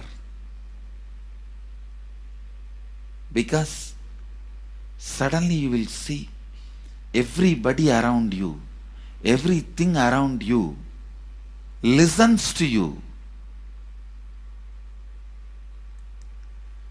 It really becomes a vibrant power where the tendency to exploit is not there. Listen, that's a very important thing. Power without the tendency to exploit. Because as long as you feel the other person is separate from you, when you get the power, it will always be used for exploiting. Because the other person is separate from you, then naturally what you will feel? Let me suck all the possible energy, intelligence, time, talent, treasure. But when you feel the other person is your own extension, you will see, you will be showering so much, enriching so much. The power you have will not be exploiting, it will be enriching. I tell you, even if death comes at this moment, I can tell you very clearly, I can face the death directly and tell the death, I have enriched every human being more than what I received from anybody. I have given to every human being whom I met in my life more than what I received from them. My accounts is clear. Let's go. My accounts is clear. I don't have debt. No credit card money to be paid, loans to be paid, no debit card, no credit card. My accounts is clear. Understand, when you feel everyone is your extension, the power given to you, the power you gain, see, any living is power. Powerful way. Even in that, you will become powerful. So any lifestyle you choose, you will get power in that field. Whether it is exploiting or enriching, murdering or raping or go on serving. Whatever lifestyle you choose, living is power. When you go into the deepermost core of your being and some completion, I tell you,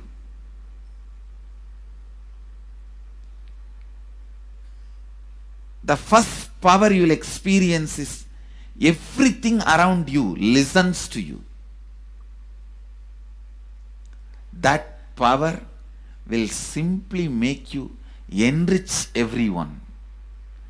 The best power you can have through living is power of enriching.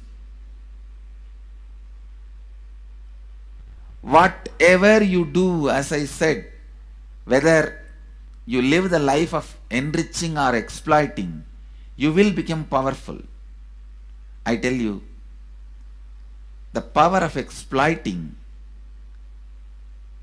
brings more and more conflict within and without. And those conflicts naturally bring suffering. And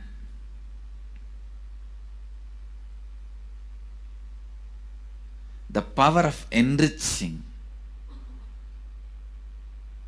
brings more and more completion in you and in others.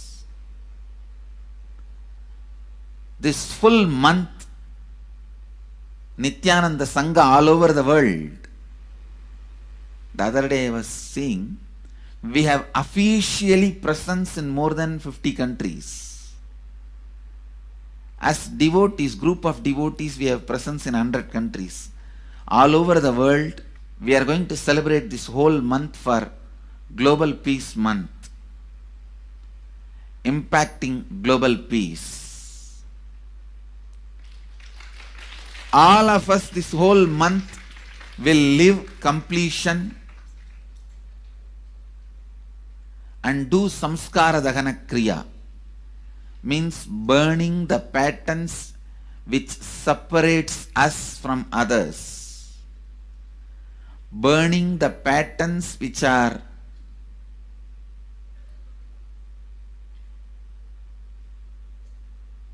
constantly keeping us in a superficial level. All over the world, we will be doing samskara dahana kriya, burning our patterns and leading us to more and more completion. And we also have special 3 Nitya Dhyana Yoga program teaching people science of completion and facilitating samskara dahana kriya. This month, 20th, 21st and 22nd,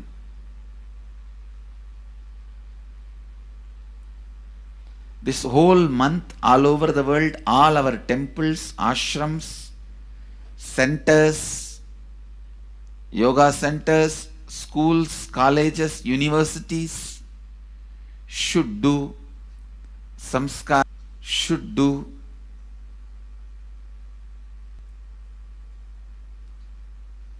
the practice of burning all the incompletions and patterns which leads to conflicts, bringing more and more peace inside us and outside us, spreading peace. This whole month, let's impact global peace. Let us really contribute to the global peace, not just talking about it. Let's do it. Let's do it.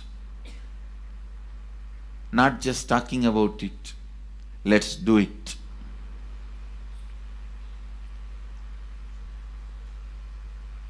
Even if you teach the Samskara Dahana Kriya to 50 people in each area, each place where we have centers, ashrams, temples, two-way centers, yoga centers, even 50 people, each Tanidar teaches, enriches them with this science. The amount of suffering and negative waves, negative vibes reduction can contribute so much to the world. Please understand. One positive person can burn millions people negativity. Experientially, with evidence we proved, one positive person has already burnt at least 20 million people's negativity in last 10 years and brought peace. So each one of you, if you stand up as one positive being, one authentic, responsible, enriching being,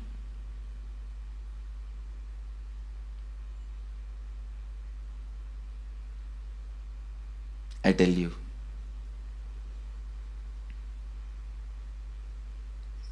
we can do so much to the world. It will be better place than the time we entered. When we leave, it should be better place. That's all. When we leave the earth, it should be better place. So understand, inner peace is your birthright.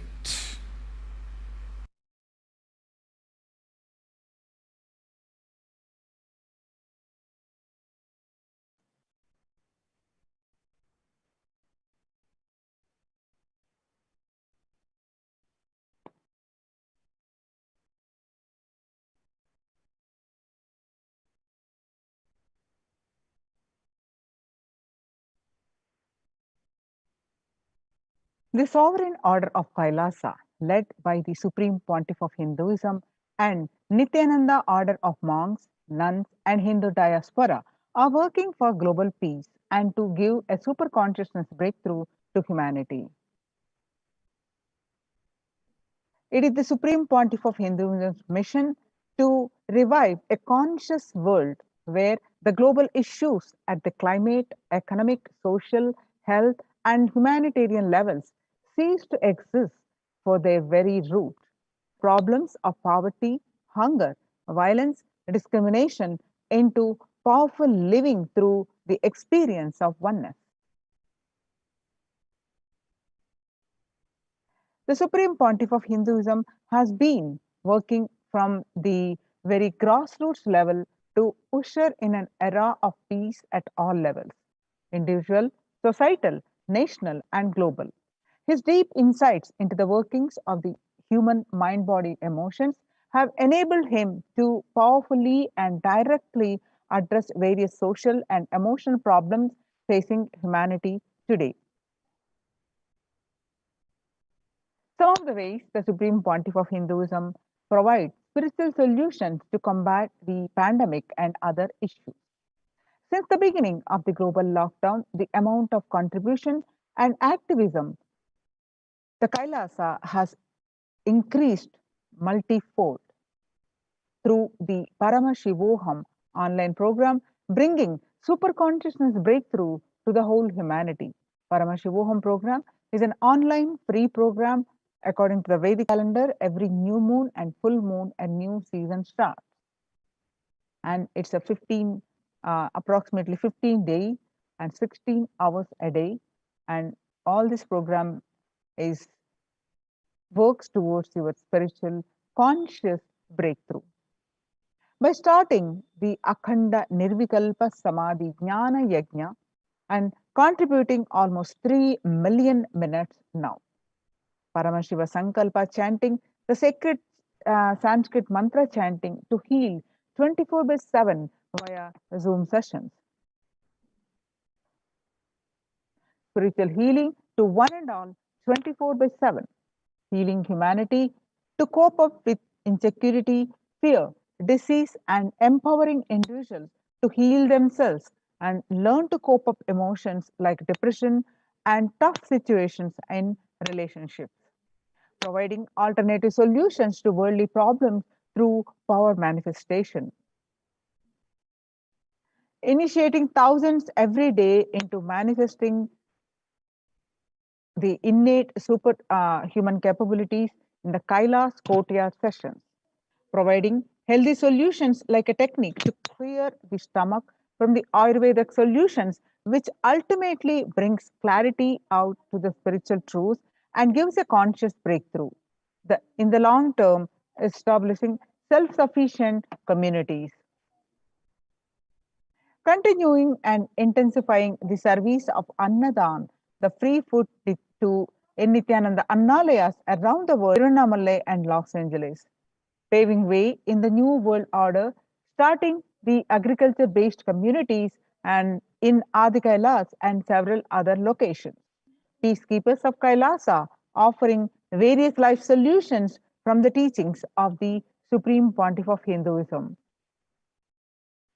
Hinduism prescribes various methods for global healing. One such is Maheshwara Puja, nullifying collective negativity simply through the presence of the avatar and his order of the monks, offering Maheshwara Puja to the natural calamities hit victims. Bhava Samadhi Darshan to raise the individual conscious breakthrough. Devi Parashakti Akashik reading, the cosmic revelations.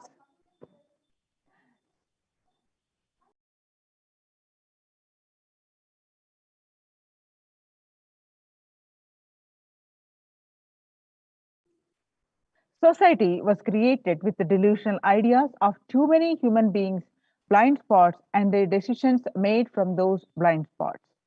If the visionary of a civilization or country or nation has built blind spots when he develops a vision for it, the whole civilization suffers those blind spots forever. Now it is the time that nature, Prakriti, resets itself.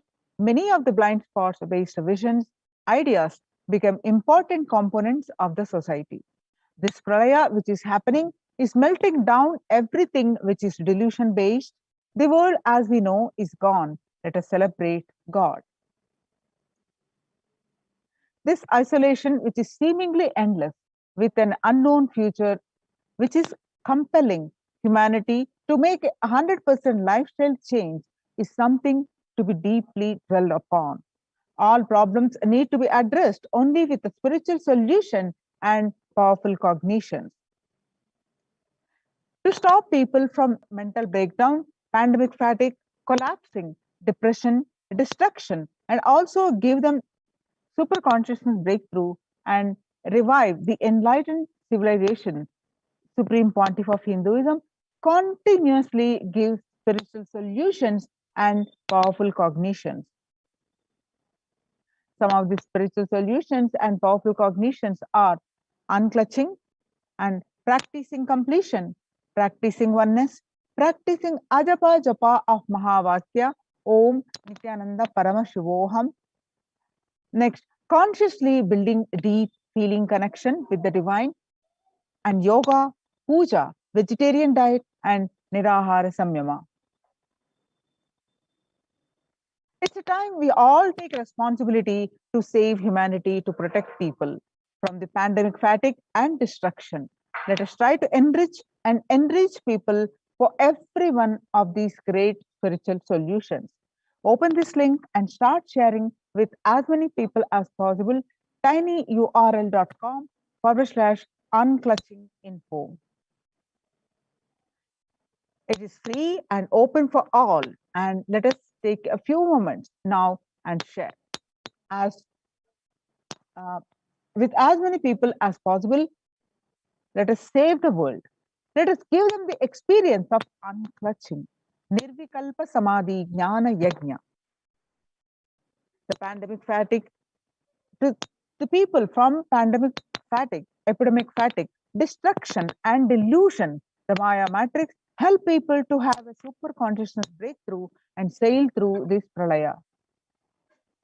People from 50 countries continuously radiate the space of Paramashiva by practicing the unclutching meditation 24 hours a day, 7 days a week, starting from 13th May India time. At any given time, there were 4 to 8 zones actively unclutching around the world. Join this movement at http://kailasa.tv/minutes for peace. Minutes number 4 peace.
Now let's see, the Supreme Pontiff of Hinduism explains more on the Sri Kailas is all about peace-based powerfulness.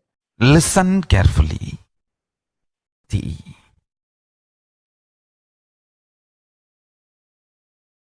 is where Kailasa grows. Listen carefully. It is in the deep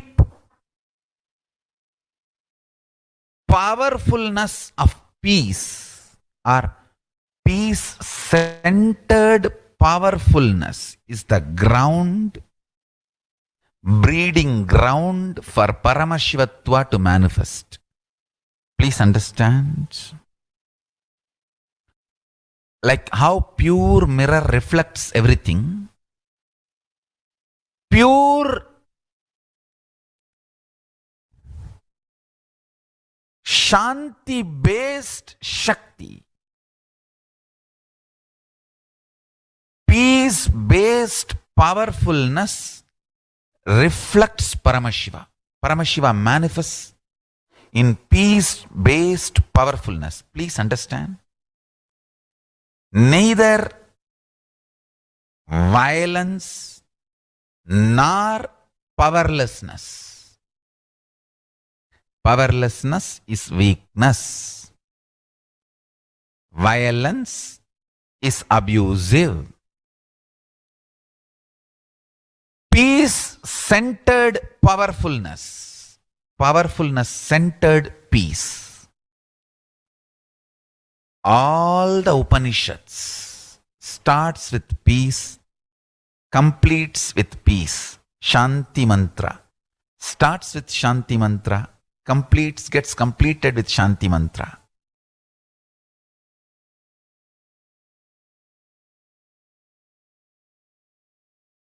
peace-based powerfulness is a fundamental requirement for Paramashivatva to manifest. That is why people who don't want us to manifest Paramashivatva or power manifestation do not want to allow the peace in our life or do not want peace in our campus. Understand? But only if you are peaceful, which cannot be shaken even by the demons and devils, we can be in eternal peace. So, remember this very clearly.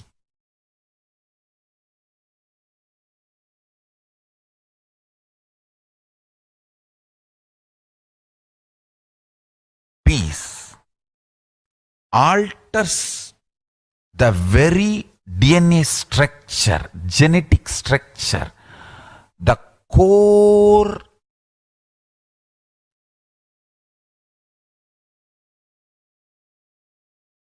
Anu Mahat structure. Understand? Anoraniyan Magato Mahiyan. The consciousness in you is atom inside the atom, Mahat, more than Mahat. That Anoraniyan Magato Mahiyan. That consciousness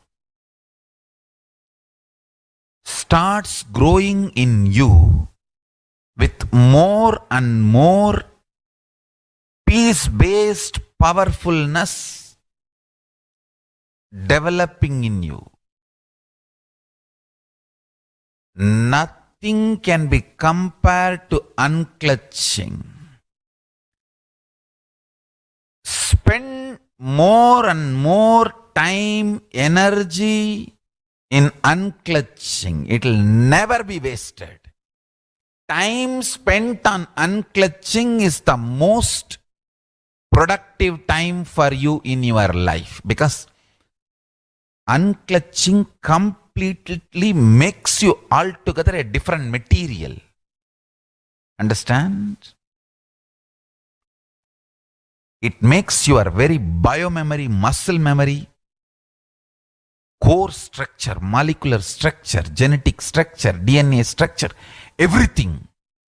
All the 8 energy flow circuits, 7 energy flows, 1 the pure conscious explosion. So totally 8 energy flow circuits exist in you. All the 8 explodes when you unclutch. Understand? Unclutching is the space of Sri Kailasa.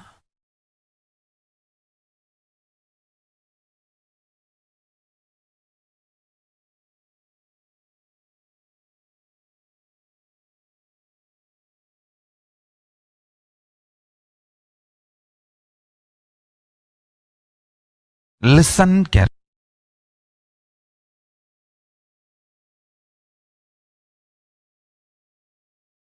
Every chanting, every prayer in Hinduism ends with Shanti, Shanti, Shanti 3 times. Means peace, peace, peace. Hinduism is the real religion. Loving peace, living peace. Individual level, social level, global level. Understand? Hinduism lost all its 56 nations, 200 states, 10,000 kingdoms, samsthanas, is not a loss to Hinduism, it is a loss to planet Earth, human beings.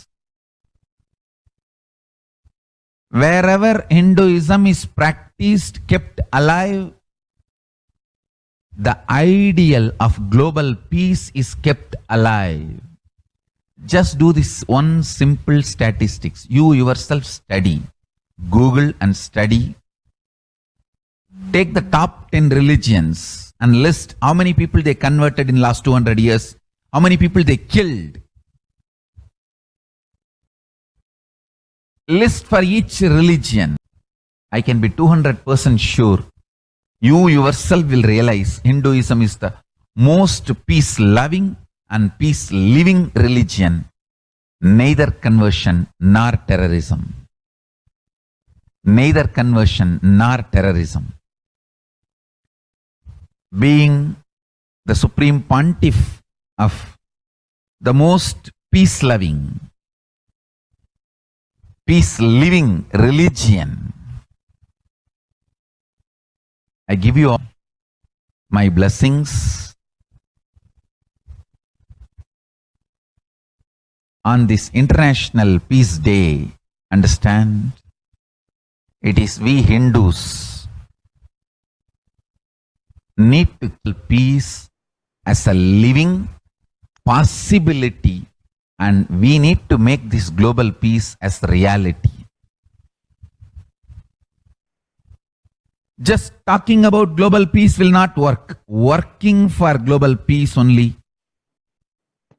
is the responsibility of the real living Hindu. Anyone who wants to claim themselves as a Hindu or practicing Hindu should work for global peace. Global peace is our responsibility.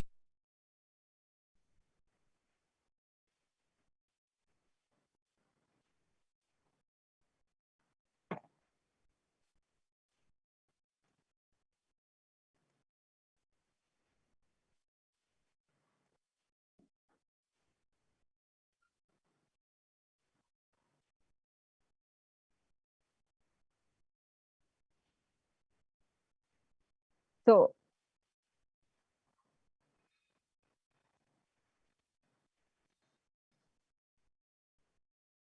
Hinduism prescribes various methods for global healing. One such is Maheshwara Puja. The one which is upcoming is on October 6th. It's also called Mahalaya Amavasya, and nullifying the collective negativity simply through the presence of the avatar and his order of monks, offering Maheshwara Puja to the natural calamities hit victims. Society was created with the delusional ideas of too many human beings, blind spots, and the delusions made from these blind spots. If the visionary of a civilization or country or nation has blind spots when he develops the vision for it, the whole civilization suffers those blind spots forever.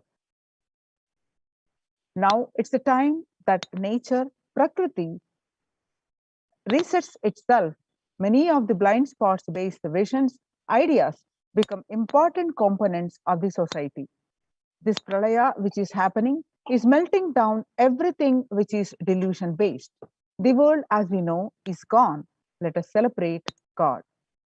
This isolation which is seemingly endless with an unknown future which is collapsing, compelling humanity to make 100% lifestyle change is something to be deeply dwelled upon.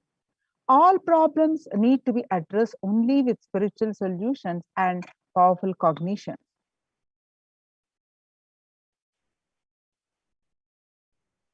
The powerful cognitions and spiritual solutions like unclutching, practicing completion, practicing oneness, practicing ajapa japa of Mahavakya, Nithyananda Paramashivam, Nithyananda Paramashivoham, consciously building deep feeling connection, yoga, puja, vegetarian diet, and nirahara samyama. The life solutions based on this ancient Hindu tradition, the meditation and yoga techniques from the scriptures, the cognitions rooted in the highest truth, the lifestyle based on living and radiating the higher values of life, and powerful way of living and realizing one's ultimate potential form the foundation of the Supreme Pontiff of Hinduism's teachings, which by their inherent nature, provide the foundation for peace on planet Earth. The Supreme Pontiff of Hinduism has launched the Minutes for Peace initiative, which is aimed to reduce the crime globally by conducting mass meditations around the world in parallel. In 2014, just after 2 years of launching the program, it crossed over 1 billion minutes of meditation. The scientific studies have shown a reduced crime rate after participating in the meditation and completion techniques.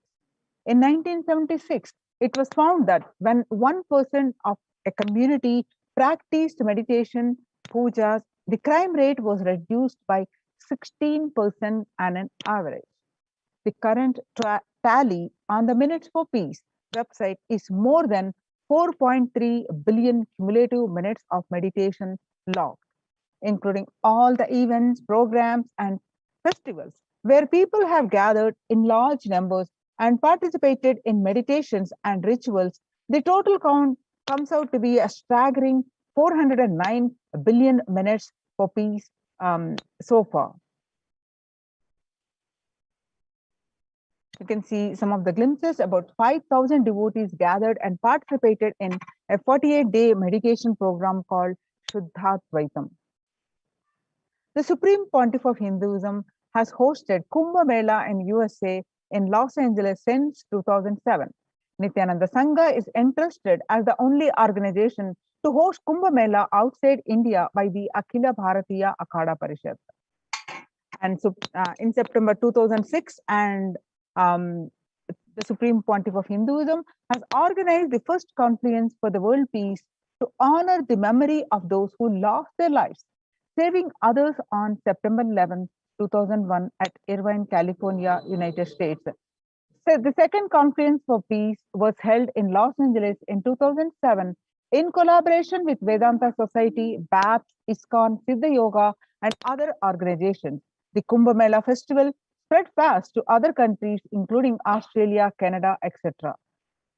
And the Supreme Pontiff of Hinduism in 2009 organized a month-long peace walk covering 1,000 kilometers and 1,000 villages to bring together in harmony from all walks of life to promote feeling connection and oneness among people. And this one of the great contribution the Supreme Pontiff of Hinduism is doing is sannyas, initiating thousands into sannyas. Sannyas is our social responsibility. Let us save Hinduism and humanity. The Supreme Pontiff of Hinduism has revitalized the monastic tradition of sannyas by initiating thousands of people into the Nithyananda monastic order, all renouncing monks, contributing the best things to human civilization, living their life with the cognition that life is for others. The monks and nuns act as the harbingers of peace and empowerment for the human society distraught with violence, depression, and other forms of life negativity. And apart from these great contributions, the Supreme Pontiff of Hinduism has also revived the ancient practice of embarking on pilgrimages, the spiritual journeys, taking spiritual aspirants to high energy sacred spots such as the Himalayas, Kailas, Varanasi, and Kovat, bringing the original context in place. The food system whole key to ending the world hunger. Effect of the COVID-19 pandemic, the UN has noted a dramatic increase in world hunger. According to the state of food security and nutrition in the world, 1/10 of global population, as many as 811 million people, were undernourished in 2020, an increase of 118 million from 2019. Through the Annalaya, under the Red Om project, the No Hunger project, the de facto spiritual embassies of Kailasas worldwide, under the guidance of the Supreme Pontiff of Hinduism, has served over 2 million organic sattvic vegetarian meals so far. Giving free food to all the citizens is the economic policy of Kailasa, deriving the reference from the Vedas and Agamas. Recently, The humanitarian initiative launched by the Supreme Pontiff of Hinduism is the opening of Kailasa's COVID Care Protection Center in India, where the monastery campuses have been turned into a multi-layer quarantine facility to safeguard the inmates against any possible point of contact with the outer world. The Supreme Pontiff of Hinduism has opened this service free to all people, regardless of any differences in age, gender, caste, creed, ethnicity, color, or socio-economic status. Food, shelter, internet, and all basic facilities, including medical care, are provided at these COVID care centers free of cost and for an indefinite period of time. The outcome has been splendid. Zero infection rate so far among the participants, a feat not achieved anywhere else in the world, let alone in India. This response model of handling the COVID-19 pandemic at a community level, along with the guidelines and recommendations for governments, has been recognized by the and accepted by the United Nations as well and published in their website ohchr.org. The participants of the, let's see some of the glimpses. The participants of the COVID care program offered by the Supreme Pontiff of Hinduism are enjoying a healthy, blissful, spiritual lifestyle in multi-layer protection. They enjoy the stress-free time following a spiritual morning routine, doing yoga, daily puja, temple seva, the Kara Seva, the voluntary free service, and celebrating festivals. You can see the glimpses.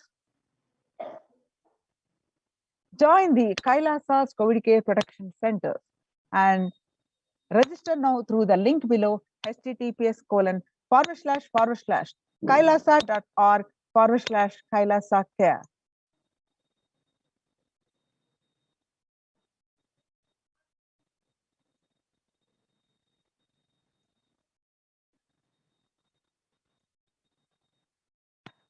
Revelations to the world by the Devi Parashakti. On 13th May 2021, Devi revealed that, listen well to my words. For India, I made shift as protection. Nithyananda Navapashana Lingam invite the Sarovar. Go to Adi Kailasa, O Indians, listen. All those regretting losing Nithyananda Nija Avatara without confusion and without talking as just lip service, go to Adi Kailasa. And on various occasions, Devi Parashakti revealed Akashic reading, stressing the importance of taking shelter in one of the COVID Care Protection Center, especially Adi Kailasa. For saving your life, go to Adi Kailasa. Best life is there. Before Corona takes your life away, go to Adi Kailasa and save your life. When the first world countries closed their borders during a massive global emergency, Kailasa has opened its doors to all without exception. The free COVID care centers opened across India.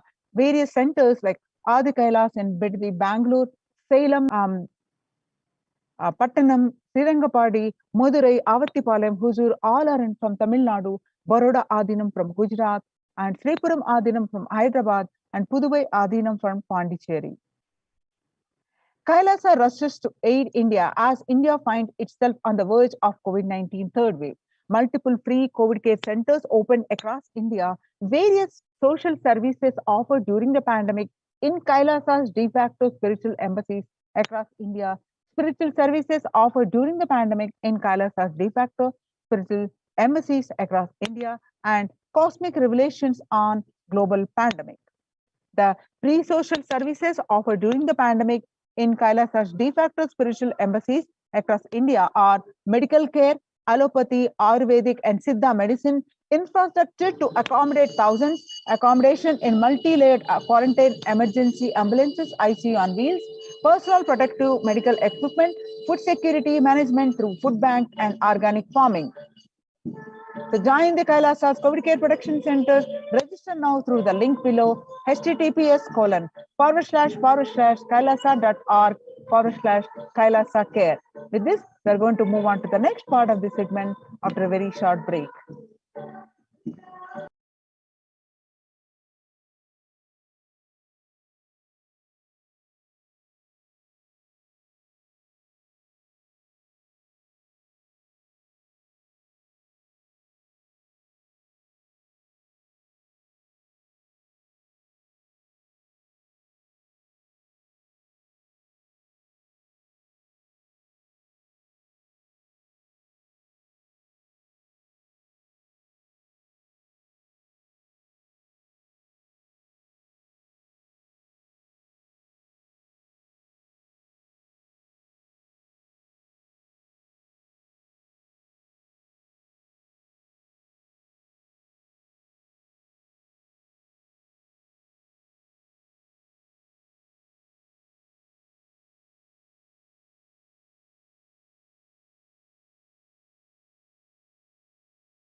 most easiest, most powerful, most inspiring, most exciting way to connect with life as the form of mother. Navaratri is the time to connect with Cosmos as mother. Celebrate Cosmic Mother. This 9 days we worship Mother, worshipping Divine Feminine. யாதுமாகி நின்றாய் காளி ஓம் காளி ஓம் சக்தி ஓம் காளி ஓம் சக்தி ஓம் சக்தி ஓம் சக்தி ஓம் சக்தி.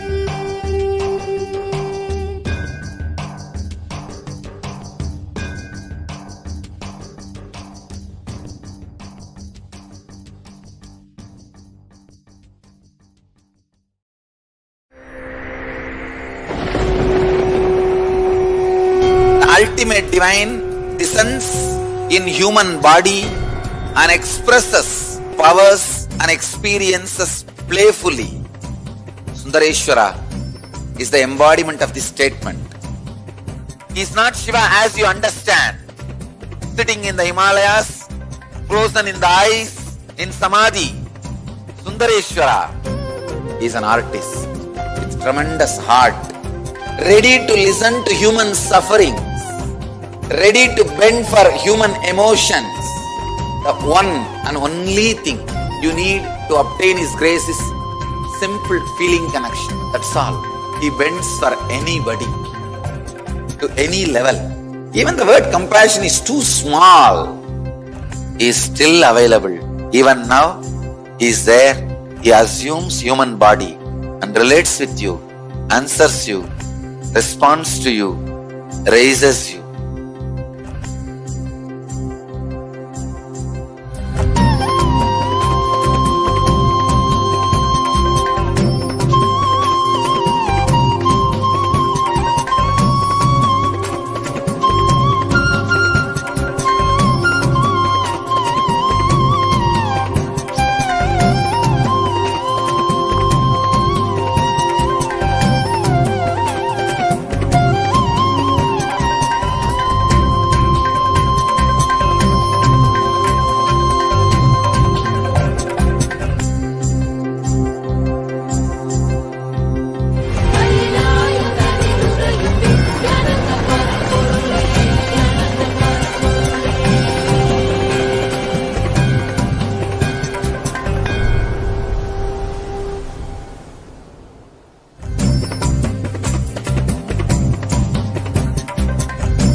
I don't know, I was lost.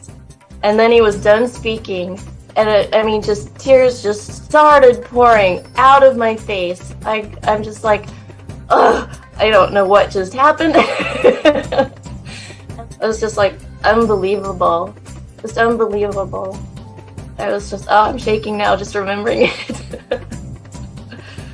I don't know what shifts inside you. It's just, I literally felt the strong initiation happening at that time when Swamiji blessed. I don't know, it just puts you in some different world altogether, and suddenly everything seems possible.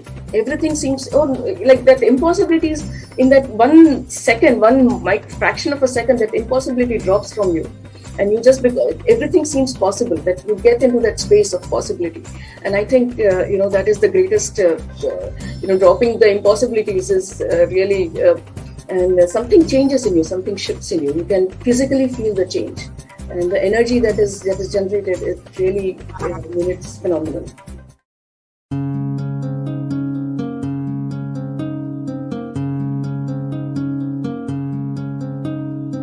There are some gods, 9 unknown gods. The moment you call, they will be there. Venkateshwara, Balaji. I tell you, people give so much for Venkateshwara because he does the job. He's the 9 unknown god. There's a village folk story where Venkateshwara borrows from Kubera for his marriage and he's still paying the debt. Venkateshwara takes the responsibility of reserve to reserve. This whole story, beautiful story of Venkateshwara is an amazing concept. He is making Yaksha into Lakshmi. He is making the reserve to reserve. It's an amazing truth.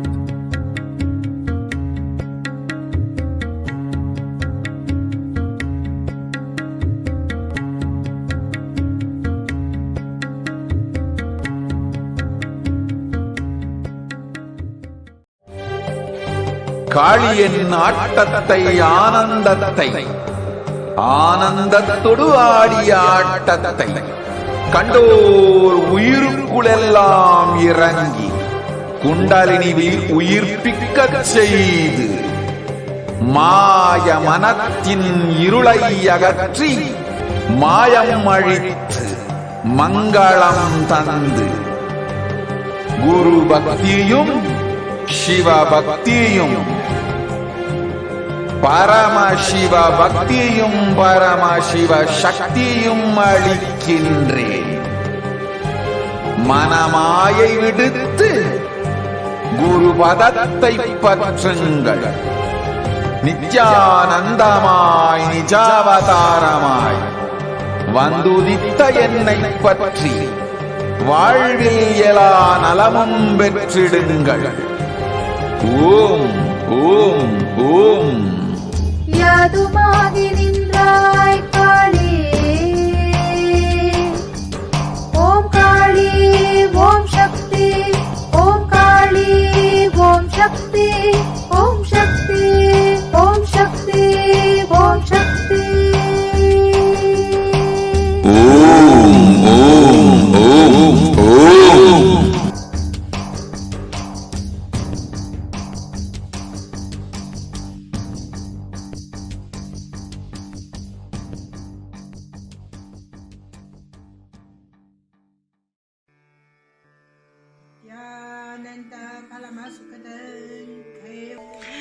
Here is the Australia Kailasa.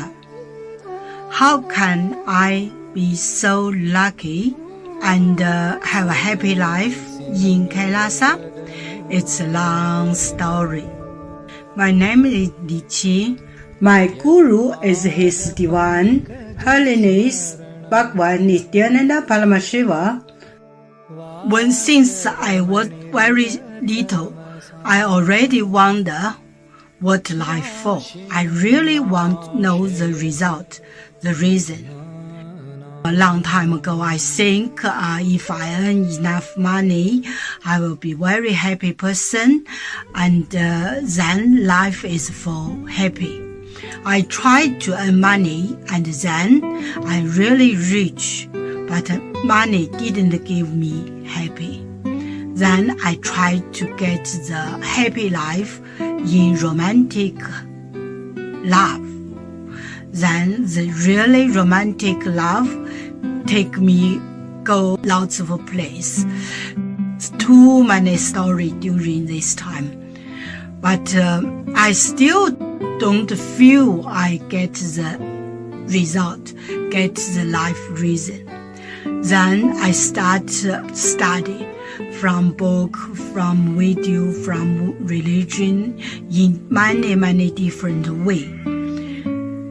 And when I study Buddha, that time I really appreciate Buddha gives so much intelligence to me about life. But I don't think study is enough for me.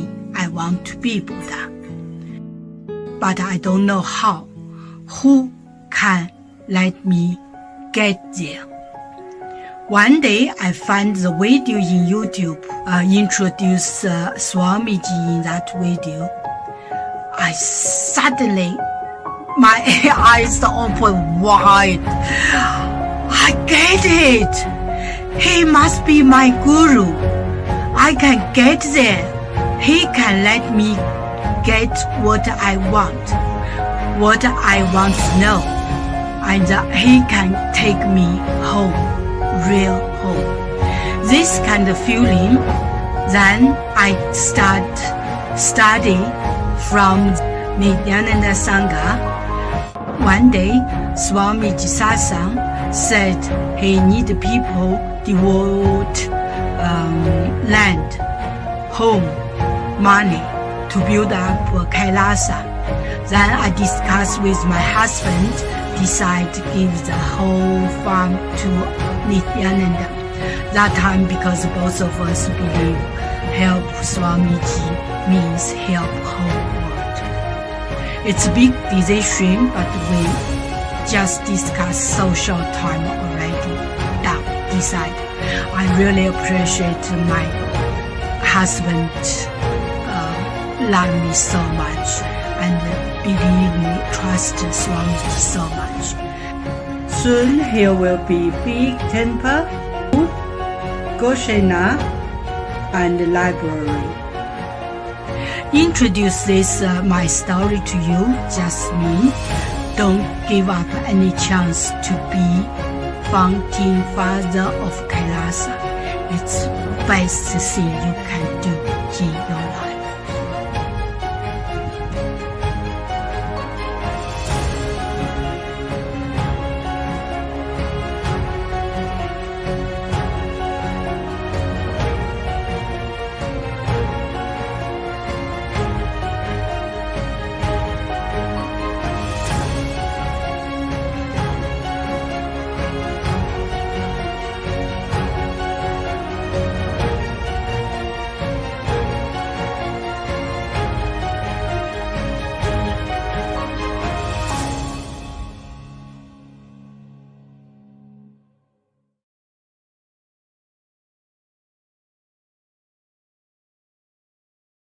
Just be alive for next 3 years. Don't die within next 3 years.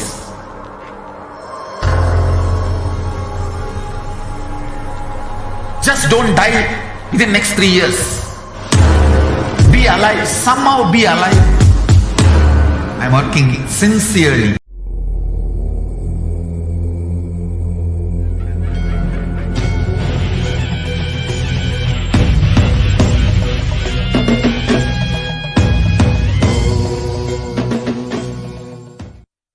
Connecting with the divine with your eyes closed is meditation. Connecting with the divine with your eyes open is darshan. Come, let us all now move from meditation to darshan. Slowly, very slowly, please open your eyes.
தரும் வாகனம் அருளாக அகவாழ்வின் இருள் நீக்கி சன்மார்க்க நெறி காட்ட அவன் காட்சி தரும் வாகனம் திருக்காட்சி கண்ட விழிகள் விரிந்திடும் வேண்டும் வரம் கேட்கும் மனம் மாயமாய் மறைந்திடும் பல கோடி இதழ் பூத்திடும் மலராய் ஒளிரும் நித்யன் திருமுகம் கரம் தாங்கும் திருச்சூலமோ புவியில் பிடி நீங்க அருள் செய்திடும்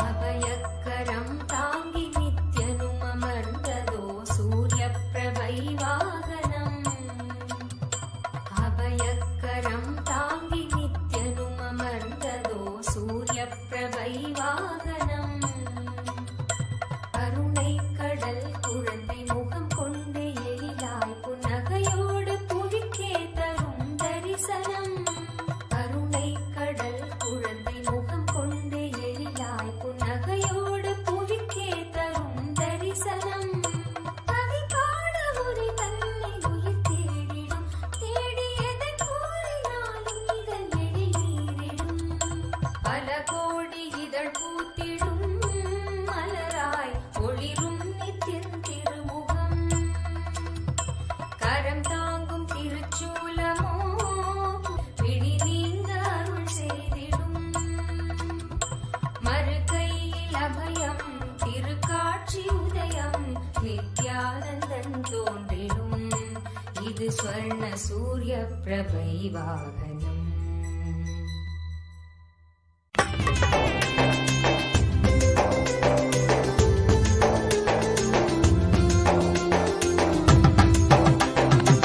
உன்னாடும் மனசத்தா தான் காட்டி அனுப்பத்தா உலோகம் இறங்கி வந்தானே நித்யானந்தா உன்னாடும் மனசத்தா தான் காட்டி அனுப்பத்தா உலோகம் இறங்கி வந்தானே நித்யானந்தா ஏந்தா புரியல வாழும் வந்த வழி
ॐ नित्यानन्देश्वर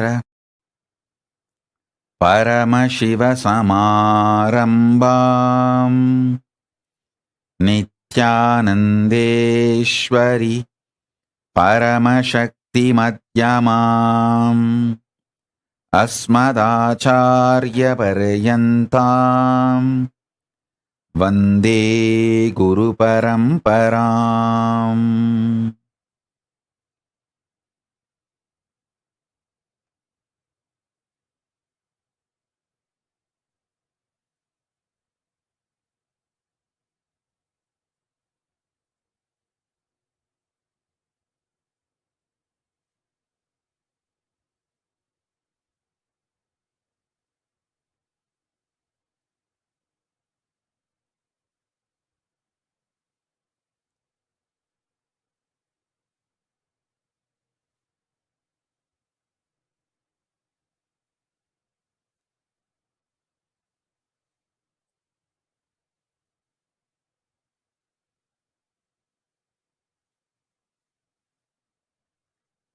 I welcome you all with my love and respect.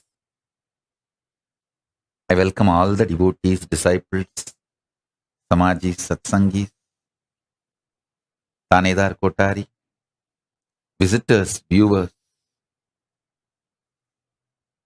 Sarvanyapita Yajamans, Kartas, Sarvabarityagis, Tanedar Kotari, visitors, Mantreshwara, Vidyeshwara, Ganeshwara, Lokeshwara, Astreshwara, ambassadors, diplomats, e-diplomats, I welcome all of you with my love and blessings.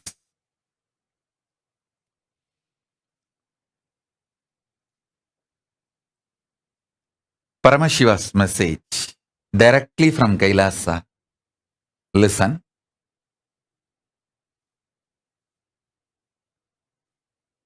புலன்னமக்கு புலப்படாத பொழுதும்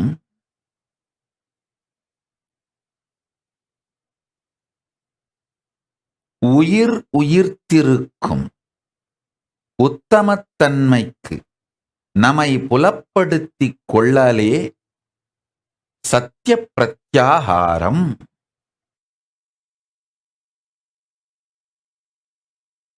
I'll repeat, listen. புலனெல்லாம் நமக்கு அடங்கி புலப்படாது போகுங்காலத்தும் உயிர்ப்பை உயிர்ப்பிக்கும் உற்சாக சத்தியத்தை உணர்த்தும் விதமாய் வாழ்க்கையை உயர்த்திக் கொள்ளல் சத்திய பிரத்யாகாரம். I'll translate. Listen. There will be a time in your life where your senses will not be active.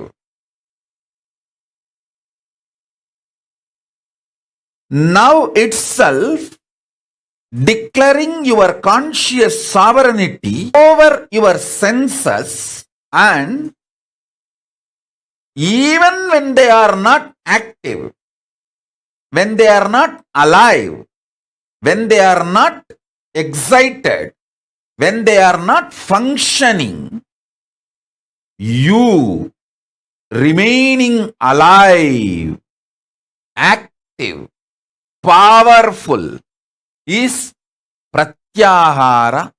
That is the achievement your body need to do to manifest conscious sovereignty.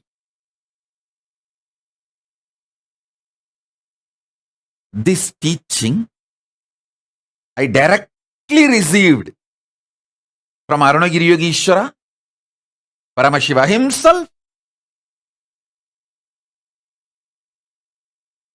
Understand? He taught me with a beautiful example.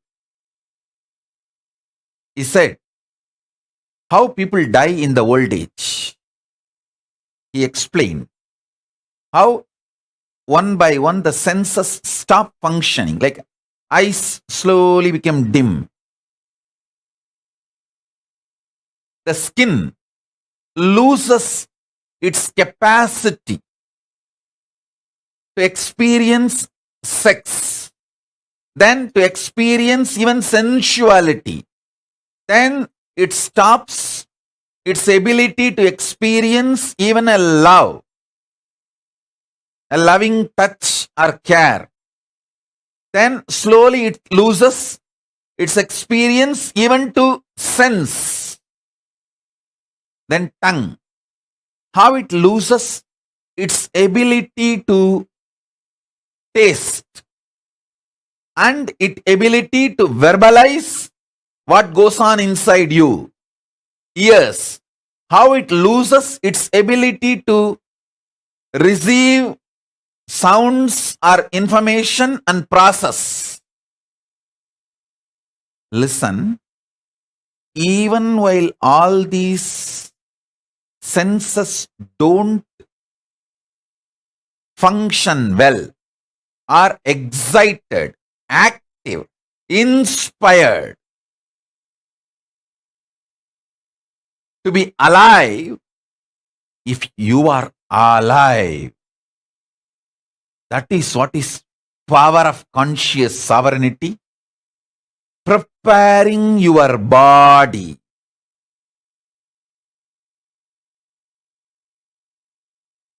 to live conscious sovereignty. See, when your senses are active, active, alive. Declare your conscious sovereignty over them so that they will continue to be your servants, the place they are supposed to be. And they will not fail you even when they are slowly settling down. This is the right science of pratyahara. I'll give you simple tips. Start with, see, all of you are addicted to some habits, some things.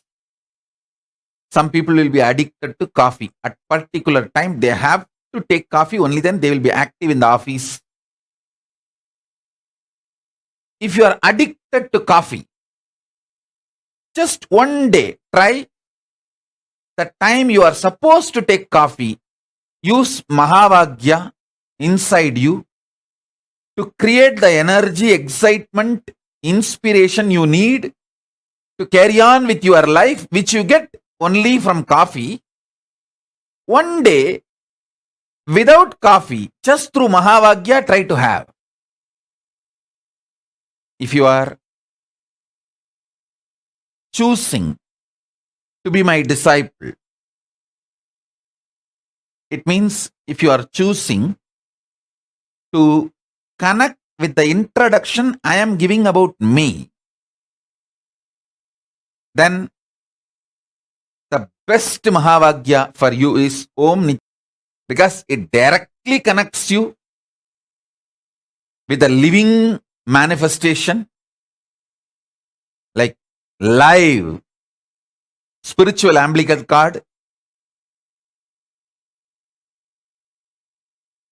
If you are not that connected to me and you are like a visitor or a viewer, suddenly my satsang appeared in the Facebook and you feel like, okay, let's see what is he doing, what is he trying to tell.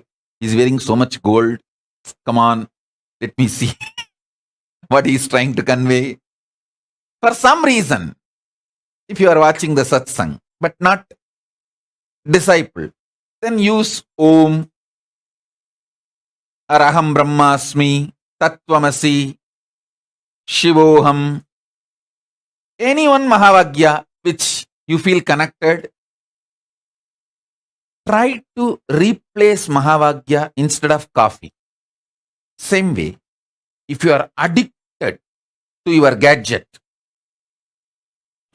you can't be without your gadget, that nudge. Then just one day, keep it away and try to sit with Mahavagya. Just one day. I tell you,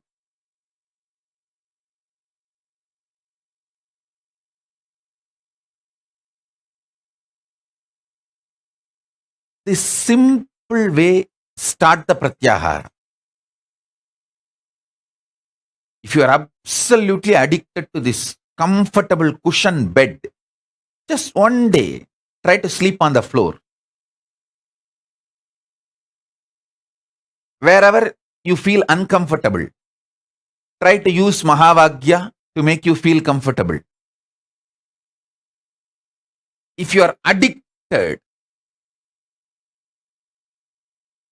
to some music, keep that music aside. One day, try to listen to Mahavagya continuously. I tell you,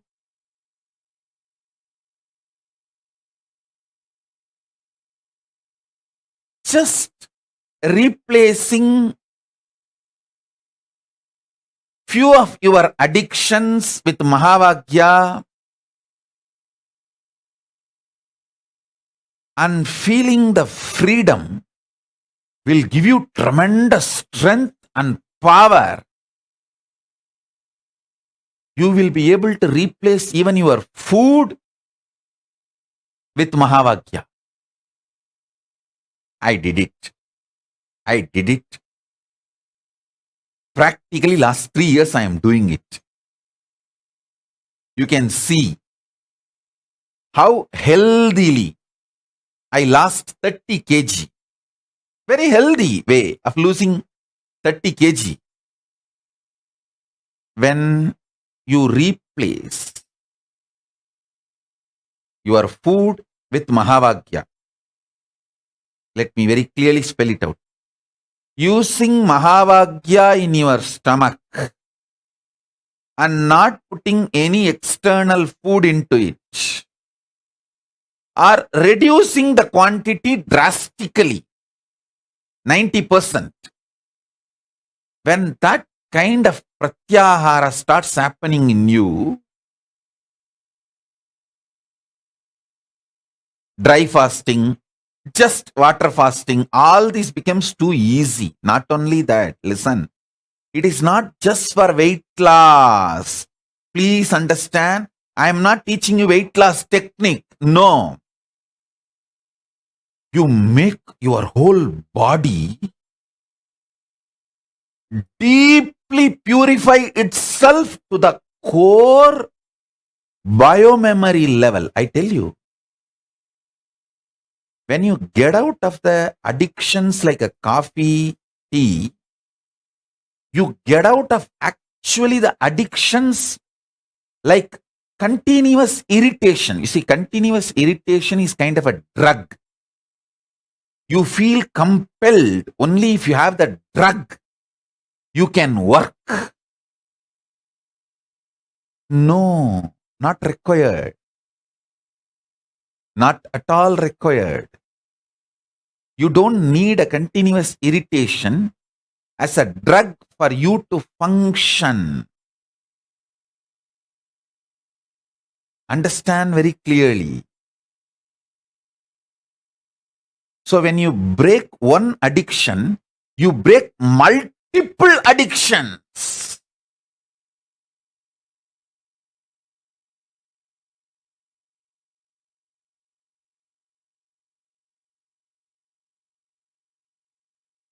Liberate yourself from all addictions by declaring your conscious sovereignty over your senses.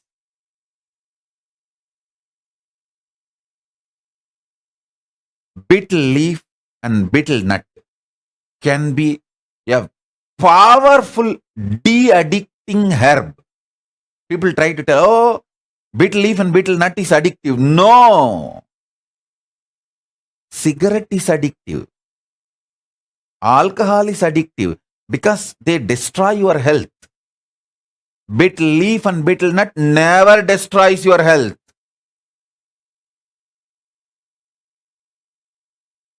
Don't add any items like lahiri or the other drug type of items. No. Simple betel leaf, betel nut is high. It is actually de-addicting substance.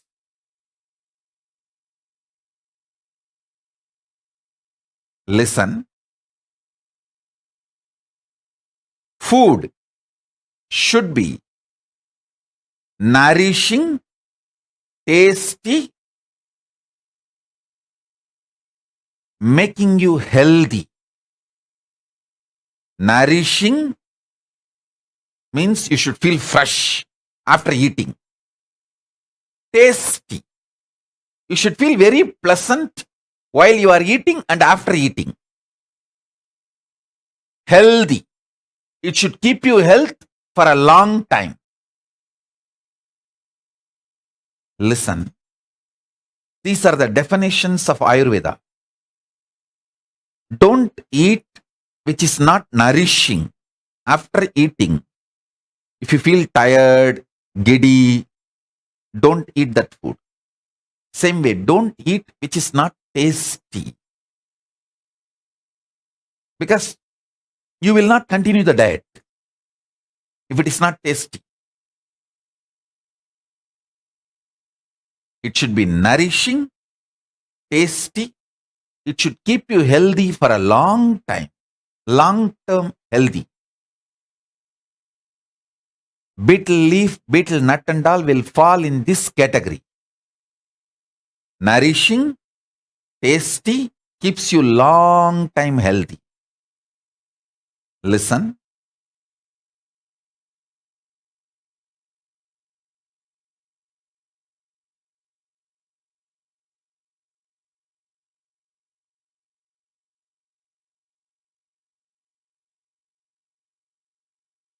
De-addict yourself.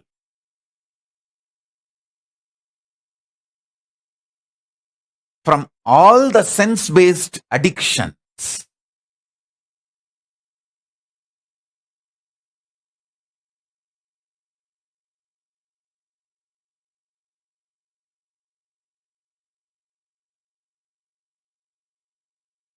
I'll give you a very simple tip. Drumstick juice and Tooduvalai juice. These two will make men, women both very strong physically. You will get out of porn addiction. Understand? Men, women, both. Whoever has pornography addiction, take these two juices. Drumstick, Moringa leaf juice and Tooduvalai juice. Makes you highly potent and highly strong. Understand? Don't try to understand. Don't try to be brainwashed by the modern introduction ideas about sex. Listen. Almost all of you in the modern world, you got the introduction about sex from pornography industry, pornography and soft pornography industry. They introduce about sex to you only to make you as their customer, not for you to have a healthy sex life. Hinduism is interested in your healthy sex life. Neither it addicts you using sex, nor it gives you wrong introduction about sex. It gives you enlightening ideas about sex. A person with high potency and stamina will not be addicted to pornography. Listen.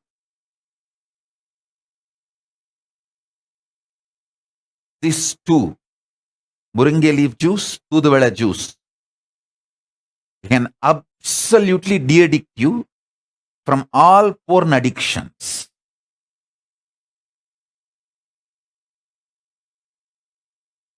Soon I'll speak, at least for selected group, detailed understanding about the Hindu biology.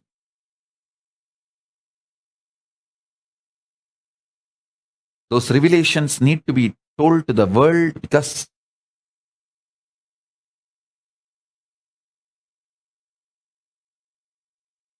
world needs to have right knowledge from Paramashiva himself directly.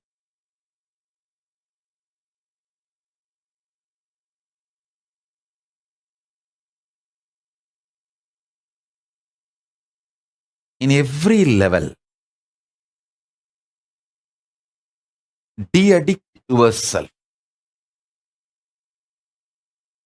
I tell you, de-addicting you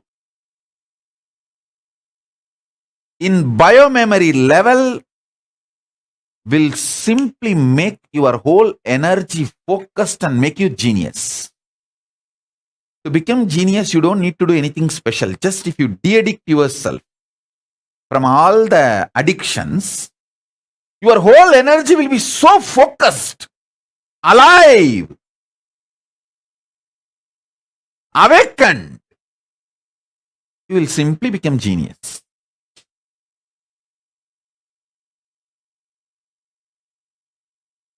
You will simply become genius. Becoming genius will be just your lifestyle. Understand?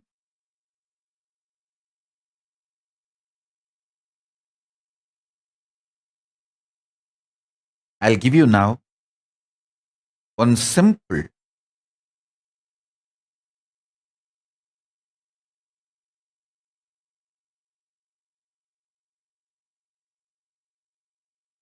Shaktipada and Shaktinipada.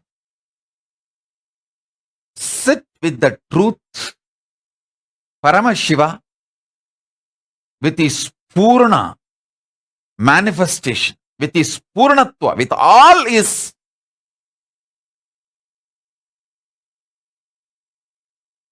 auspicious, with all his manifestations. He is sitting inside you and celebrating himself, enjoying himself. Listen. Listen carefully. Listen. Listen carefully.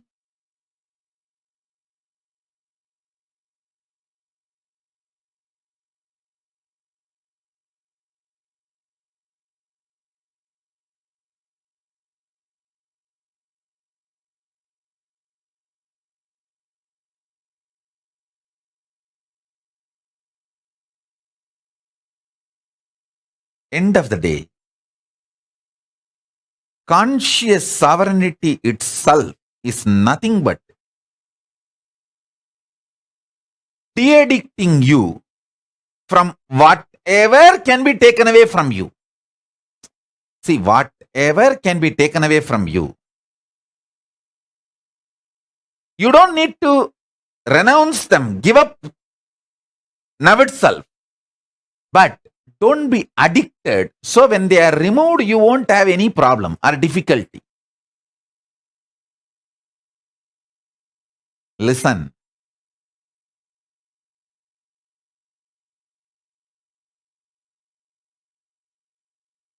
Whatever can be taken away from you,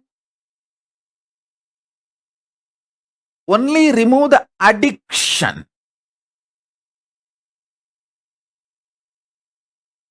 Best Shaktipada for this. I should say one of the ultimate Shaktipada I can give you is sit with the truth, reality, Paramashiva manifesting with all his glory, completion, powers, Purnatva, in his complete form, Purna, celebrating himself. Sit with this. Let this continue to be the source of energy, excitement, bliss, your very identity.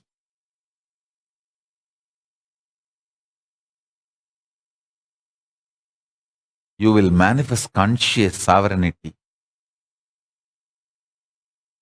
Because when this reality is asserted by you, means cognized by you, everything else drops automatically. They lose its power over you. Anything which binds you loses its power over you.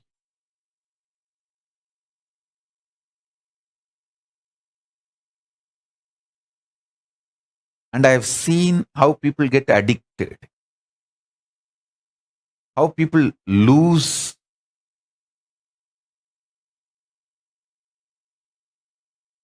themselves, how people get disturbed from their existence. how people rise or fall.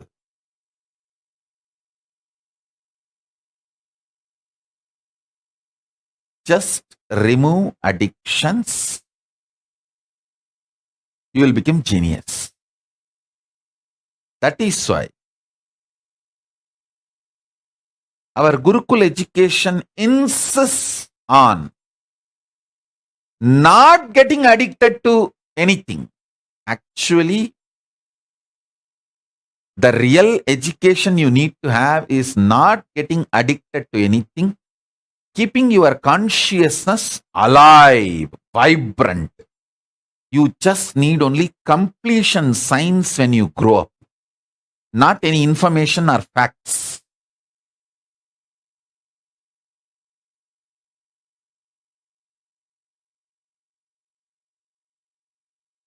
You only need conscious sovereignty, nothing else. Especially after the advent of the internet, Google. People who are studying, reading, trying to master some subject are fools, stupid. By the time you become a doctor, MBBS, MS, all these, that, bus, and ready to do open heart surgery, that science is outdated. You don't even need to open the heart. Just through laser, you can finish any surgery without opening the heart. So the whole 15-20 years you spent, you mastered the whole sciences in every field. This is the way the future is going to be. 20 years you study. Somebody was asking, I saw which engineering college I need to go and join. Fool. To become a fool, any engineering college is okay. In India, everyone becomes engineer first, only then they think what they should become. And India has more number of engineering colleges and engineers than the rats and cats. Go and join anyone, which is all now empty after all. And many colleges are paying you to come and study engineering. You study for 20 years and learn, master the science of making roads. Suddenly the cars which can fly 20-30 feet high is invented. Over. The whole idea of the roads will become useless in next few years. And you will put your 20 years to learn how to make roads. I'll actually prove to you guys how I will make my Balasans as best doctors and powerful surgeons.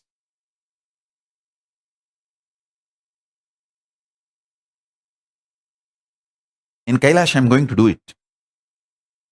They will be amazing surgeons. Precisely.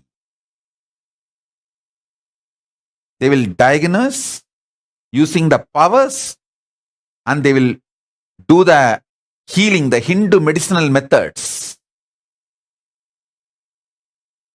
In every level, I am telling you,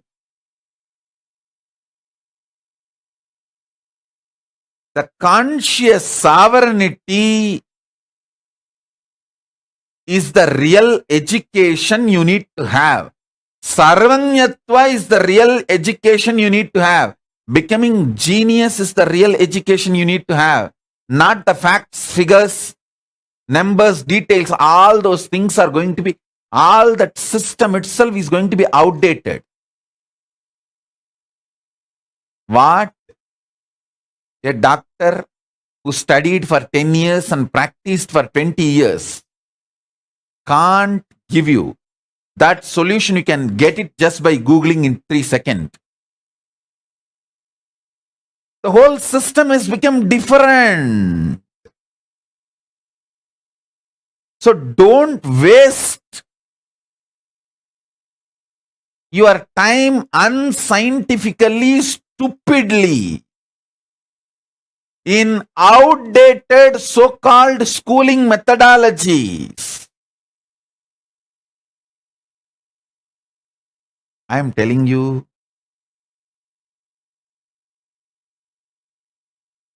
I'll give you one example.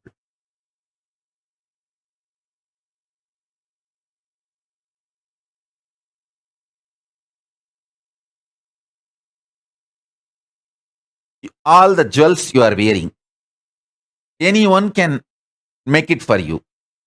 All the clothes you are wearing, anyone can do it for you and give you. All the makeup you are wearing, anyone can do it and give for you. But the internal organs you are having, keeping them healthy, only you can do it for you. Building your body healthy, muscled, the way you want, only you can do it for you. Focus on that which only you can do it for you. Everything else will be easily, freely available to you. This is the core value of life.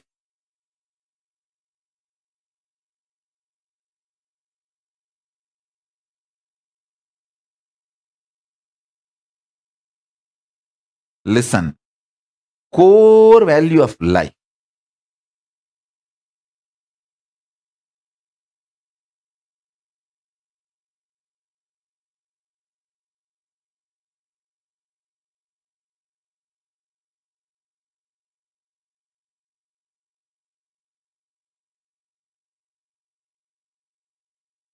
Sharpen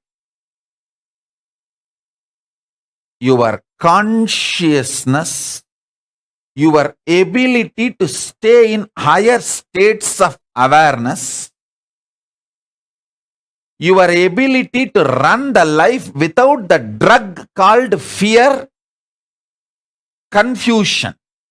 Understand, greed is not a drug actually. I'm not saying greed is right, but at least greed is not a damaging life negative drug. Fear and confusion is the life negative drug. Stop taking the fear and confusion, which is life negative drugs, to run your day-to-day life. Understand? Don't come and tell me, no, Swamiji, I want to get out of the fear, but I am not able to get out of the fear. That is an absolute cunning lie. That's absolute cunning lie. Listen. Inside you, you are convinced your fears have a utility to you. Because of your fears, many times you saved yourself from many problems, and only with your fears you can run your life. You can be alive, active. All these wrong convictions have gone into your system. You convinced yourself wrongly that fear is needed or a part of life for you to run your day-to-day life. No, it's a lie. It's a lie. It's a lie.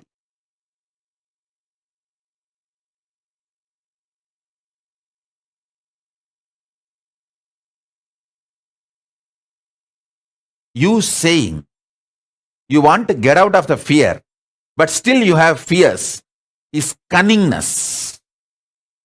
I won't even treat that as a ignorance or innocence. I will only treat that as a cunningness. So please understand, drop the cunningness now. Don't try to expect sympathy from others. Oh, you want to drop the fear. You want to drop the fear. You want to drop the fear. But you are not able to drop the fear. That is extreme cunningness, trying to get sympathy. No. Stop this cunning game. Drop all the conviction you carry that fear as a utility value for your existence or better existence. No.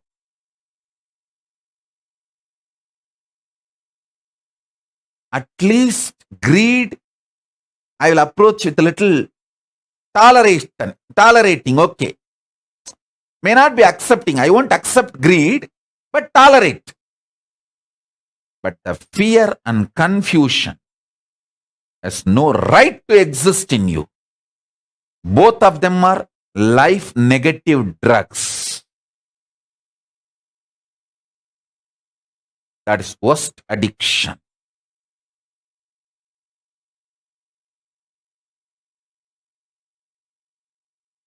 Decide your conscious sovereignty. Allow the Guru to work on your mechanism. I don't work on your mind. I work on your mechanism. I don't work on your mind because I don't work on shit. I am not scavenger.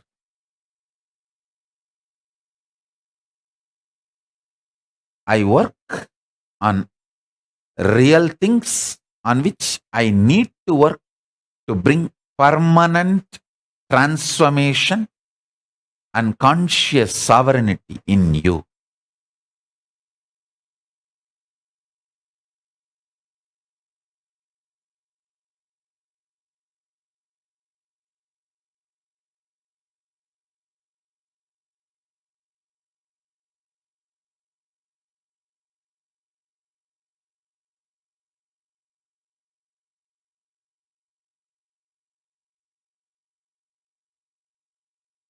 This one Shaktipada of Paramashiva being in his Purnatva,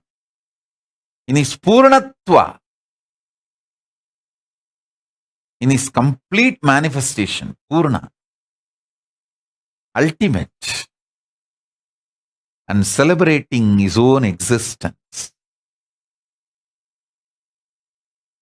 Use this Shaktipada and Shaktinipada in you. With Mahavagya, you can de-addict yourself from everything. This can de-addict you completely. राजाधिराजाय प्रषड्यशालिने नमो वयं वै श्रवणाय कुर्महे रामे कामाय मह्यपुष्पामेश्वरो वै श्रवणो ददातु कुबेराय वै श्रवणाय महाराजाय नमः சலடி போற்றி சிவன் சேவடி போற்றி நேயத்தே நிந்தறிமலன போற்றி மாயப்பிறப்பருக்கும் மன்னனடி போற்றி சீரார் பெருந்துரை நம் தேவனடி போற்றி ஆராத இன்பம் அருளும் மலை போற்றி ஈசனே சிந்தை கவனம் வந்த நேசனே நீ வருவாய் பூவோடு கனிகளை கொண்டு உன்னை பூஜித்தோ அருள் தருவாய்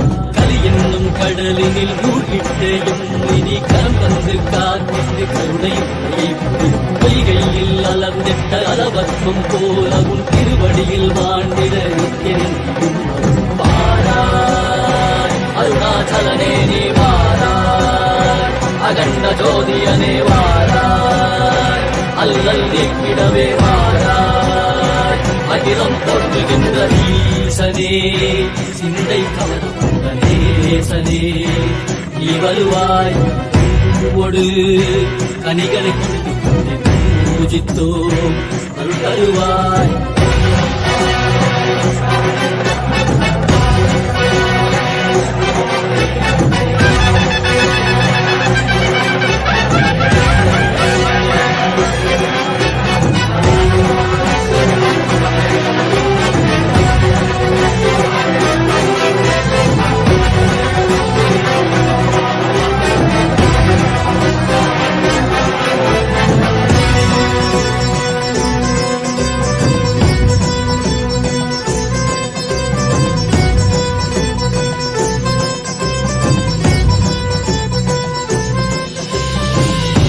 கையினில் சூலமும் மெய்யினில் வில்வமும் நிறையாக்கடல் நீர் குடியோடு தரிசனம் அல்லவா பொன்மாட சிற்றவை தனிலே சிந்தை கவர்ந்த உன்னை சிக்கன பிடித்தேனே வந்தும் புகழ் பெறும் நான் வரை நாயகா மதியில் நிலைந்திடுவாய் மதி உணராதவர்க்கு மதி உணர் செய்திட பொன்மழு நீ ஏந்திவாய் அறவாடிட சூழ்ந்திட புகழ் சேர நீ வருவாய் அகம் உணர்ந்திட புறம் மகிழ்ந்திட புலித்தோலோடு நீ வருவாய்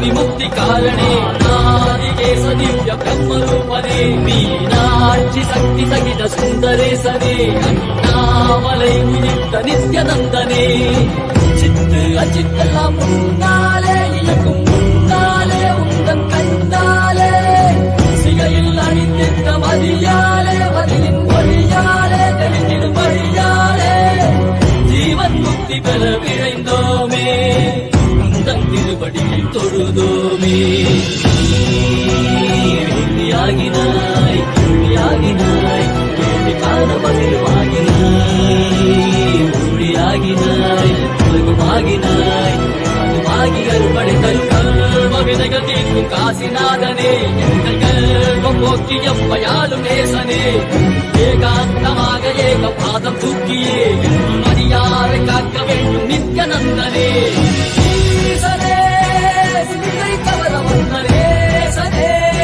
நீ வருவாய் கதிகல சரணத்தை நயே காத்திரவா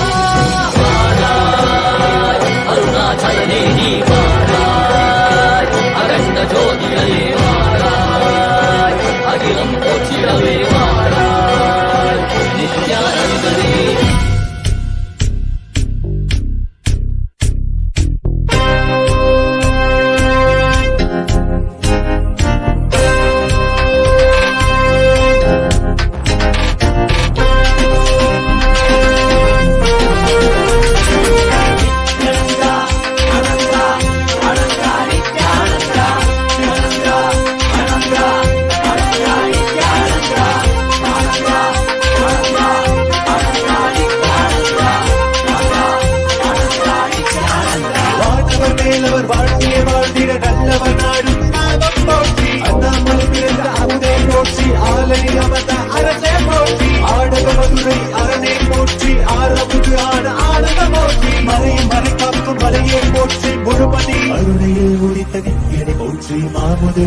சுந்தரா போற்றி அருணையில் உதித்த நித்தியனை போற்றி மாமதுரை நீட்ட சுந்தரா போற்றி நித்யானந்தா அனந்தா அனந்தா நித்யானந்தா நித்யானந்தா அனந்தா அனந்தா நித்யானந்தா நித்யானந்தா அனந்தா அனந்தா நித்யானந்தா அனந்தா அனந்தா அனந்தா நித்யானந்தா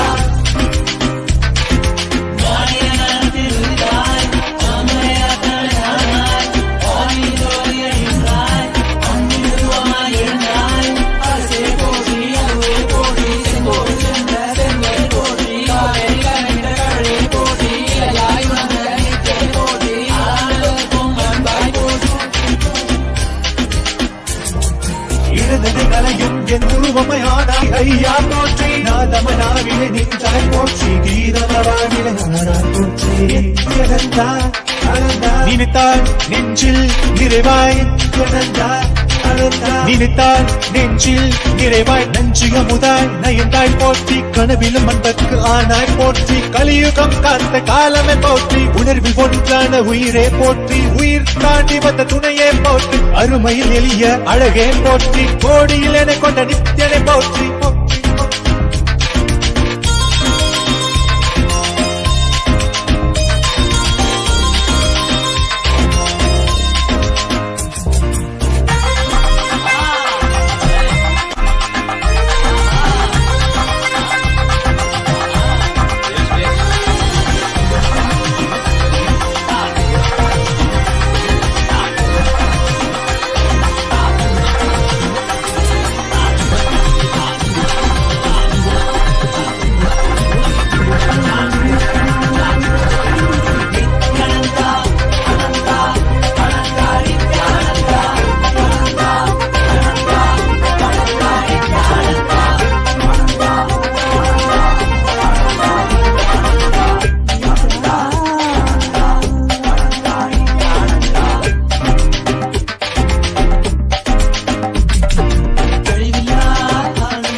நின்னருள் பெருக காக்கா காக்கா கவின் மிக அழக நோக்கா நோக்கா நின்னருள் பெருக ஏதும் பிற இரண்டால் கருணை நீ செய்யும் எந்தாயே ஏதும் பிற இரண்டால் கருணை நீ செய்யும் எந்தாயே அப்பனே செய்யும் எந்தாயே அம்மை அப்பனே நீ என்னை அப்பனே அம்மை அப்பனே நீ என்னை அப்பனே அம்மை அப்பனே நீ என்னை அப்பனே அம்மை அப்பனே நீ என்னை அப்பனே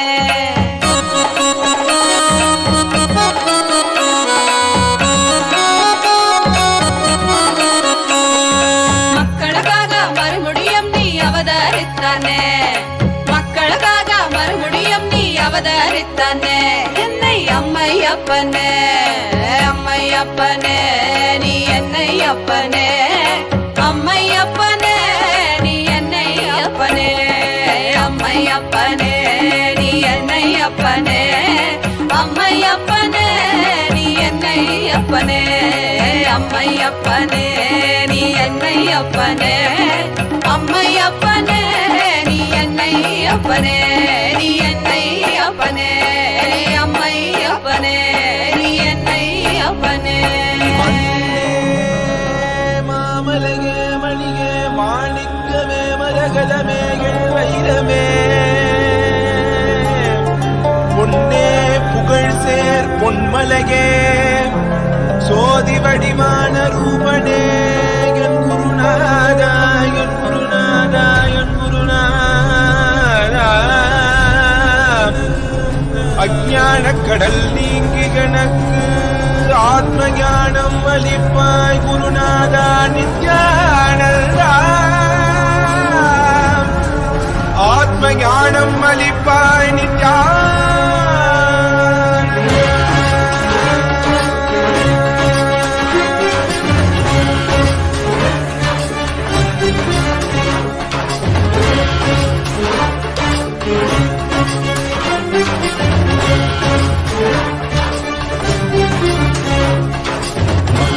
கொண்டு கங்கை முடி கொண்டு நர்த்தனம் புரியும் ஈசனே சுடலை புடுப்பூசி புடுக்கை தனையேந்தும் காலனே புடிதோலனே வீடு பிடியால் உள்ள முறைகின்ற மதுரை மாநகரின் ராசனே இன்னல்களை கலைந்து இன்பங்களை அளிக்கும் சுந்தர வடமணி நேசனே ஞாயிறு திங்கள் நித்த முறைகின்ற செவ்வழி கொண்ட செல்வனே சொற்களே எந்த சோமனே ஐயா சோதி வடிவான ரூபனே பழிமொழி காணா அண்ணாமலையே அகிலமும் போற்றிடும் ஐயனே நாதாவரணனே நால்வர் போற்றிட நயமுடனாடிடும் நாதனே ஆழகாலம் உண்டு ஆழம் காடுதடில் ஆனந்த நடமிடும் ஆதி செய்வனே மங்கையிடம் கொண்டு கங்கை முடி கொண்டு நர்த்தனம் புரியும் ஈசனே சுடலை முட்டாளனே புலிதோலனே மீனின் பிடிகால் உள்ள முறைகின்ற மதுரை மாநகரின் ராசனே இன்னல்களை கலைந்து இன்பங்களை அளிக்கும் சுந்தர வடமணி நேசனே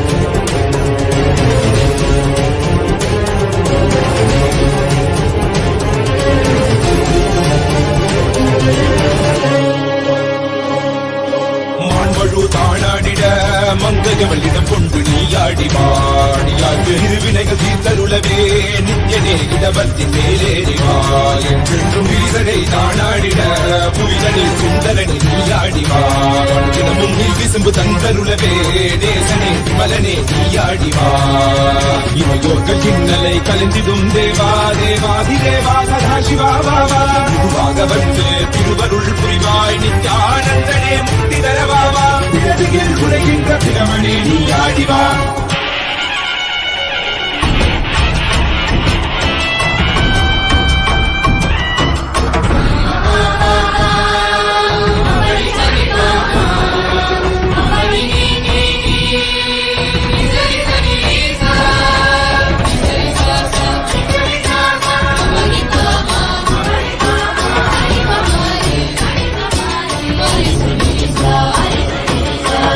வணங்கிடவே காஞ்சியில் மண்ணாய் உரைபவனே கருப்பாய் காட்சி தரும் எங்கள் ஆணை காவரசே.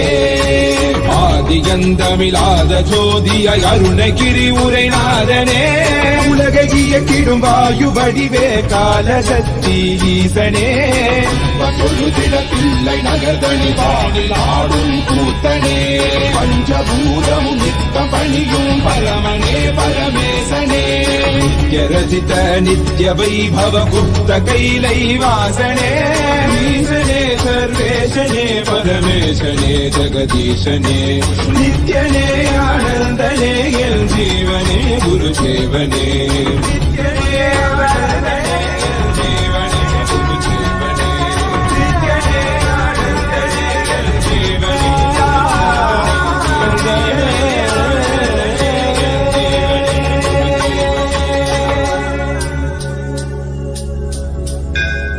ஆயிரம் சிரசினை கொண்டு அருந்தரும் சிவனே போற்றி. ஆயிரம் கைகள் கொண்டு அழைக்கின்ற தூயவா போற்றி. உன்னத சத்தியத்தை உரைக்கின்ற தேவனே போற்றி. என் நாட்டு ஜீவனுக்கும் இறைவா போற்றி. ஔஷதம் தந்தருக்கும் சதாசிவா போற்றி. பர்வதம் இருக்கின்ற பரமேஸ்வரனே